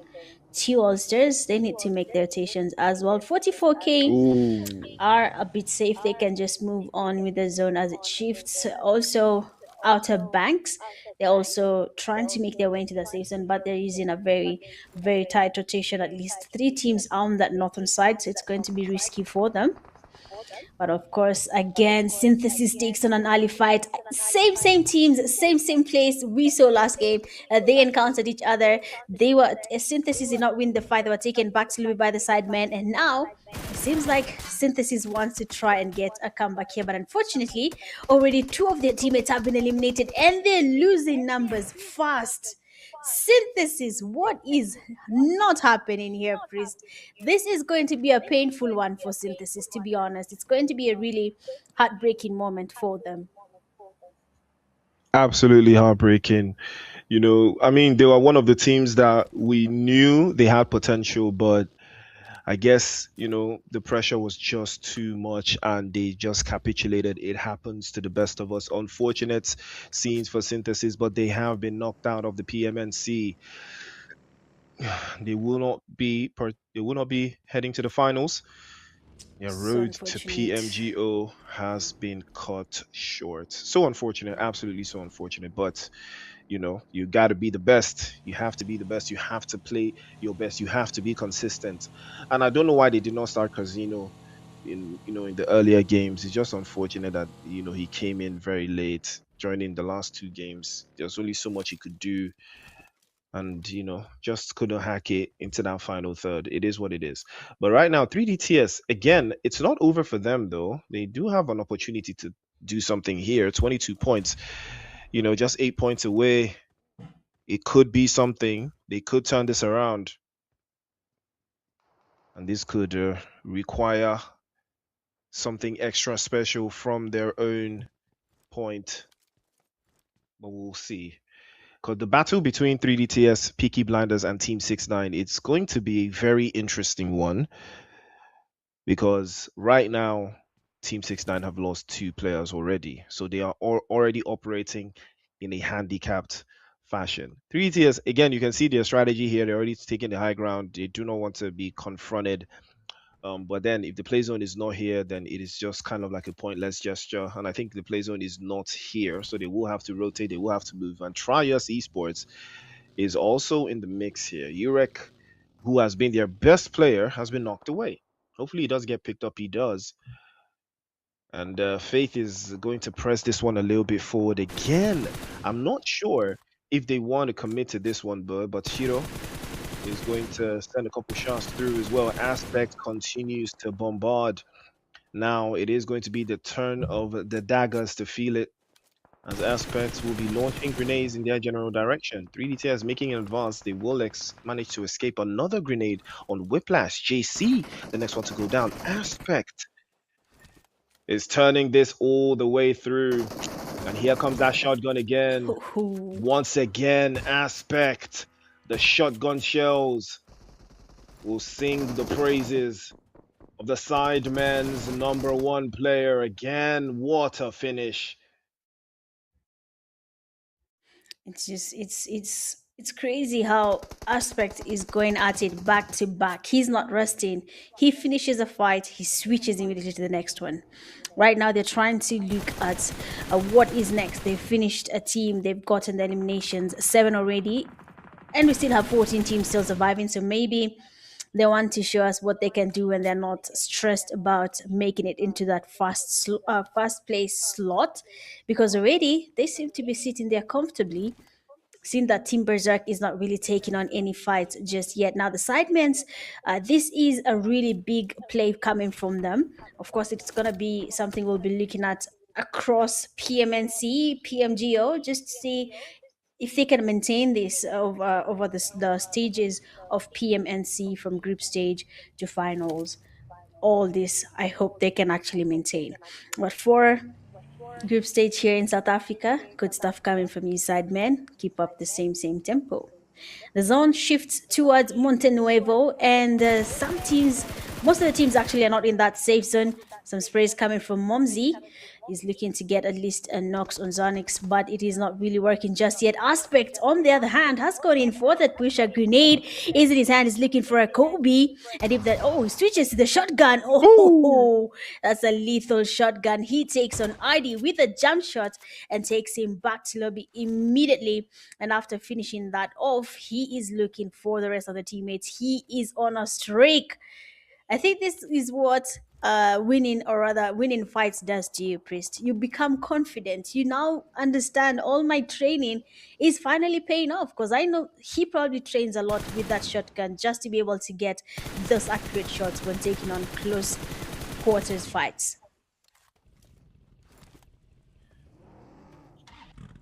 Asking a lot right now. They're absolutely asking a lot. Again, Zenex is they're thinking long and hard about their next place, because they are currently sitting in 12th place, but still a lot of ground to cover into the final third. We'll see if they will make it all the way through. Aura is Thinking of his teammates, Adi and Sparletta have been sent back into the lobby. Not the best of ways to start the game, but it is where they have found themselves. We're down to 14 teams, 47 players on the mix here. Peaky Blinders. Peaky Blinders. I mean, they've had a very, very interesting past couple of games, though. You know, they did not start the day really nicely, but it looks like they want to finish strong. And they are 1 point, just 1 point behind Team 6-9. All they need now is a couple more points, and they will snatch that top 8 position. 44K Esports, on the other hand, Chat GPT has been knocked away. 223, too far out, can't cause any problem. Can't really do too much. Shival as well, so you can't find a way around. 3DT also taking hits. Kai is going to be the next victim, courtesy of Nurios. Again, that is going to be another elimination for the Peaky Blinders. And with that, another elimination. And with that one now, they are currently sitting in the top 8.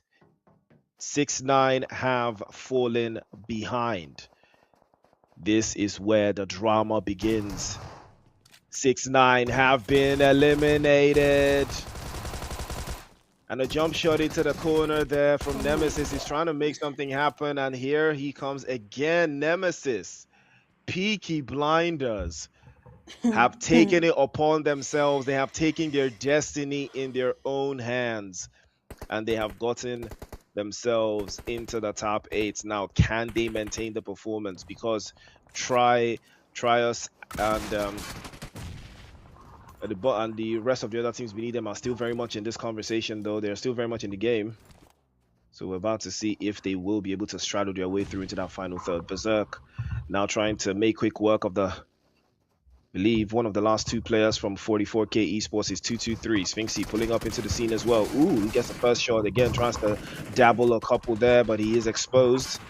And that will be the end of the road for 223. Again, 44K, though, like they really went under the radar after that first solid performance that they had. They went really under the radar because what is going on with them, man? You know, you in the you can't really play like this in a final. You know, you can't really play like this in a final. Yeah, you cannot. If you do this, it's going to hurt you so bad that you'll have to rethink about your strategies as a team.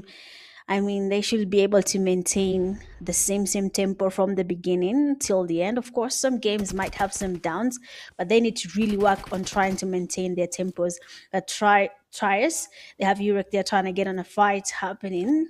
A revive is happening right next to him where he is.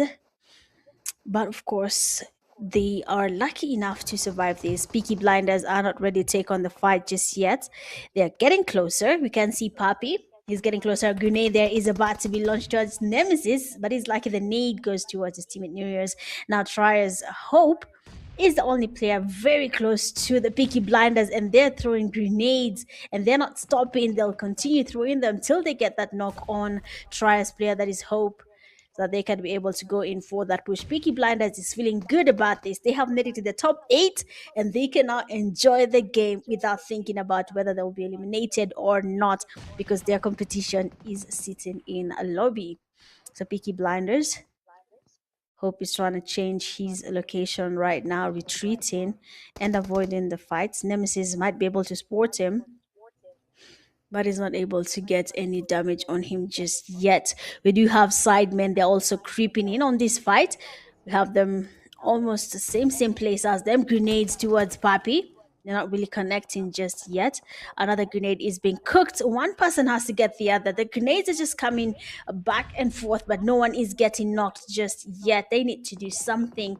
Chiro is down.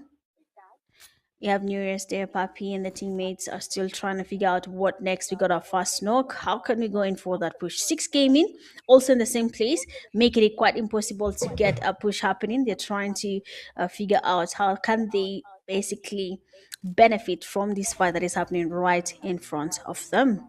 It is the 4th phase of the zone. You're heading into that 5th phase. We're expecting some action. as the teams make their way into that safe zone. Looking at what is happening between Berserk and Sidemen, it's just 1 point margin, and they're enjoying this. I'm sure they're gauging each other. Of course, players tend to write scores somewhere on a paper and just follow up what is really happening. So I know they're gauging this, and we might just be seeing some good last zone fights here between these two teams, and I cannot wait to see how it goes because I need to see it. I need to see these strong teams come together and fight it out for that first place slot.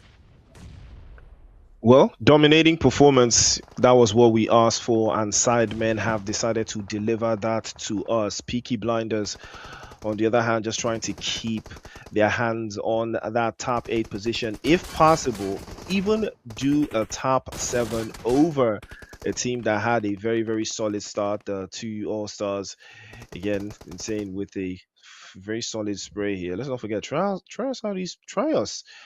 have managed four eliminations in this game. Interesting though that they would pick this particular game to try things out, but insane. Picked up a little bit too much there, immediately gets dropped away. Trouble for them as Nereus is still knocked away. Hopefully he does get picked up, but again, a little bit of a press forward from Nemesis. Nemesis wants all the smoke, he wants all the action. Again, jump shot into the top side and try to whack it in. Beautiful spray, gets the job done. And you gotta love the Tommy gun, my favorite SMG. You can see why. Ooh, falls away to the zone there. I'm pretty sure I thought he was going to make it in time, but unfortunately he gets dropped away, and that grenade is perfectly launched. But that will be the end of the road for the Peaky Blinders, and they finish out in 8th place.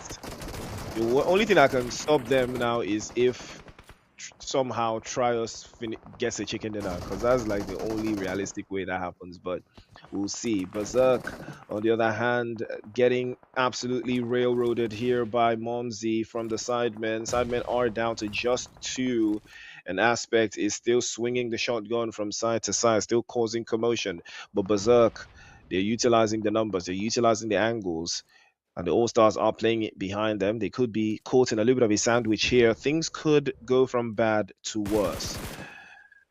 But they will have to find a way to prioritize this, get their angles right.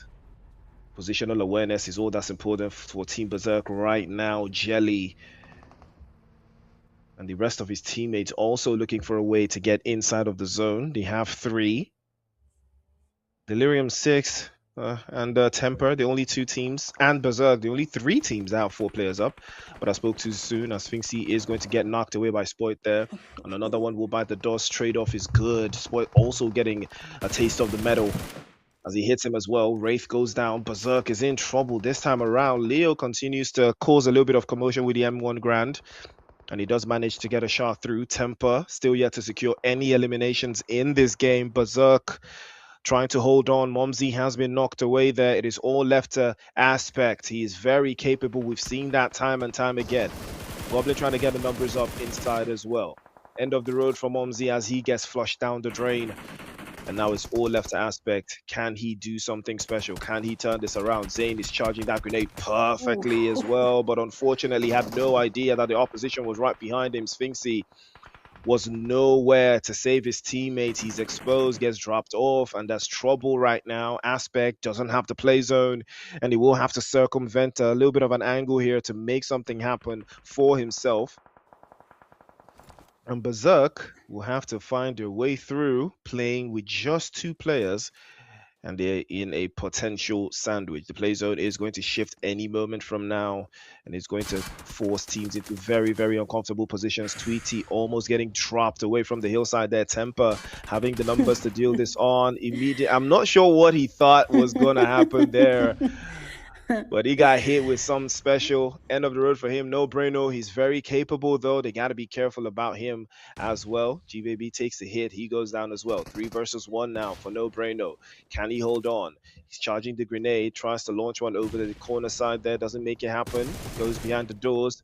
Shoots inside. The smokes will hide the vision, but he can't seem to get the angles right again. Here comes Yuri chasing him down. A couple more shots to deal the damage. And he tries to spin the block there.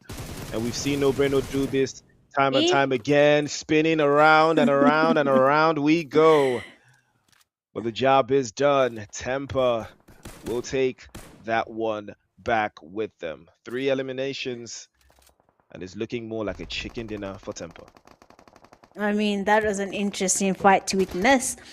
And another team gets eliminated as well. Delirium 6 might be looking for another chicken dinner. Please give us a chicken dinner so that even one of my predictions, even though it's late, actually comes true. But let's wait and see that Berserk is still in the game. Two players remain standing, Sphinxy and Goblin. And as you can see, oh, Outer Banks are still in the game. Come on, Outer Banks. I'm sure they can do something. They joined as a duo. Again, something I'm still not advocating for. I think Outer Banks should also work on getting their team to be consistent in the tournament. That will also help them. But grenades are being cooked towards him. And a third party from Berserk Goblin will be getting say all knocked as he tries to get a knock here on Outer Banks as well. His teammate, he needs to get the revive, but grenades are being cooked towards him as well. Rico, he needs to get the revive, but Team Berserk, they are applying the pressure and it's making it impossible for him to get that revive. Two Ulsters as well, they are still standing, they are still in the game. They might be looking to redeem themselves. They have not really done much the past 4 games, so it might just be their time to actually redeem themselves. A nice grenade there from Outer Banks. If they can get another one, that would be a good one. But they're not really launching any more grenades there. We can see them trying to cook up something. But that team has been eliminated. Sphinx there gets the fast player down, taking him back to lobby immediately. And now Outer Banks is down numbers. Tiger, last player standing, trying to get some grenades towards Team Brazak, that they are long gone. They were done with that knock and they shifted immediately so that they don't get attacked by these grenades from Tiger. Of course, it is a very good call there coming from this team. Team Berserk, I'm sure I've just heard of them this year, and they are not disappointing us at all. They are cooking, and I'm sure they're looking for that opportunity to make it to PMGO Grand Finals stage in that global stage. I hope they actually make it, but we'll wait and see. Sphinx, they're getting that last player that will be Tiger with that drive by, and that will be GG's. Of course, Priest, like we all know, the games are changing, the times as well, and I believe some teams have been cooking and now they're ready to serve us meals so that we can all see them making it to PMGO. Might just be a hard run, of course, because of experience, but I'm sure we should expect a new team basically giving us something to talk about, basically giving Gamex Esports a run for their money. Well, that is what we'll hope to see. You know, that was what I asked for. You know, when we started today's matches, I literally said, I need something different. I need to see some brand new teams. I need to see some brand new faces. I need, you know, conviction. And that is what I am seeing right now. Berserk, Sidemen putting in the work. Delirium 6 as well. You know, Ultra 6 as well. Temper also putting in that work. I think this is most likely going to be a chicken dinner game for Temper. They're set up very, very nicely in a good position. Six guard has been compromised a little bit there, but I don't think it changes much of anything. You know, the guys from 2 All-Stars could put themselves in a little bit of a sandwich here. T26 also trying to make a play for it. T21 as well. You know, a little bit of an interesting split. Don't really see much happening there. We are going to see how they will manage to close this down. Yeah, that was not a surprise. T26 immediately gets blown away by Goblin. 11 eliminations now for Team Berserk. And they are looking very, very confident with this press that they've got going on at this stage. T21 still in the middle here. He's spotted immediately by Yuri, and that will be the end of the road for him. It is a 4 versus 2 now. Temper have all of the cards, but now the only thing that could somewhat make this a little bit more difficult is the play zone. It closes out any moment from now. In a long-range trade-off, I don't think Yuri can take Sphinxy, though. It's going to be a very hard one for him to make happen. Goblin as well, already making a play and moving over to that little corner, eastern side, just to hold them off. You can see Temper already making a play for it, trying to overwhelm the play zone. And this is exactly what Berserk did in the Erangel game that they won. The exact same play style. You can see it already coming out. 6 guard with an angle and a half immediately sends Sphinxy back and knocks him clean off. Goblin is all left to him now in a 4v1. Grenades already flying out. And they know he's there. They know he's very close. Yuri launches one over the top. It's a couple inches wide, and that is a chicken dinner for Temper. And they remind us why they are one of the best in South Africa. One of the best in South Africa, and finally a team does what I was asking. The chicken dinner finally finds its way to a team that had already secured one. Of course some teams are looking at this and seeing that actually patience pays off. Temper has shown that they can be patient. We have not seen them in this last game doing anything. They've just been waiting, and that has finally paid off. They only have 8 eliminations, and they got them along the end of the game. They got some eliminations and the last 4 Sphinx there. So that is something we can all get to understand about Temper. There are 8 eliminations to their name, a damage of 1,572, total knockouts of 5, healings at 1,050. Survival time for the team at 27 minutes and 49 seconds. Looking at their team starts, we have Temper Leo getting a damage of 554 with 1 elimination and 2 knockouts.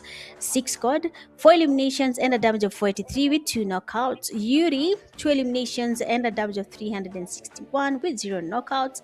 And Legend getting 1 elimination, a damage of 174 with 1 knockout.